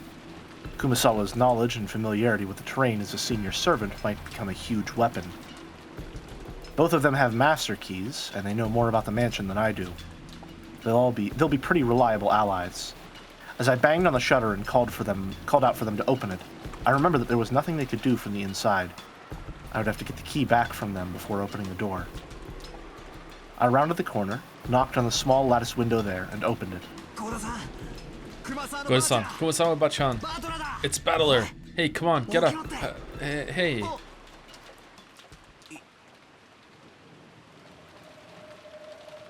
The scene in the shed, lit by a dim light bulb, was very strange. Goda? Son? Kumasawa? Son? From a low ceiling beam hung 2 thick ropes, and at the ends, Goda-san and Kumasawa-san were hanging by their necks. It was dim and cramped because of the various pieces of equipment strewn about, so I couldn't make out the situation clearly. You did not put the live chandelier reaction up for this fucking CG. Oh my fucking god. That's brutal. My finger slipped. Sorry, my finger slipped. I was sitting here like, man, all right, time to lock in. Got to be serious. No interruptions, no jokes, no goofs, no gaffes, no theories. And then I look 2 inches to my right. Okay. It was dim and cramped because of the various pieces of equipment strewn about, so I couldn't make out the situation clearly. But when they showed not even a tremor after I called out to them, and because of the way the loops around their necks seemed to carry the full weight of their bodies, I could sense no trace of life from them. You've got to be kidding me, right? Why? The shutter was still closed, and there was only a single key which had supposedly been given to Goda-san. So how had the culprit opened the shutter and killed both of them inside? No, wait. They weren't necessarily killed. If this is a suicide, that way this closed room makes sense, but I don't know why they would hang themselves and commit suicide. Feebly, I slumped down on the spot. Now the only humans alive on this island are me, Maria, and that damn geezer. No. There's also that insane woman calling herself Beatrice. There's Maria, who had acted like the witch's ally from the beginning, and that geezer, the ringleader who revived the witch, and the witch herself. What the hell? By now, I might as well be the only one on this island. Huh. Using my pole as a cane, I feebly rose. Damn, I can't do it like this. I've got to avenge everyone. Sorry, now it's my turn. I want to see. No, they haven't been updated yet. Okay. Damn it, it's useless this way. It's useless. It's all useless. Damn it. Might as well cry while I can. My frail emotions will be squeezed out with my tears. Then, I straightened up and gazed into the darkness in the direction of the mansion. At the entrance to the mansion, the witch is waiting. I'll go and settle this. I'll find the source of this weird, insane night and crush her with my own hands.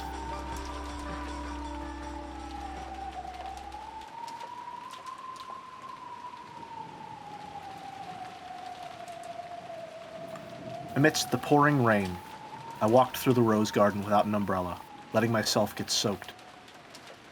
I could see the arbor on the other side. According to Jessica, it seemed that George Aniki had also been killed. Well, by this point, there's no need to worry about the lives of any hostages. I left the path, aiming for the arbor. Then, I saw George Aniki's weather-beaten corpse. Okay, it just updated Is now. this the first time we're seeing a corpse? Yes. I mean, we just saw, presumably, Goda and Kurosawa, but it didn't update But they're for not some reason. updated. Yeah, I don't know why. Can't get close enough to them to confirm it, maybe? Like, maybe they're Maybe. cake? I don't know. It's just kind of odd that it didn't update there, actually. Okay, Ushimiya George, his corpse was found in the Rose Garden Arbor. There was a single hole right in the center of his forehead. It's probably reasonable to assume he was shot with a gun or something similar. It's a brand of humiliation marking his defeat to Gap. Let's see. Aniki. Damn. The corpse was in front of the arbor. If he had died under the arbor, he might have at least been spared being beaten down upon by the rain. Okay, so it's no accident he died where he proposed to Shannon, right? Absolutely not an accident. Not at all. No, Yeah, that has to okay. be purposeful. Yeah. In Aniki's forehead was a gaping hole, as though he'd been shot with a gun. Perhaps because the rain had washed away everything, his face wasn't covered with blood, so he almost looked like he was sleeping.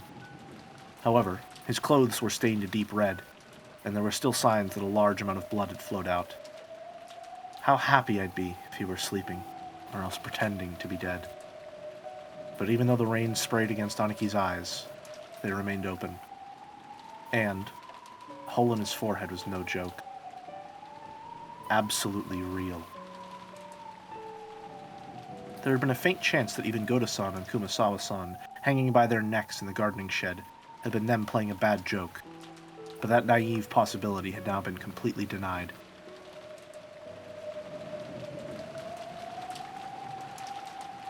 And, as I looked at this corpse, I became completely sure. Just as Goda-san had once said, the enemy had come to take lives like pieces on a chessboard. There's no mistake. It seems that old geezer and the witch really don't view our lives as anything more than that. That damn witch said something over the phone. Something about us being on the game board. Perfect. I see. She thinks this is a game. Then, if you killed everyone like it was a game, it's okay if I kill you all like it's a game, right? Prepare yourself, Beatrice.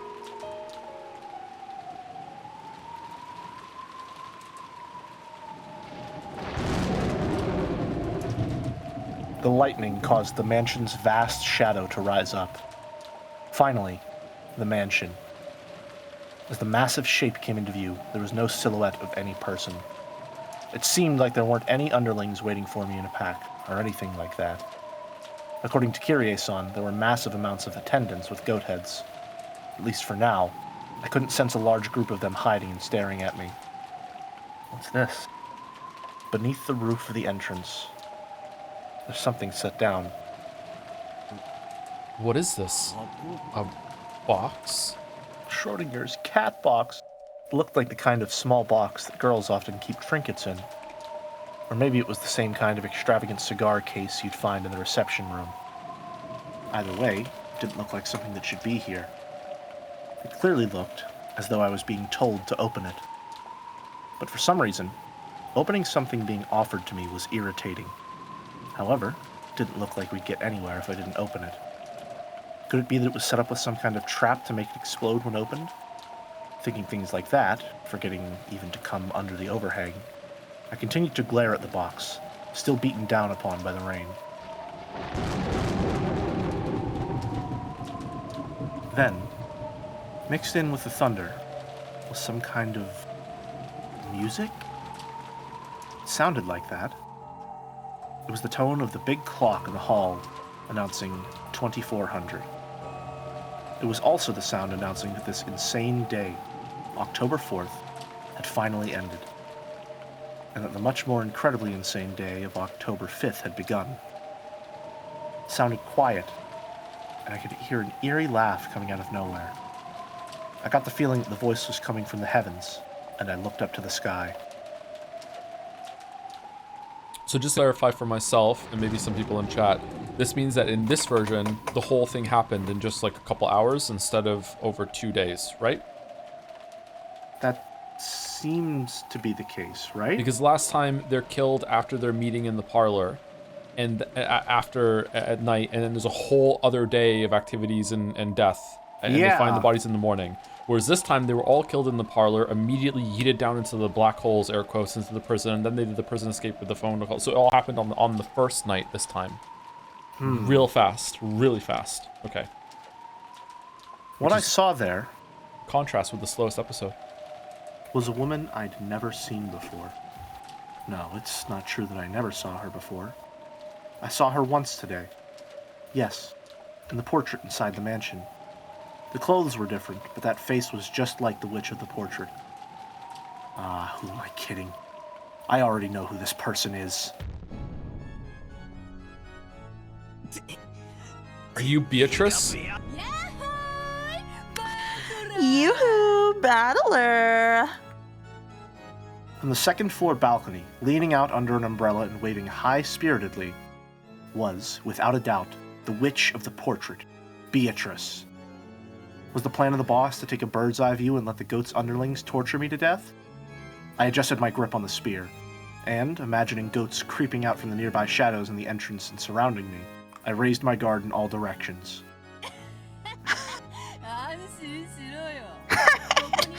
Be at ease. There's no one here but you and me, see? No goat furniture, no demon butlers or teacher, not even the demon who's my close friend. And there's none of the gold butterflies that compose my flesh, no magic circles, and no summoners as witnesses. Do you know what that means? No clue. Quit babbling.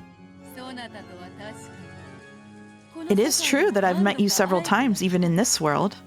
Almost as though we just missed each other. As you know, this world of humans is filled with a toxin just by your existence and your doubting of me. Almost like solid ramparts strengthening the guard around you, the king. And through multiple games, I have advanced pieces one by one, split them apart and cornered them, leveling your ramparts bit by bit. Then, a faint crack finally opened, and I sent a bishop in so that it could approach right up next to you. But as you know, bishops are pieces with blind spots. As long as you stay on the black squares, a bishop on black can wield a massive influence. But if you escape just one step to a white square, even if I close in right next to you, I won't be able to touch you.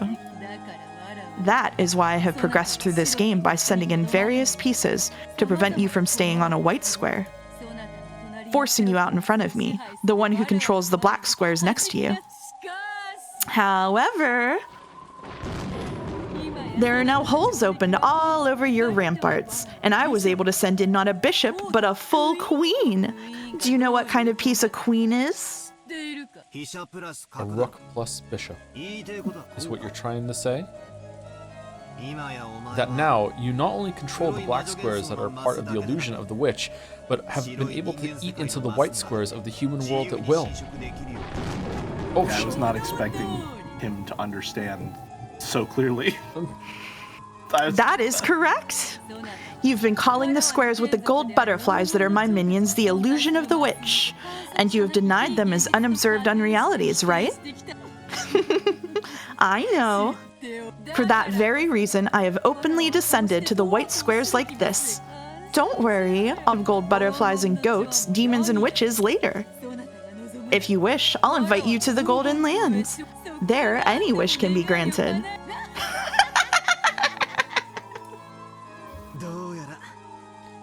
It's starting to look like someone knocked an ink bottle over the chessboard of this island. You have a bug sprite on your screen. I know, yeah. It's not there anymore, but I see, a pleasant phrasing. Soon you'll be covered in ink as well. You will finally become covered with pitch black and will surely become a black king. You really are pitiful, drowning in a sea of ink right now, aren't you? No, that's wrong. I'll admit that the island has been stained completely black from your ink bottle, but there's still a white square left. Huh? Where? Under my feet.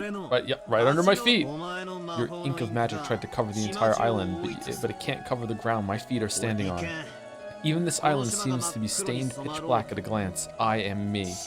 I'm here, stepping on a white square.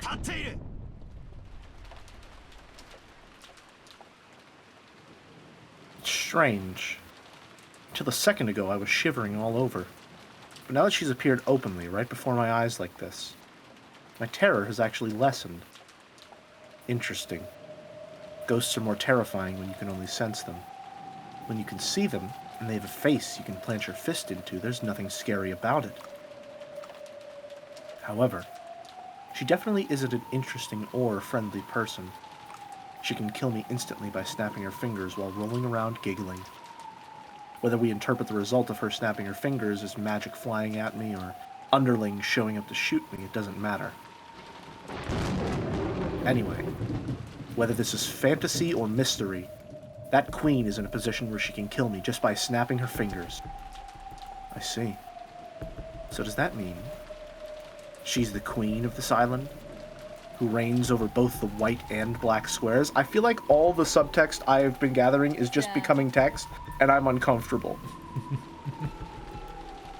Well then, it might be amusing to wait until you catch a cold and all that, Reen, but it's about time to move to the matter at hand. Can you see the box down there? Your test is inside it. Wait, after all that's happened, I'm not interested in some stupid game about who will become the successor. My game is to take you and that damn geezer and all you guys who killed everyone and smack them with a Gyan punch? One of those face crushers.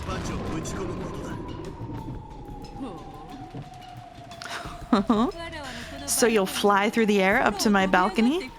Very well, very well. Then look, come on right here, right now. Here, here, up, up. Damn you, acting so carefree just because you're in a completely safe place. I'm coming over there right now, so prepare yourself and wait for me. Oh, no, no. The door is locked. Of course, the shutters are down for all the windows. My castle isn't so fragile that a single knight like you could break in. Tried opening the door to the entrance anyway, but it really was locked. When I looked around, I noticed that the shutters were closed in the windows after all. Normally, those wouldn't be closed.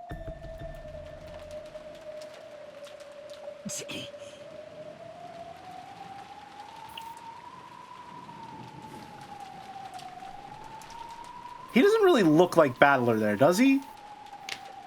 I'm not saying that as like that's not a theory. That's not a theory. That's not a theory. That's not a theory. I'm not, that's not like, oh, that's not actually Battler. I'm just saying he looks very off-model. Tiny Battler. He's just very off-model in this CG.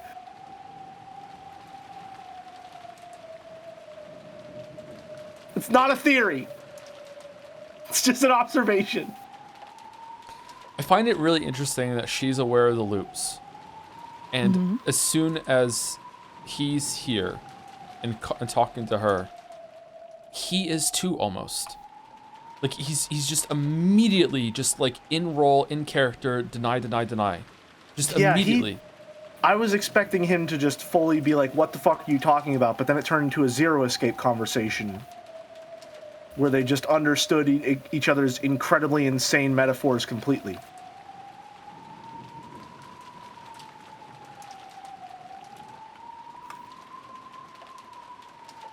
This is you, Joe, by the way? I know. Unless you're just silent. Okay. I'm thinking. All right. I'm thinking. You're thinking. Okay, I'm sorry. I didn't know. I'm mulling. He's engaging in chessboard thinking. Are they flirting? That goes without saying.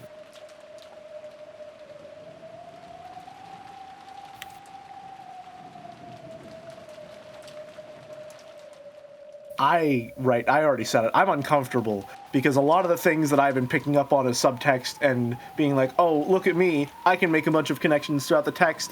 Aren't I so smart? All of those are just being said now, and that makes me uncomfortable and scared.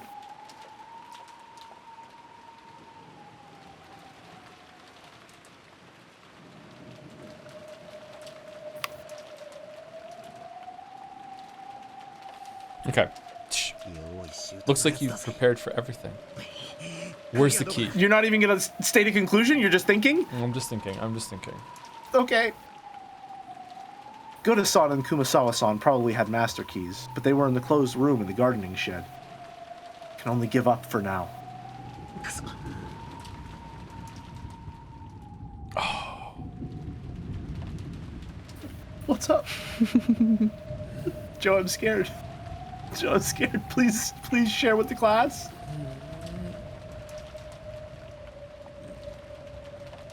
It's like doing Bandle. There's just something. There's just so much just like scratching right now. Like, she's even doing her own version of chessboard thinking when it comes to the magic in the white squares and the black squares. Like, She's holding the umbrella she gave to Maria in episode 1. What's in the box?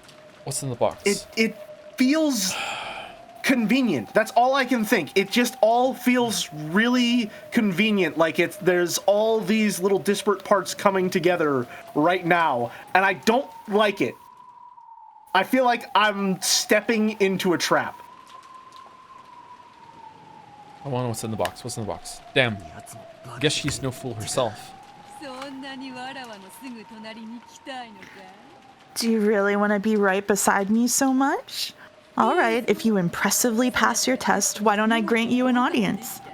If you pass, then you'll become the successor and my new master. My flesh and soul will be yours to do with as you please, for I am no more than the Ushiromiya family's furniture.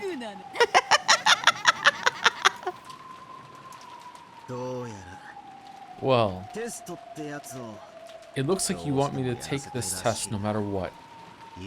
Okay, I'll give it a shot. If I pass, my first prize will be a punch to your face. Scary, scary. But it's not like I mind being controlled by violence, you see? Grab onto my head, make my face twist in pain, tear me apart like a hawk does with its talons to its prey, scratch at me and trample upon me. Oh, remind me of Kenzo in his younger days once more. That single time in my 1,000-year life. Remind me of that day I was taught the joy of being controlled, surrendering, and being reduced to furniture.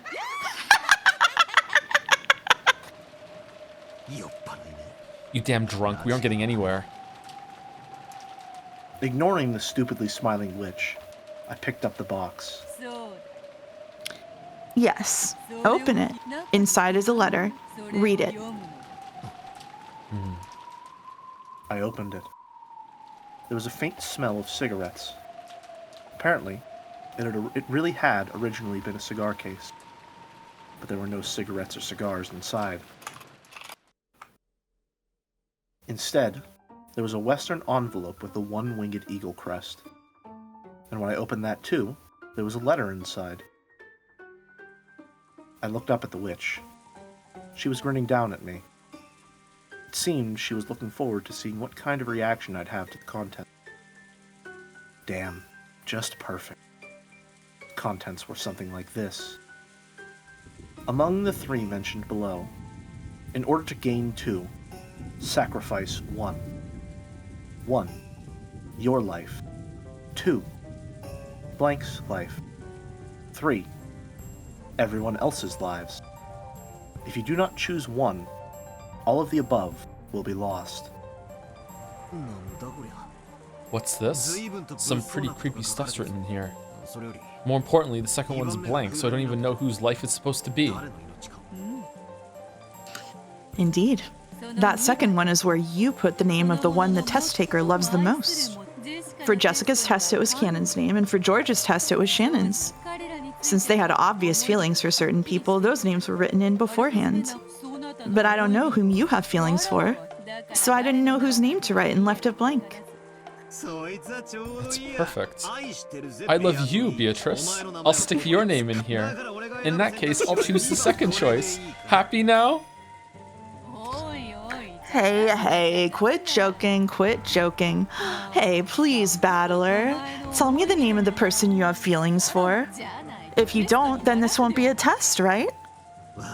Sorry. What a shame, what a shame. And I was really wondering what kind of woman was your cup of tea.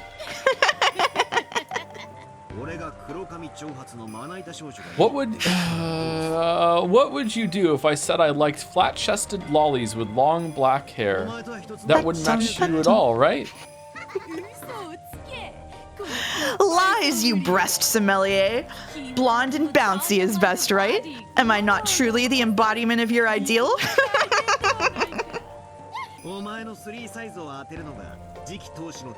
If guessing your 3 sizes is the test. Oh, okay, the measurements. The test to become the successor. I'll take it gladly. Ah, yes. This was the test to choose the successor, wasn't it? It was so fun chatting with you that I've been getting a bit off topic. Then let us begin the test. I will question you to see whether you are qualified to be the successor to the Ushiromiya family headship. Answer with care. The witch, who had been joking around like she was drunk until a second ago, suddenly regained her dignity. She looked as though she had truly stepped out of that majestic portrait. I am the Ushiromiya family alchemist, the Golden Witch, and the Endless Witch, Beatrice. Do you have the qualifications to inherit the Ushiromiya family and all of my gold? That is what I will test. State your name. Ushiromiya Battler. When faced with a dignity you couldn't have imagined from her appearance a short while ago, I answered without any hesitation. And from that, yes, I see. I can tell why she's worthy of calling herself the true queen of this island. Very well, Ushiromiya Battler. However, for these 6 years, you've thrown away that Ushiromiya name, have you not? Why was that? Because I ran out of love for that old bastard. I know. It was because you felt that your father's remarriage disgraced the death of your mother, whom you respected, yes? I see. You have no blood relation to your new mother whatsoever. It's not as though I can't understand why you'd be unable to accept that mother. However, no matter whom your father remarried, that wouldn't change the fact that his blood runs in your veins, correct? What are you trying to say? I can somewhat understand the childishness that led you to resist your father's remarriage, since you wanted him all to yourself. However, was throwing away the Ushiromiya name as a means of resistance not a disgrace to your family and blood? You were born and raised Ushiromiya, were you not? Do you think you had the right to forget that debt and throw away the Ushiromiya name? It's got nothing to do with you. This is between me and Dad. The Ushiromiya name does not belong to you and your father alone.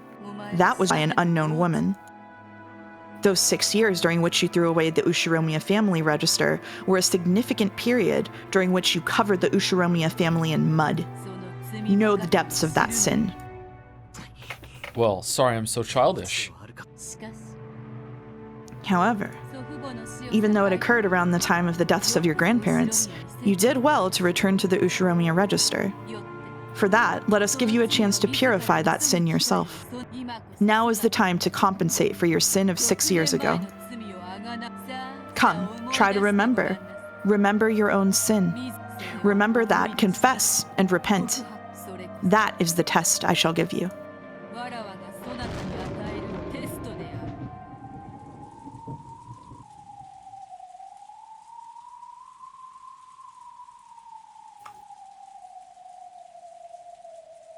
Sorry about that. That's okay. At that time, a massive thunderclap rang out, making my mind go blank. What do you mean, repent? Are you trying to tell me to apologize? The test has already begun. You may think as you wish. The witch's expression did not look like a person forcing a tough question on someone and sneering at them. She was asking seriously, and he could even sense a quiet determination. Even though the rain fell on Battler, he did not shift his eyes from that gaze. The witch threw her umbrella away. She abandoned herself to the falling rain, so that the rain would fall on her until Battler answered that question. She had chosen to let the rain fall on her as well until he reached an answer. For some reason, Battler understood that. And yet, he didn't understand. Well, if you put it that way, I do even said he wanted to participate in school events. The only reason he couldn't come was because I told Grandpa and Grandma not to let him come no matter what. It's true that I can't argue back if you want to call that my childish resistance. But you know, in that case, who would clear away Mom's Ushiromiya Azumu's regrets? Even though Mom was so devoted to our family and did the very best she could. Despite that, Dad was cheating with Kirie-san. He even got her pregnant with Angie. And then, along with her birth, he rushed to move them into his register. If that wasn't a betrayal of Mom, then what was it? Who? We'll clear up. Mom's regrets. But what you're saying is also right. Even though the cheating was a fact, the debt I owed for being raised was real too. In that case, we cancel each other out, so there's absolutely nothing wrong with me leaving the family, is there? That's right, I had the right, no, the duty to smack Dad in Mom's place, didn't I? But I didn't do that. I left without saying anything, as though I hadn't been there in the first place. And Dad forgot all about me and started a new family with Kyrie-san and Angie. Doesn't that settle everything? Since then, 6 years have passed. Time healed the anger. Kyrie-san understood my anger, and even so, she tried to interact with me, even if it meant tearing her heart apart. Angie didn't know anything about the situation, and even though I lived in a separate house, she was raised believing that I was her real big brother and loved me as if it were true. Dad casually said to come home anytime I wanted. I started to feel more and more ridiculous. I thought it was about time for me to cool my head as well, so I said I'd put it all behind me as long as Dad apologized. Then came the day of Grandpa's funeral. Then he really did put his hands on the floor and apologize, looking unbelievably pathetic. Dad did that and seriously bowed his head to me, you see? When I saw that, it felt like it'd be stupid to keep it up any longer. I'm sure Mom felt the same thing. Every time Dad and I fought, Mom would always laugh and mediate for us. Oh, were you fighting over something that silly? Is what she'd say. I could feel Mom saying that and laughing. So, though I couldn't actually say I'd forgive him, I thought it might be okay to start over again from square one. So I decided to wind everything back to how it was 6 years ago. Then I returned to the Ushiromiya family register. I'd also cried, raged, and worried for a whole 6 years. It might have been the same for Dad and for my dead mom, maybe even for Kirie and Angie. So we went back to square one and I returned to being Ushiromiya battler. That's my immediate family's problem. It has nothing to do with the Ushiromiya family. You have no right to judge that as a sin, and I have no obligation to show repentance to you.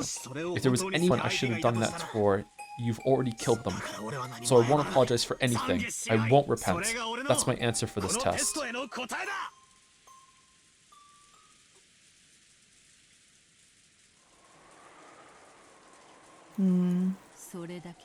Is that all? What?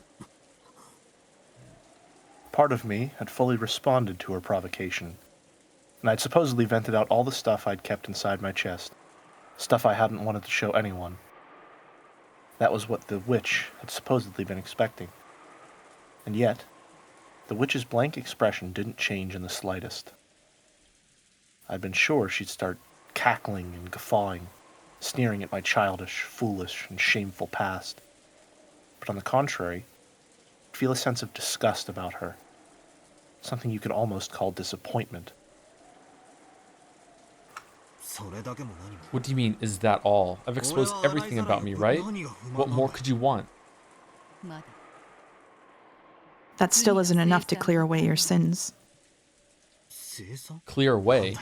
What the hell, are you asking me to prostrate myself right here and apologize like Dad did? That's not it. I have no interest in matters concerning your immediate family or your home. Where are we? We're Kenjima, the main residence of the Ushiromiya head family. Isn't there a sin you ought to remember fitting for this place? Are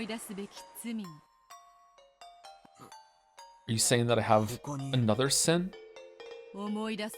Remember, Ushiromiya battler. Not being able to remember, that is your sin. For that reason, I shall forgive you. If you can remember it, I shall forgive you. Remembering that is my test of atonement for you.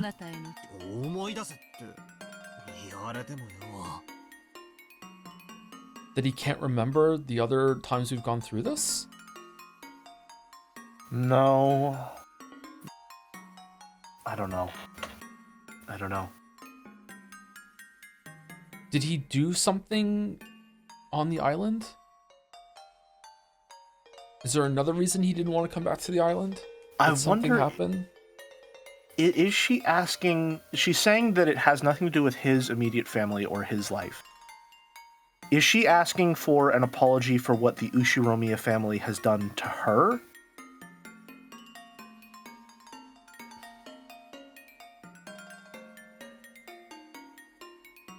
No, I don't think so. I think that...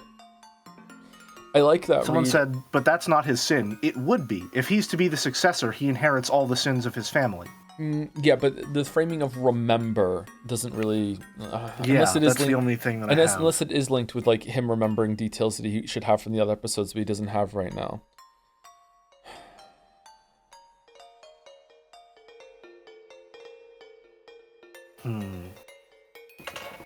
Sorry, I'm so cooked with what happened like 10 minutes ago still when she called him a breast similaire, and I'm remembering in episode 1 when he seemed to be taken over by some other force when he did the what is these boobs bit, and thinking about how like through the metafiction that she wrote him to find her attractive in some way.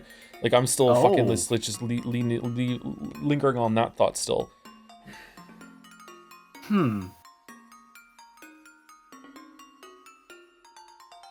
That is the first. The reason why it's so strong in my memory is that it's the first time that the story did something that was interesting to me. The second time was in the parlor, but that first time I was like, wait, hold on. Even he's calling himself out, being like, why do I act like that? Why am I doing that? Like that's the first time ever that it seemed to be how he was like looking at himself, being like, wait, what? I'm not that person, so why am I doing that?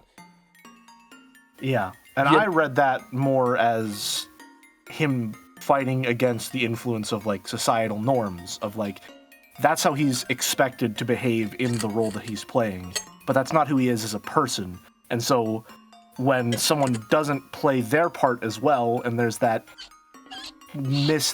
disconnect, then he's like, well fuck, why do I act like this? What's happening right now?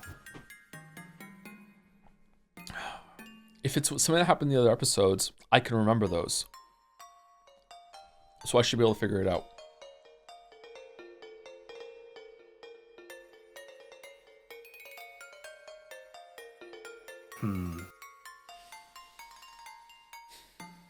Okay, even if you tell me to remember.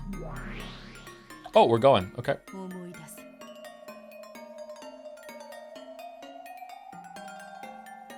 Remember, that's what makes it a sin. Sorry, Beato. I have absolutely no memory of it. You make it sound like I caused you trouble 6 years ago or something, but I supposedly met you for the first time at this family conference. It's true that your legend also existed 6 years ago, but I shouldn't have been acquainted with you. Naturally. On the Rekenjima of 6 years ago, I had not yet materialized. Then what kind of sin are you saying I have? Are you saying I've sinned against you somehow? Don't make me say the same thing twice. I had not materialized 6 years ago. There was no way for me to become acquainted with you.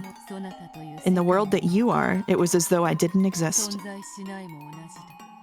Beato's cold eyes felt as though they were pursuing some kind of sin. At a glance, it felt as though she still hated me for something I'd done to her, and that she blamed me for it. However, I naturally didn't have a clue, and Beato had said it herself. 6 years ago, there was no link between us. 6 years ago, no person called Beatrice existed to me. Is he saying that in red?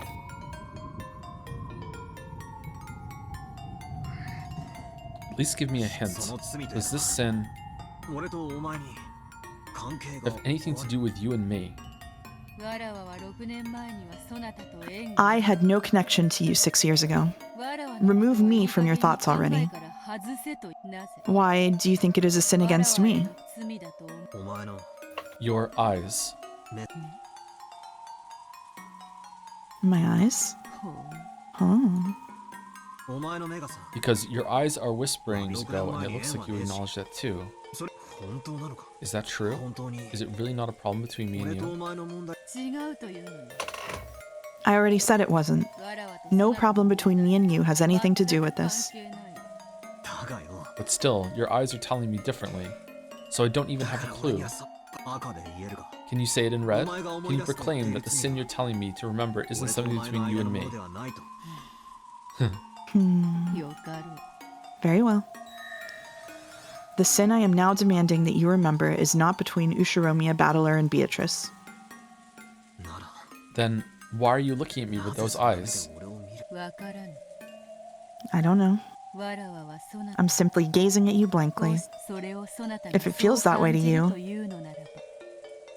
Perhaps there's something making you feel that way. What kind of sin are you saying I have? Ushiromiya Battler has a sin. And I'm asking you what kind. I'll bet it's just some trivial sin like hitting someone or tricking someone. Because of your sin, people die. What?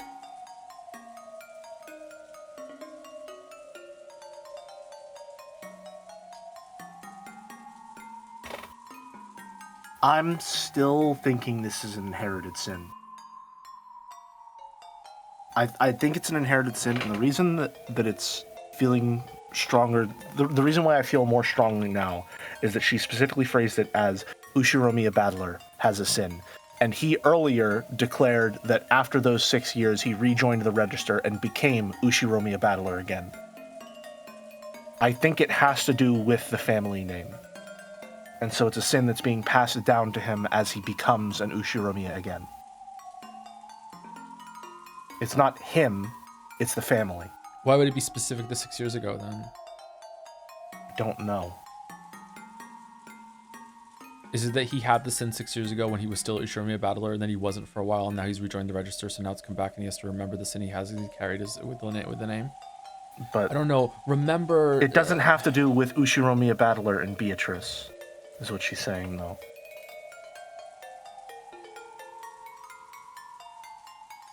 It's not him. Or rather, the sin doesn't have to do with him and her.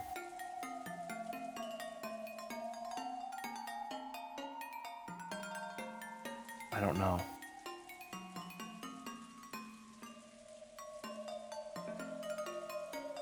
I don't know.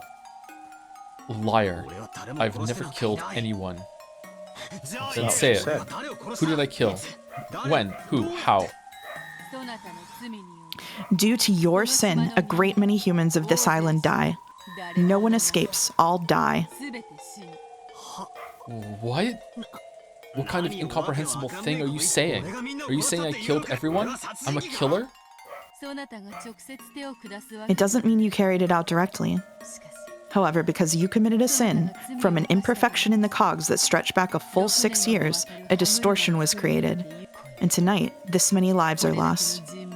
You were one of the causes of this tragedy.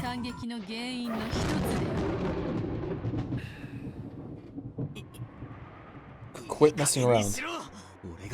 I'm the cause? Then what? Are you saying 13 people died because I abandoned the Ushiromiya register 6 years ago?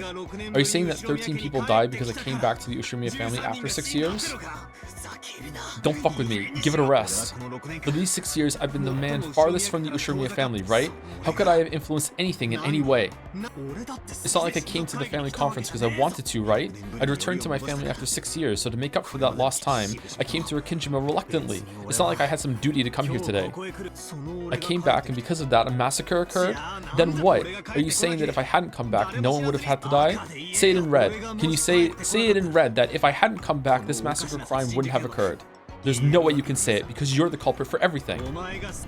Repeat it. If Ushiromiya Battler hadn't returned to Rikinjima, this crime wouldn't have occurred.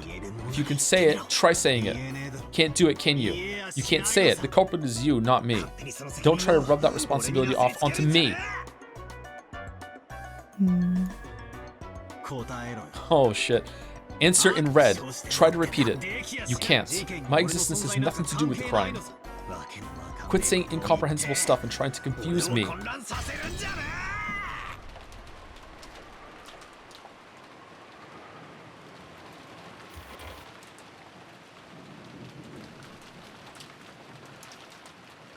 That's coming across to me like... Good. I'm not sure how exactly to phrase it. It has to do with my more feminist reading of the text, which is, it almost feels like he's being asked to take accountability for some of the wrongs that have been inflicted upon people by the Ushiromiya family because of their more domineering patriarchal tendencies. And him so strongly refusing to take accountability of that sort of feels like the cognitive disconnect that comes with someone who's like encountering the idea of toxic masculinity in the incorrect way, where they hear that, like, you know, toxic masculinity is this thing that causes a lot of negative effects, and they think, okay, well, I'm a guy, so are you saying that I'm to blame for all of this? You think it's my fault? What did I do specifically? Does that track? It tracks except for the 6 years thing. But if that's what they're going for with the you were part of the family and you perpetuated the status quo sort of thing, then it tracks. But the 6 year, him dropping out and it being specifically tied to something 6 years ago. Yeah, I'm not so sure about the specifics of the sin. I'm more so thinking about the thematic through line of what this represents, if that makes sense. And I think that's the line I'm currently following.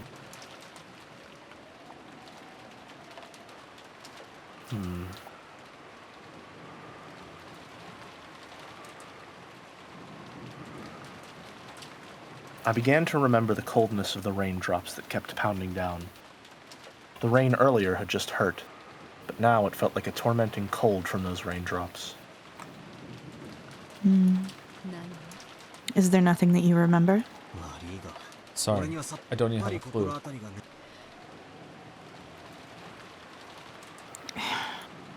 She's mad. Hey, I'm starting to get a little pissed off. If there's something you want to say, then say it. If you have a grudge against me, you just have to say it out loud. Don't do it in such a dirty way, forcing me to remember.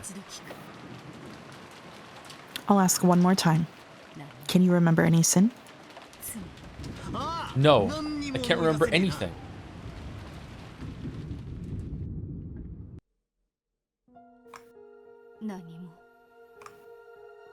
So, he says that he can remember nothing. With this, are your regrets at an end? Indeed. Even a hopeless bet can leave behind regrets if you do not take it. That's enough. The betting itself has meaning. That may be true. In that case, this is the end of my regrets. What will you do? Who knows? I'm not interested at all anymore. Sorry, but I wish to leave the game board now. I see. I understand. I will take over for the rest of the game. You may rest. Indeed. All that remains, I will finish. You may forget everything and bury your head in your pillow. A feather futon should gently protect you from everything. I'll be counting on you to finish up the rest. Leave it to me. Leave everything else to me and sleep.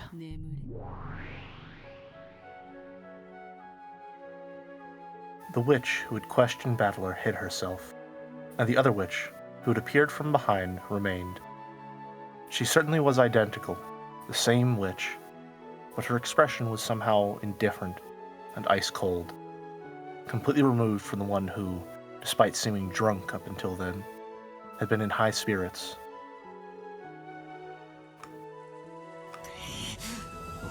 Hey, are you listening? Isn't this enough for that test thing? I don't care whether I pass or fail. I won't be satisfied until I can bash your face. Come down here, or else open this door. The witch did not answer. Her eyes were as ice-cold as Battler's shoulders. She was now clearly a different person since the time she'd first appeared on the balcony. The witch gazed into my eyes and gave 2 small shakes of the head.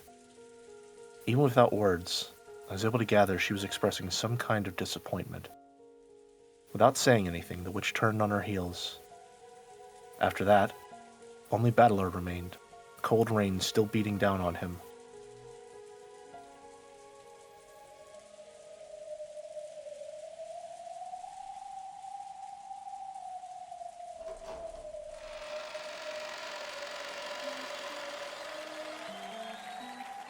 The study was in the middle of a lively party.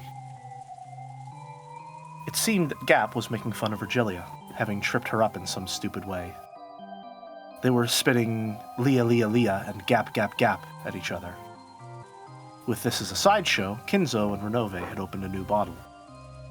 Oh, you're back! How were the results of Battler's test?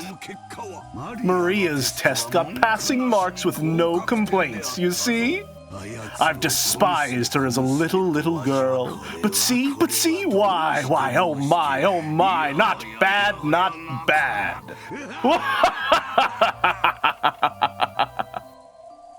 It seemed like Kinzo was dead drunk. Facing Beato, who had returned, he laughed with the same level of tension as the time they'd left for the tests. However, Renove and Virgilia instantly noticed the change in enthusiasm. Gap also froze her expression and went silent. What is it, Beatrice, my beloved witch? Not enough to drink? Not enough on the side? Let's pour it all over a cow or something and roast it whole. Ooh, not bad. Renove, prepare one right away. Beatrice, let's leave the results of Battler's test for later.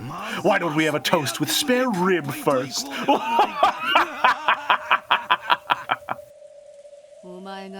Roast yourself whole.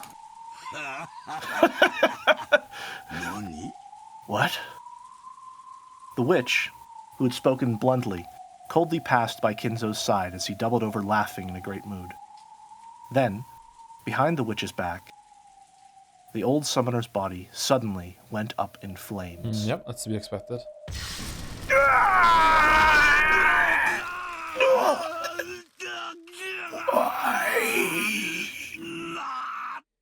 As crimson flames spat from his eyes, mouth, nose, every hole on his body, Kinzo rolled around.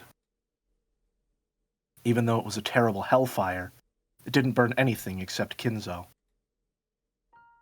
Kinzo didn't have a clue what was going on. Unable to understand why Beatrice, who had been in such a good mood, had suddenly turned so cold, he rolled around.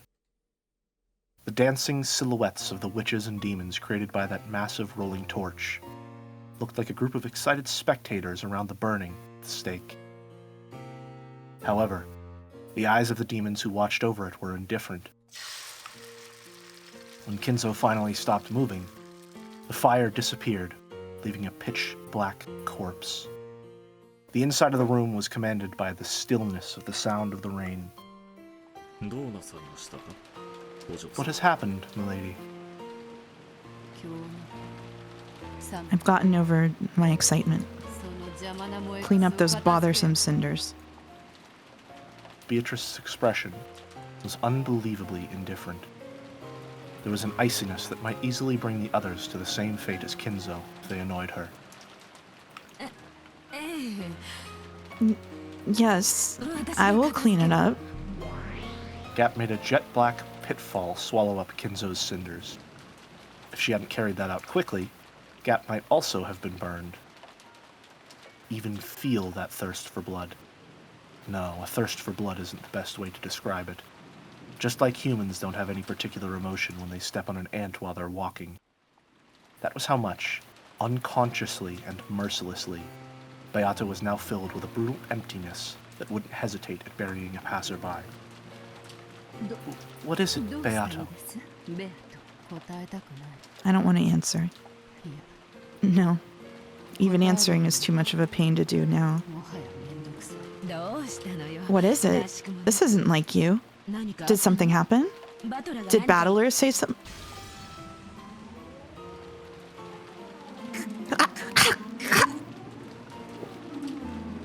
Beatrice didn't even answer. It seemed that she even ignored it.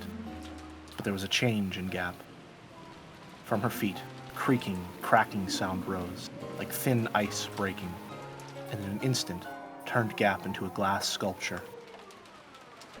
Gap! Disappear for a while. I'm in a very bad mood. Beatrice spoke that in a truly cold voice which could freeze the heart just by hearing it. Certainly. Then please allow us to retire. If you need anything, call at any time. After bowing, Renove turned into a cloud of gold butterflies and hid himself.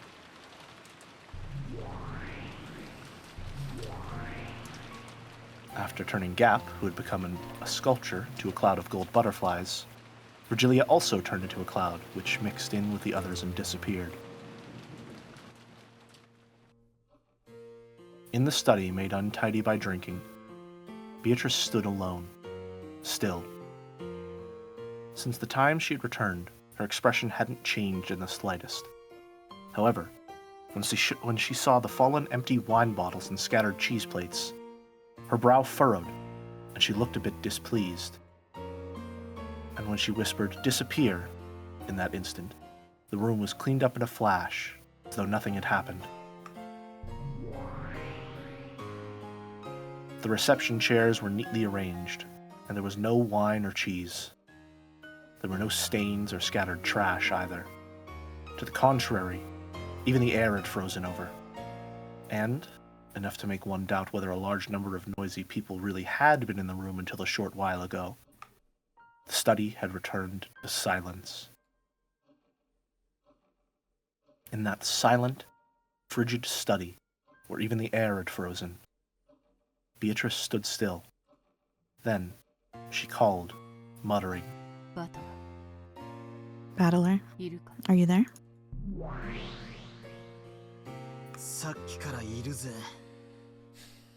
I've been here for a while.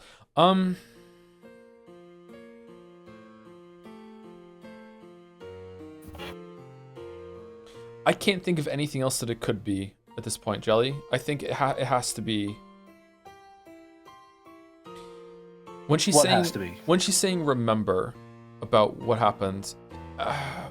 Okay, my only read that makes sense on this right now is that I definitely think that there is a character that has been held hostage in that mansion for God knows how long and is been abused by Kinzo to become at least on some level the Beatrice that he wanted to resurrect through some sort of fucked up, like, I don't know what his goal was really, but it's in that we understand each other, right? It's in that area. Yes, right? I mean, there's dialogue during that balcony scene that very clearly implies some pretty heinous things. Her calling herself furniture as well. When she's saying remember, I don't think it's fair to Battler what she's doing in that scene, but at the same time, what happened to Beatrice isn't fair either. Obviously, whoever she is, right? I think instead of remember, it should be realize. And I think everything that's happened in the story so far has been her indirectly trying to communicate to Battler, look what was done to me, look what I did, look at the reasons why I did it, don't you understand why? And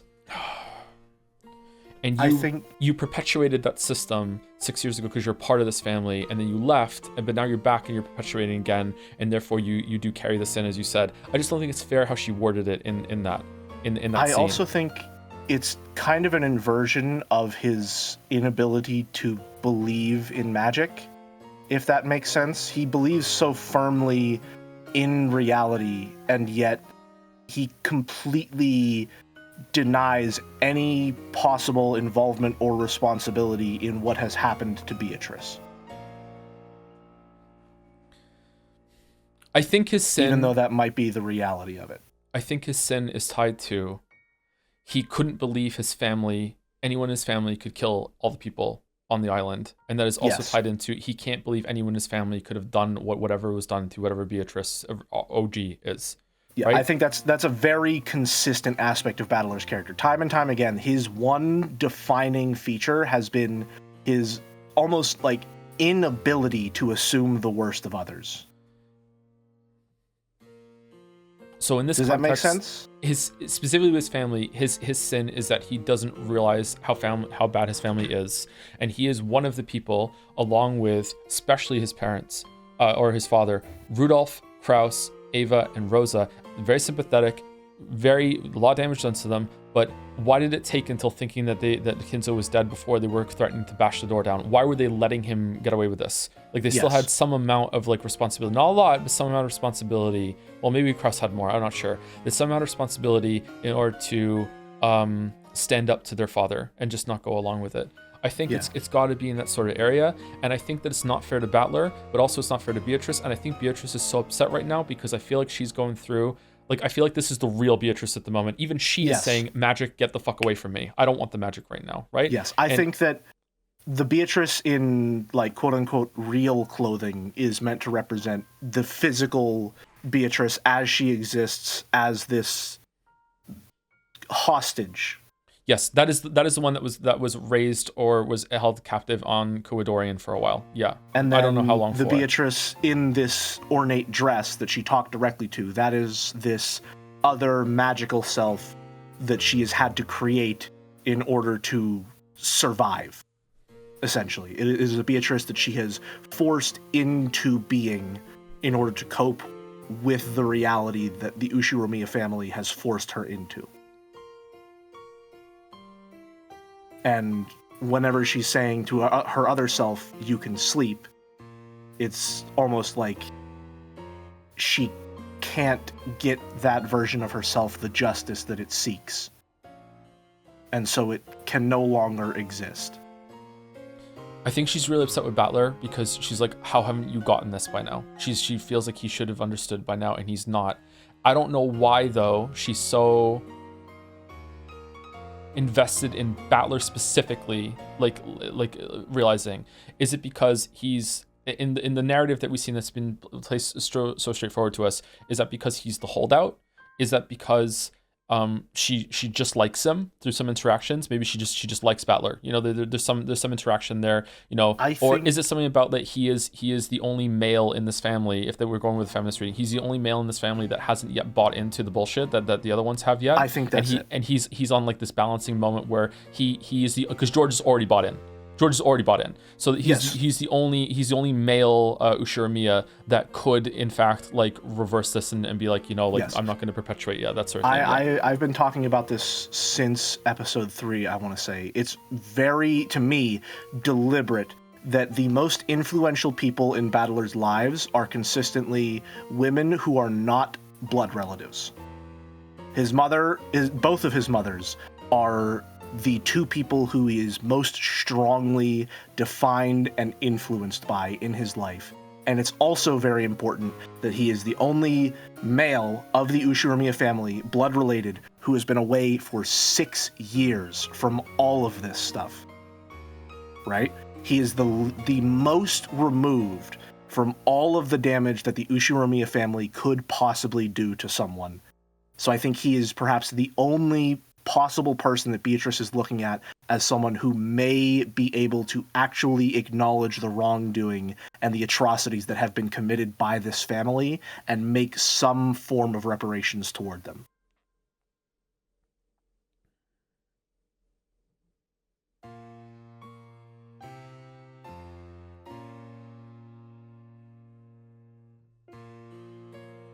How's it going, Mouse? You good? Oh yeah, I'm great. You're great? Okay. Yeah. Great and fully aware of what is true and what is not. I do want to say also, I think whenever we first came to our conclusion, we thought that maybe the idea of Umineko would be like, you need to convince this like trauma victim that her trauma is real and that she needs to stop believing in her delusions and face reality. I no longer believe that to be the case. I think that is part of the core. But I think that conclusion is the kind of thing that Battler would come to. That's the kind of conclusion Battler would come to, where he would maybe think he understands the situation, but he doesn't have the perspective to understand that kind of conclusion is like, this is your fault for not being able to cope with the reality of the situation. He's not even willing to acknowledge his part in it. I would expect willing or otherwise, that at some point, like, he's probably gonna just completely buy into it for a while, and he's gonna like buy into her delusions and it's gonna have to like shake himself out of that if it's going in that direction. That's what I'm expecting. There's still a hell of a lot of story left. I think fundamentally the idea that like the whole point of the story is like, do you face reality even though it sucks, or do you delude yourself and just not face it? That feels bitter. That goes down sour in the stomach.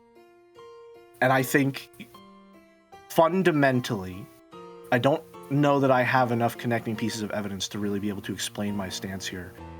I think that Umineko is a love story. I think that this is a hopeful text. I think it is one that believes in people and the good that they are capable of while still acknowledging the evil that they're capable of.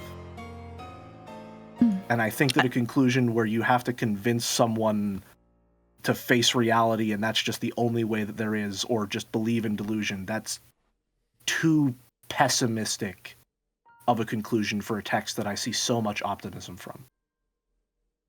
I am, of course, still happy to offer any overall thoughts that you might want from me, or to answer any questions about what you've seen so far. If you can give some thoughts without, like, I always want your thoughts, Mess, but if you, I know that you are limited because you already know the answers, but if you can give some thoughts without spoiling, yeah, that'd be great. At this point in the story, I felt some of the things that Jelly is saying and some of the things that you are saying. Both.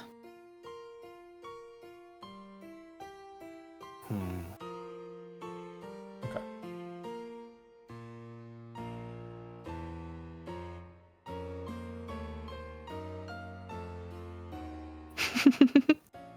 I don't know. I'm having a lot of trouble fitting the looping episodes with Angie especially into it. Angie, who has been barely in it for the past God knows how many hours. Yeah. I'm having a lot of trouble reconciling those elements with how I'm feeling right now between Battler and Beatrice. Yeah. I think trying to figure out the reality of the situation might be not so much a red herring, but like I don't think I'll be able to get a full, complete picture of what is actually happening until the story has concluded. Can I ask you to something that I think you've probably said before, but I'm a little unclear on? Mm-hmm. Sure. Regarding your theories. Who do you think wrote the message bottles? I think the Beatrice that's been held captive in Kuadorian wrote them. Okay. That's who I think wrote them. What about you, Jelly? I don't know, because currently I think that those message bottles were written based off of the information from the phone calls that happened in this chapter.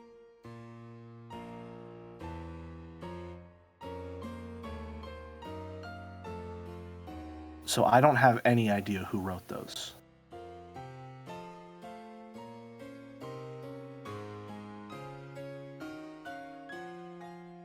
I don't know.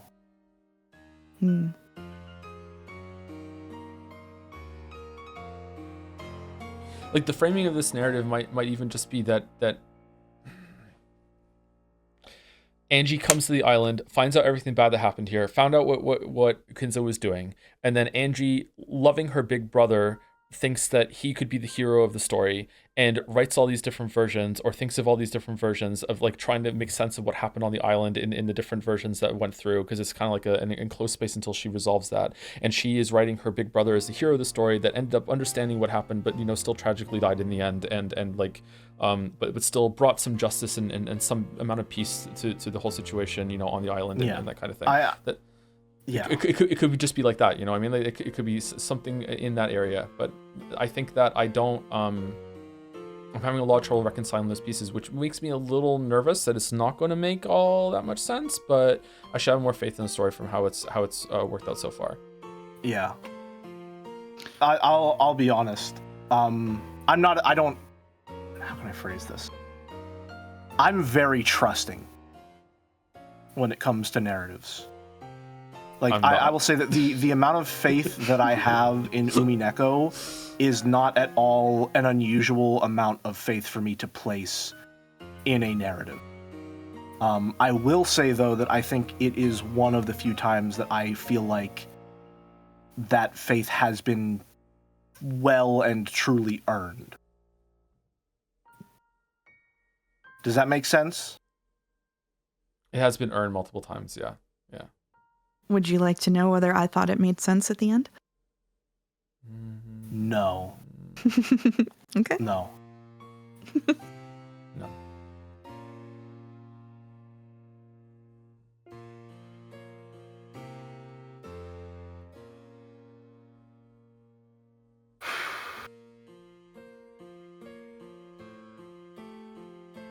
Okay, let's continue. Let's We good to continue. continue? Yeah, let's go. continue. Let's go. I've been here for a while. Well, we really have been. What's the hell's going on with you?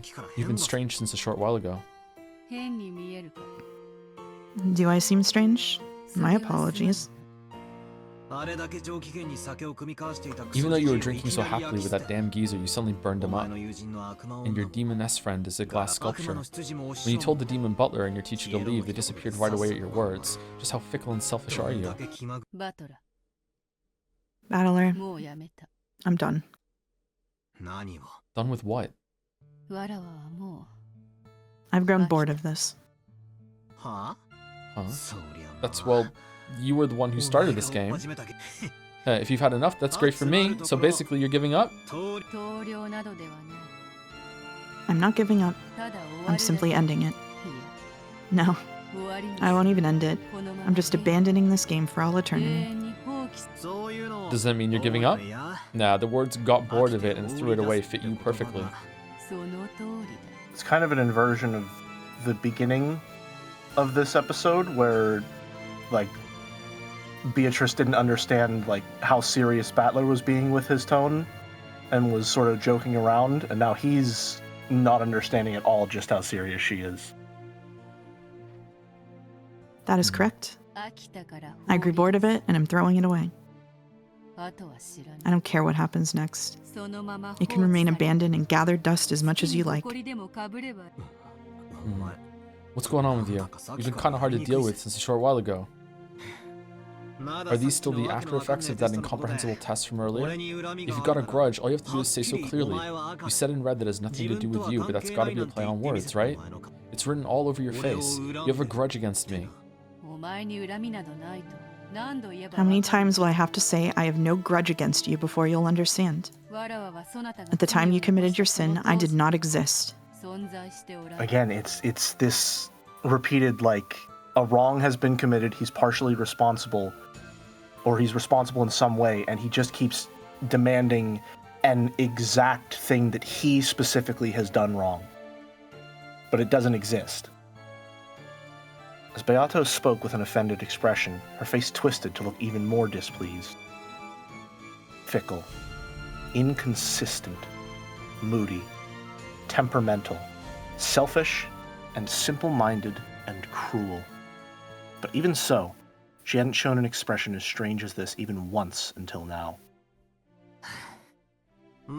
Well, you were the one who provoked me into this game. I'm a bit let down that it wasn't resolved, but feel free to invite me again if you feel like it. But when that happens, allow me to politely refuse, okay? He intentionally spoke in a mocking tone. Beato showed no reaction. Battler hung his head and clicked his tongue. We circled around October 4th and 5th over and over again, but I finally had just about enough of this role. This way, the boat will come tomorrow. That's right, and then the seagulls will return to the harbor. I'll finally be able to hear Kinjima's signature nya nya cries. After all, maybe because of the weather, they weren't there at all when I came to the island. When the seagulls cry, everything will end, I guess. All done, the end. What a relief.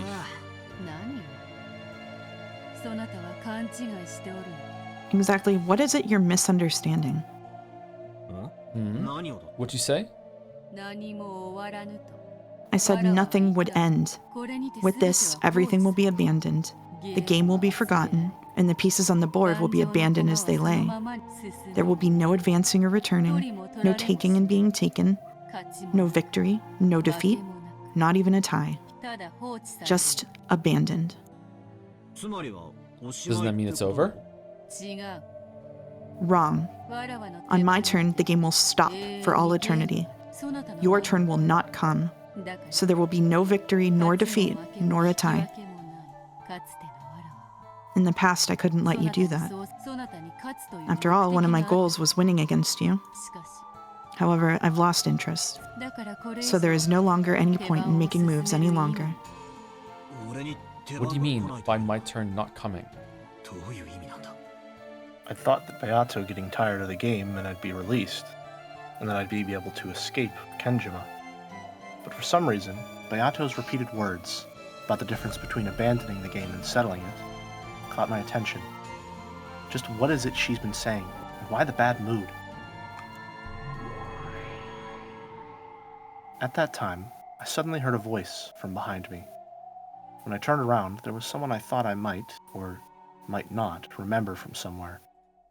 A mysterious girl with no light in her eyes was standing there. See, this is sorry, I don't want to speculate anymore. I want to get through it, but like just real quick, just to acknowledge it. Like I like everything I think about the story right now doesn't even fucking factor in these two, like whatever the fuck they are. Yeah.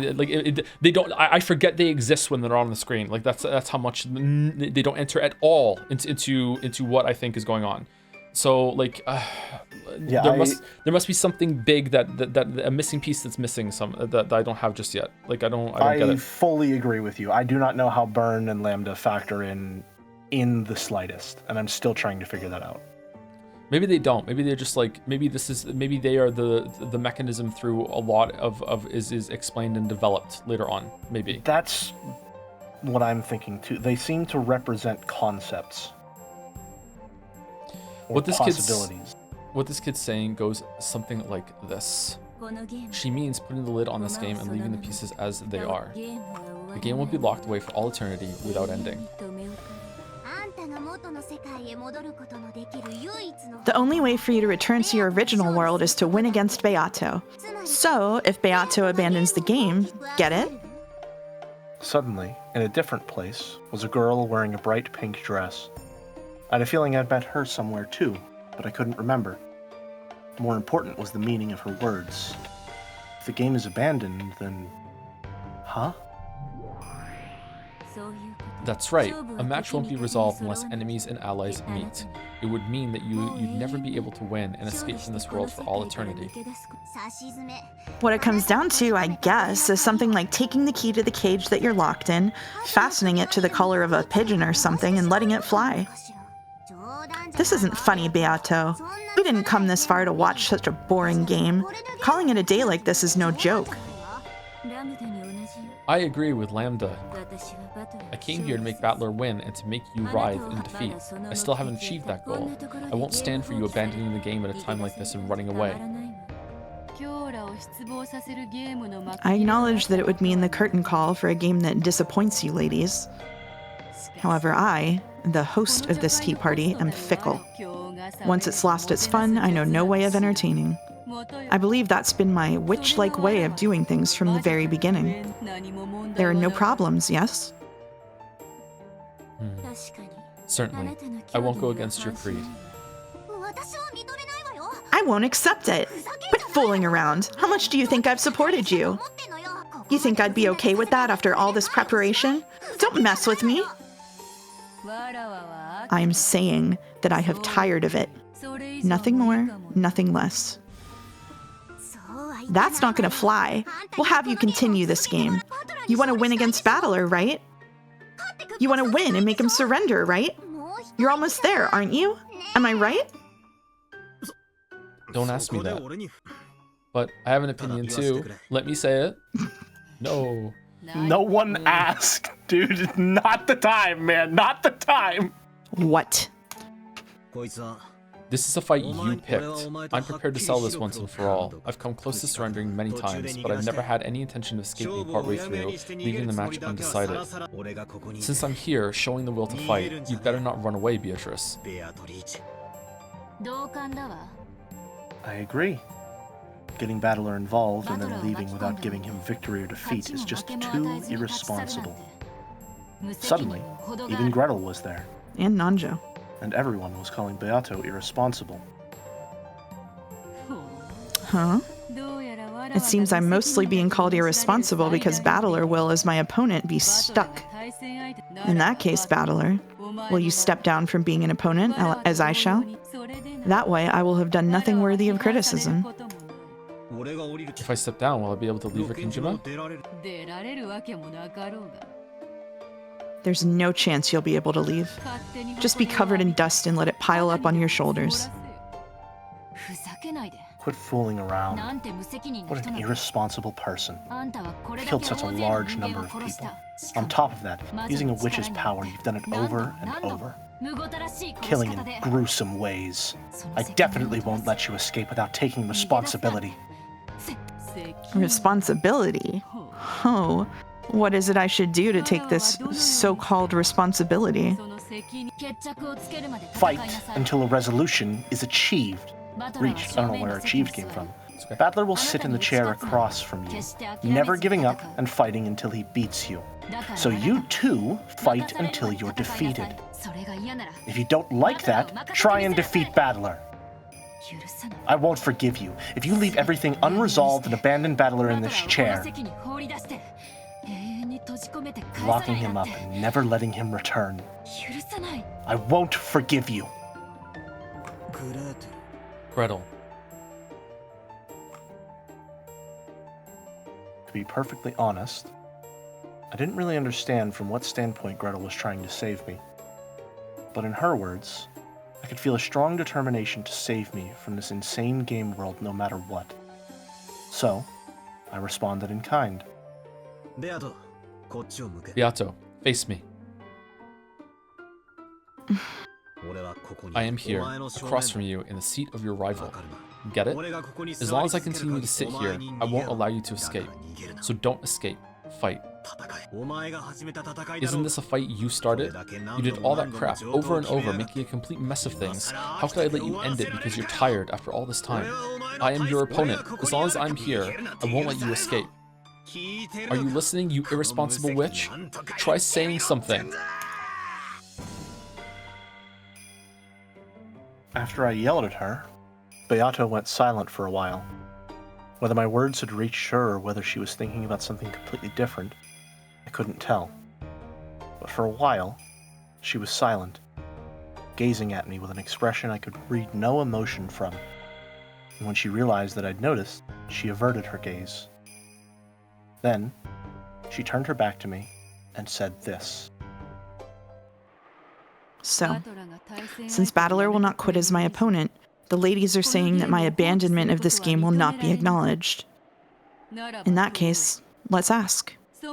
Let's see if the man over there was qualified to be my opponent in the first place. Qualified? The Henry VIII maneuver. Okay, alright then. Probably has something to do with that test or whatever just now. What are you planning to do? Don't tell me you're... I will now determine whether or not you are qualified to be my opponent. Ready, Battler? If those qualifications are acknowledged, I will stay on my seat and continue the game.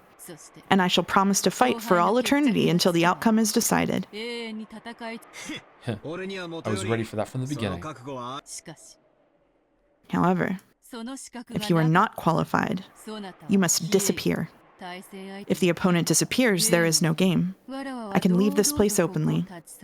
Are the ladies satisfied?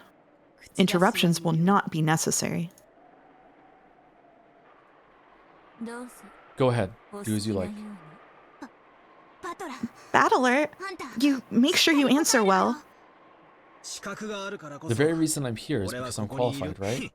There's nothing to be scared of. Couldn't be. Gretel grew suddenly pale. I thought her to be the calm, collected type, so that expression surprised me. Well then, Battler, I shall have you repeat it in red. You're telling me to repeat something? Damn you, stealing my signature move. But can I use the red truth too? How? If you wish for it to be that way, you can do it. It's easy. Okay, is this whole thing just a really long trick to get him to use magic, and now you believe in magic because you're using magic? Haha, get fucked. What the fuck's going on? My name is Ushirmiya Battler. Whoa, pretty cool. Stop it! I know what you're after, but stop that! When Gretel yelled, Beato glared at her. Then, her form was wiped away in an instant. Shut up. Leave your seat for a while. You two ladies, if you interfere, I will not hold back. We won't get in the way. Go ahead, do as you like. Burn, this is bad. She's trying to erase Battler. What's that? What's she planning? Well then, I shall question your qualifications. Interesting. Attack and defense are reversed from a normal game. This is a very precious experience coming at the very, very end. Ready? Listen carefully. I will speak with the red first. I am the Golden Witch, Beatrice, and I opened this game in order to fight Ushiromiya Kinzo's grandchild, Ushiromiya Battler. I know that. Well, I didn't, unless, hold on, did the game start at the end of episode 1? Because if they started at the end of episode 1, then okay, that makes sense. But is that what she means? Because if not, that's new information to me. I know that. So what? Repeat it. Ushiromiya Battler's mother is Ushiromiya Asumu.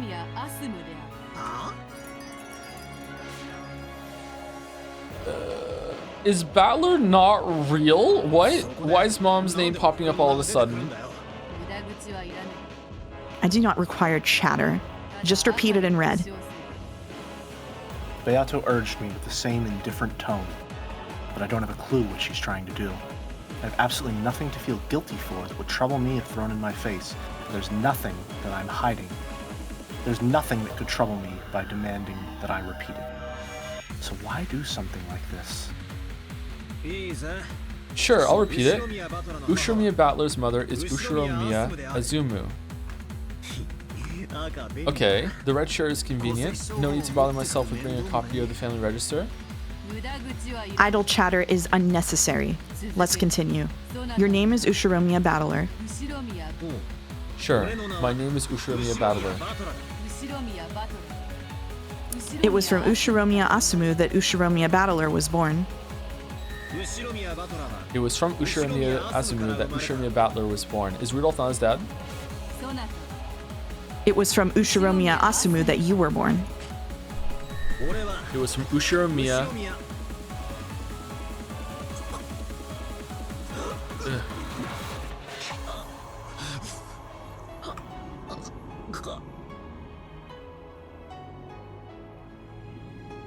At that time, my throat suddenly closed. I was rapidly assaulted with a choking suffocation.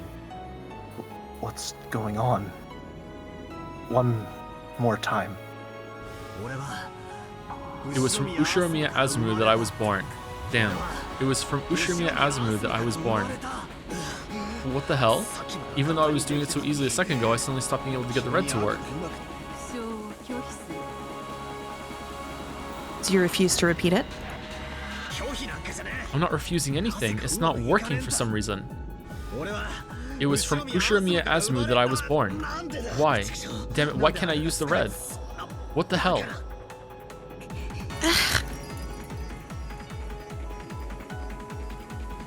My mom is Ushiromiya Asumu, right?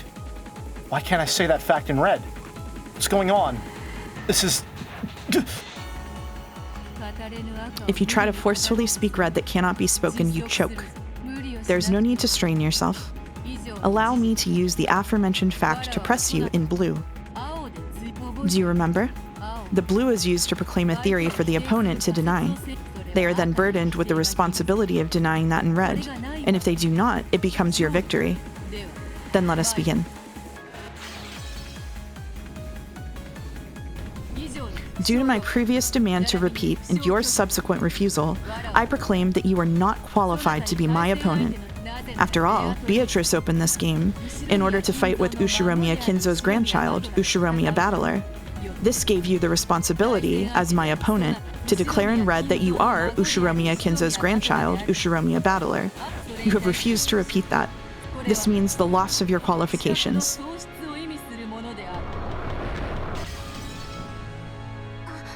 Deny something about that in red, quickly! Sure. I am Ushiromiya Battler. Because I can say that in red, I should be your opponent. It may be a fact that you have the name Ushiromiya Battler. However, people's names are not exclusive. There is a possibility that multiple humans have the name Ushiromiya Battler. In short, this is what it means. You are a different person with the same first and last names as Ushiromiya Asumu's son, Ushiromiya Battler.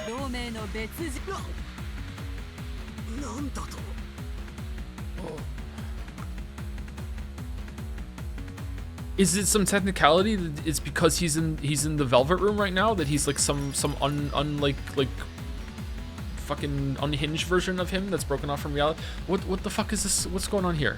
What'd you say? Don't be so stupid. I'm Mom's child. Ushiromiya Azumu's child. It was from Ushiromiya Azumu. Okay, why can he say it a little bit, but he can't say all of it?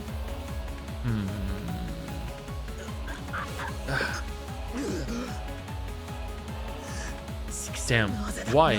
Why can't I say that I was born from my mom? How could something so stupid be true? No need to suffer. I will not toy with you. This is checkmate. You are not Ushiromiya Asumu's son. You're kidding me. Who are you? What person calling themselves Ushiromiya Battler? Wait a second. I am Ushiromiya Battler. It was from Ushiromiya Azumu that I was born, and I'm Dad and Mom's son. No. There is no way that you're my opponent, Ushiromiya Battler, with this as proof. Proof, you say? You do not know of that sin 6 years ago. That's... No, the true Ushiromiya Battler would not have committed a sin. But a sin did occur in the end. That span of 6 years became a blank space, and a man who knew nothing of that time took on the name Ushiromiya Battler and appeared on Rikenjima. That truth goes like this. 6 years ago, my opponent, the true Ushiromiya Battler, was already dead. You were part of a plot by Rudolph having something to do with distribution of the inheritance. A body double set up in Ushiromiya Battler's place. This is bullshit. How could something that stupid be true? That's so ridiculous. Battler, get a hold of yourself. Well, if he can't counter back, there's nothing more to do. Battler did not possess that qualification. That's how it is. Are you okay with that, Burn? If you accept that, you'll lose too, right? Won't you win? Why are you taking Battler's side? What a shame, Battler. What a real shame that you didn't have the qualifications to be Beatrice's opponent. I was careless myself, betting on an unqualified piece. It's my utter defeat, Beatrice. There is no victory or defeat. The opponent will simply disappear. Or perhaps I should say that he was never there to begin with. But then, who am I? Am I not Dad and Mom's kid? Who am I? What am I? If I'm not Mom's kid, then what are you saying? I'm a kid they picked up somewhere, like a stray cat? If that is the case, it would mean that you do not share Kinzo's blood. Either way, you're not qualified to compete in this game. What is this fucking parallel that's being drawn here between like fucking Kinzo found someone and brainwashed him into Beatrice, and then like now proposing that Rudolph did the same thing to some kid, brainwashed him into being Battler? I don't believe this. This is not. I don't like this. I don't know.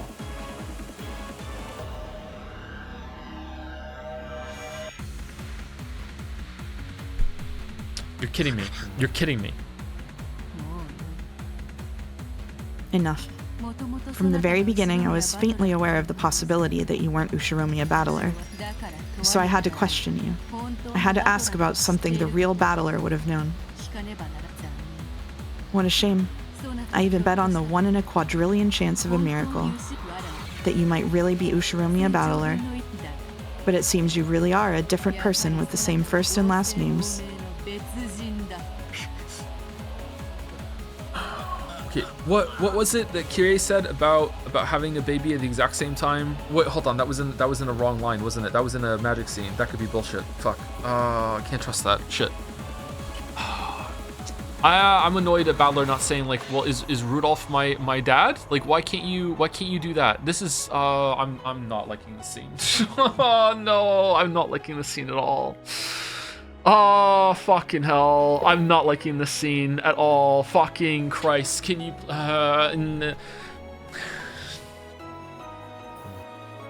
Bit by bit, Battler's form began to be clouded in darkness. No, Maybe it was the other way around. The whole world was clouded in darkness, leaving only Battler. Battler was down on all fours, hanging his head and repeatedly questioning himself. However, he was not given an answer. However, in a world stained with darkness, Beato spoke something, and Lambda Delta ran up to him, yelling something very quickly, but it already seemed very far away, and it didn't reach Battler's ears. Then he, not knowing who he himself was, erased himself.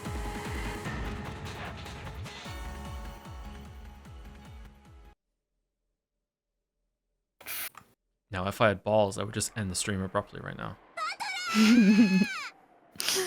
Battler! Ah! Now my opponent has disappeared. Well then, if you'll excuse me. And ladies, you should get ready for your journey. No more festivities have been prepared for in my territory. How much longer do we have until chapter end, by the way? Like 5 minutes, like it's very close. Okay, I can stick around for that. Okay. It was good seeing you. Goodbye. Without saying anything more, she clouded her own form in darkness as well, and disappeared. Are you okay with this? Battler disappeared, right? I know how much you hate losing. Are you really okay with this? Weren't you betting on my defeat? Good for you then. Congratulations, Lambda. Let's meet again in some other world, okay? Well, this is a world of endless fragments. The chances of having some connection again somewhere are probably less than 1 in a quadrillion. Anyway, it was fun. Bye-bye. Wait up, Burn! Chasing after Burn Castle, who had disappeared first, Lambda Delta disappeared as well.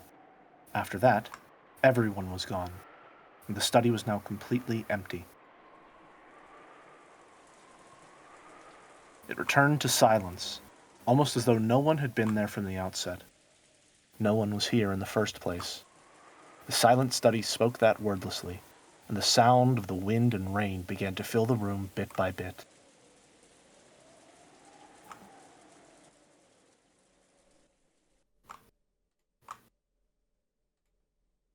In a world where everything had sunk into darkness, Beato questioned herself.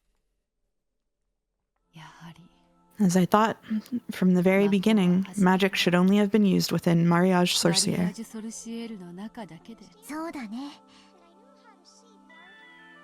It seems so. I also thought that with Ange. The Witches' Alliance is you and I. It started with those two. Including other people was our first mistake. It's just so fun. We wanted to add someone close to us into that circle. And we wished that the Witches' Alliance would get really large, that everyone would be able to use fun magic together, and that we'd all be happy. However, only you and I were able to understand magic after all. We are the only 2 witches in this world who were brought together by a miracle. And now, as long as I have Beato, I don't need anyone else. Me too. As long as you're here, I don't need anyone else anymore. In the very first moment that Mariage Sorcière was formed, it was already complete. That is so. That is truly so.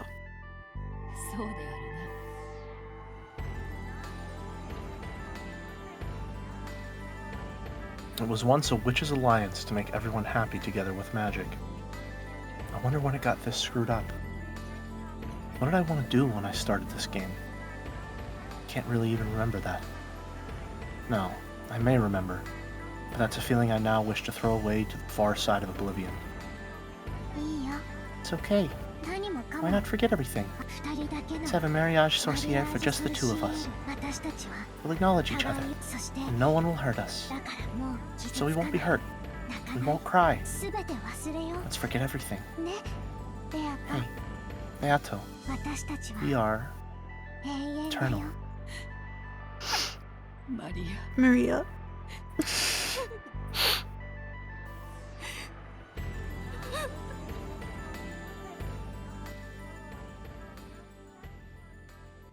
And that's it. That's all you get. Jesus, man. Good ending spot. That's what we're ending on? That's what we're ending on? I have to go That's to what we're work with ending that on. shit? You gotta go to work. Hey, if we didn't do all that 2 hours of bullshit at the beginning, we could have ended on something mid instead of something peak, but there you go.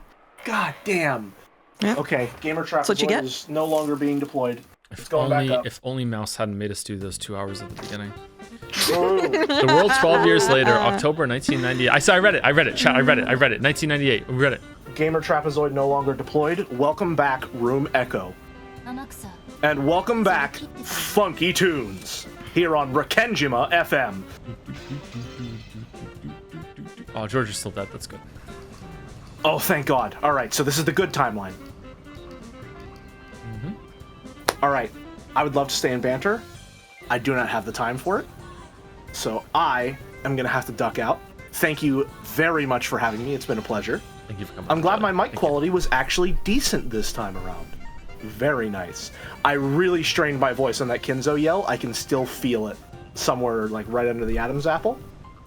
So that'll be fun considering I have to talk for my job. As soon as I hit stop stream, stop record, it's going to retroactively turn your mic into a Xbox 360 mic again. Sorry. So it's only for people who were here live get to enjoy it. Alrighty. Well, thank you very much for having me. It's been a pleasure. Have a good one, folks. Thank you, See ya. No Uryus. That's true. There was no Uryus today. Yeah. Not a single Uryu. How do you feel at the end of this? I'm probably really annoyed. Probably like the most angry that the story has ever made me right now. I'm very, very, very, very mad. I made myself tear up a little bit doing those lines. I feel bad for her. Bit of an empath? No, I feel bad for her. Oh. Well, if the theories are right, I feel really bad for her too. Hmm. Bit of an empath. Yeah, someone in chat. I'm sorry, I can't be too productive to bounce theories off, but It's okay. We'll do that during Sekimeya. Don't worry. We'll get our No, that's true. Yeah, that's true. I was also on my first read. I was pretty annoyed that for the exact reason that you were, that he didn't just say I'm Ushiromiya Rudolph's son, because that would then, establish like it was very confusing to me why he didn't do that. Mm-hmm. He also could have tried to say I am Kinzo's grandson too, right? Like there were lots of options he could have tried there instead. Yeah, I'm not very happy with the story right now. Yeah. Who's else was saying thank you to? Was it Daniel Locke? It was Daniel Locke. Thank you, Maxi for the resub. Thank you, Isle Place. Dine Skate. Have to dodge that one all the time. Thank you for the resub. Looking forward to another wonderful month of toe gaming and jom shaming with Smug. Thank you very much, Isle Place. Thank you, Davey, for the resub with a 4. Davey, I think it's meant to be an A. Thank you, Davey. Welcome. Thank you, Juvis, for the resub. Mommy Ava Ooh La Distinct Lack of Ava in this whole episode so far. Thank you, Snipe Hunter 007 for the bits. Battler made a girl cry. I can't believe he forgot the maxim. Make a girl cry. That's not gonna fly. Make a girl smile. You pass the trial. Very true. Very true. Thank you, Snipe Hunter.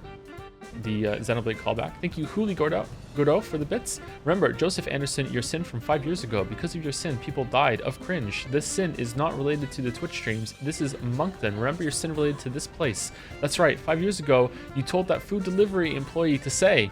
to say thank you. Yep. You know what? I don't have the energy in me to regale that story again. We'll just keep that as a treat for another time, maybe. I don't know. I don't think I can do it. Thank you, Iliev99 for the bits. The reason people hate Jelly's reading is because in some ways it is significantly better than the game. And thank you, Jason Kim, for the resub also. 76 months. Damn. Thank you, Jason Kim. Thank you. Joe, Umiden is mad because they think that it's perfectly reasonable for Battler to be upset having just learned that his mother is not his mother, and so it's reasonable for him to miss a really obvious argument about Rudolph. How do you respond to these allegations? They're as stupid as he is in that moment. Yep. you're stupid on 2 levels. You're stupid that like it's just a basic human thing that you would you would want to argue and struggle with that against that. And the second reason is that that's Battler's character, is that he's constantly established so far that he's constantly like looking for these different like no, what about this, what about that, what about this, what about that, it's stupid twice. It's stupid just on a basic fundamental logic rational of story level, but it's also stupid from a character, like the character level. It's like it's out of character that he would just be like, oh okay, I guess I'll just like just die, you know? Yeah. Yeah, in every other scene, I agree that this was why it frustrated me on the first read, because in literally every other scene, she drops like some truth nuke on him, and he just fights her to the like tooth and nail, right? Mm-hmm. And even before this, in this scene, he was fighting her tooth and nail and sort of tormenting her and trying to emotional, but it doesn't really communicate that in its stead. So that's what was supposed to be happening there then. He definitely has a right to be emotional. I'm not expecting him to be firing on all cylinders right after that, but he should definitely be like, okay, hold on. So she's not my mother? Okay, well, is Rudolph my father then? Especially when she goes on and does the double follow-up and be like, no, you were captured and brainwashed at some point and the real Battler's dead. Like, he should be like, okay, well, is he my father? You know? Okay, come on, you can't have he's literally declared incompetent in red as an argument for, okay, so like we should just not listen to Battler when he talks at any point ever. So every single time that he does show competency, it's a plot hole. Is it, chat? Or was it that she was just teasing him right then in the moment and she was referring to him basically being like, you are incompetent in this moment right now? Because that's what it meant. Come on. I think that was a joke, Joe. I don't think so. I think some people are using it as a real defense of the scene, because I have been on this rodeo many times before.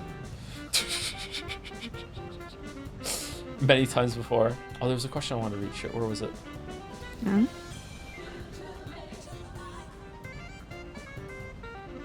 Oh, it was a question for you, actually. Oh, what was the red statement he said before he couldn't make it anymore? Was the red statement he was allowed to say that Isumu was his mother or something? And then Beatrice like drilled down and said, no, I want you to say that you were born from her. 1 second, I'll scroll up. He was able to say, my name is Ushiromiya Battler. He was able to say Ushiromiya Battler's mother is Ushiromiya Asumu. Okay, that's why. Okay. Yeah. All right. And then he was able to say it was from Ushiromiya Asumu that Ushiromiya Battler was born. But he was not able to say it is from Ushiromiya Asumu that I was born. That's the one he got cut off on. Okay, yeah. All right. So my guess right now would be that there are that maybe what Kirie said about having the baby was right, and then it wasn't actually her baby that died. That's my guess. But I don't know if I can trust that scene because it happened in the magical realm. I actually can't remember when that happened. I think it was in the magical fight, wasn't it? That would be my guess. Yeah. So there are 2 Ushiromiya battlers. That's why.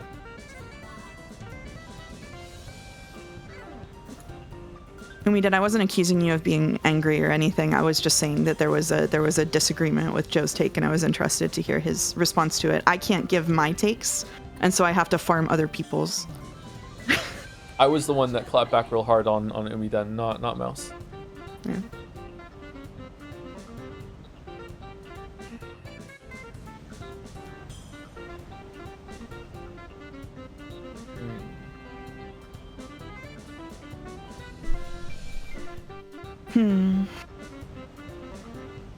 Man, I really liked the scene on the balcony and what happened afterwards, and then it just followed up with ending on like possibly the lowest moment of the whole entire read-through so far. I'm really, really upset. Maybe it's because we can't keep reading. Yeah, maybe I would pass it soon, but I'm like having this break point. Like, yeah. It is a tough stopping point, but also if we did another chapter, you wouldn't feel any better. Okay. So don't feel too bad. Don't have too much FOMO. That's fine. I'm patient.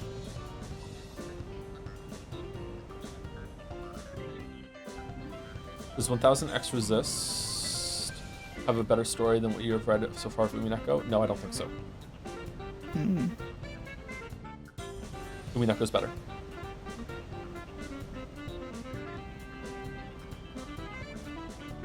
Impressive. But Persona 3 is better than both. Specifically for the story. Specifically.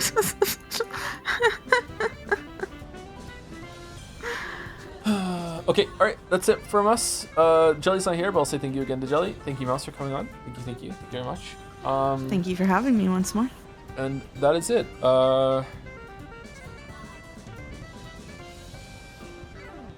that's it. All right, I'll be back on Tuesday. I'll see you on Tuesday.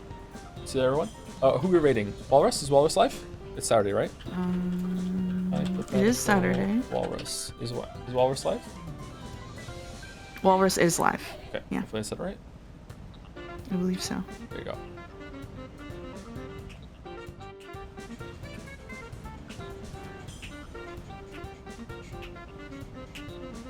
Enjoy your weekend. I'll try.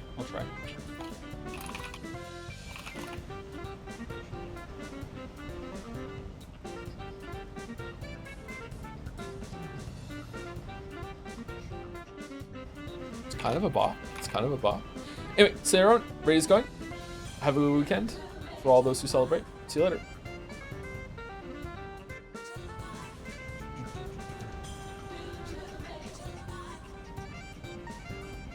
And anyone stick around? See you later, too. See you later, chat.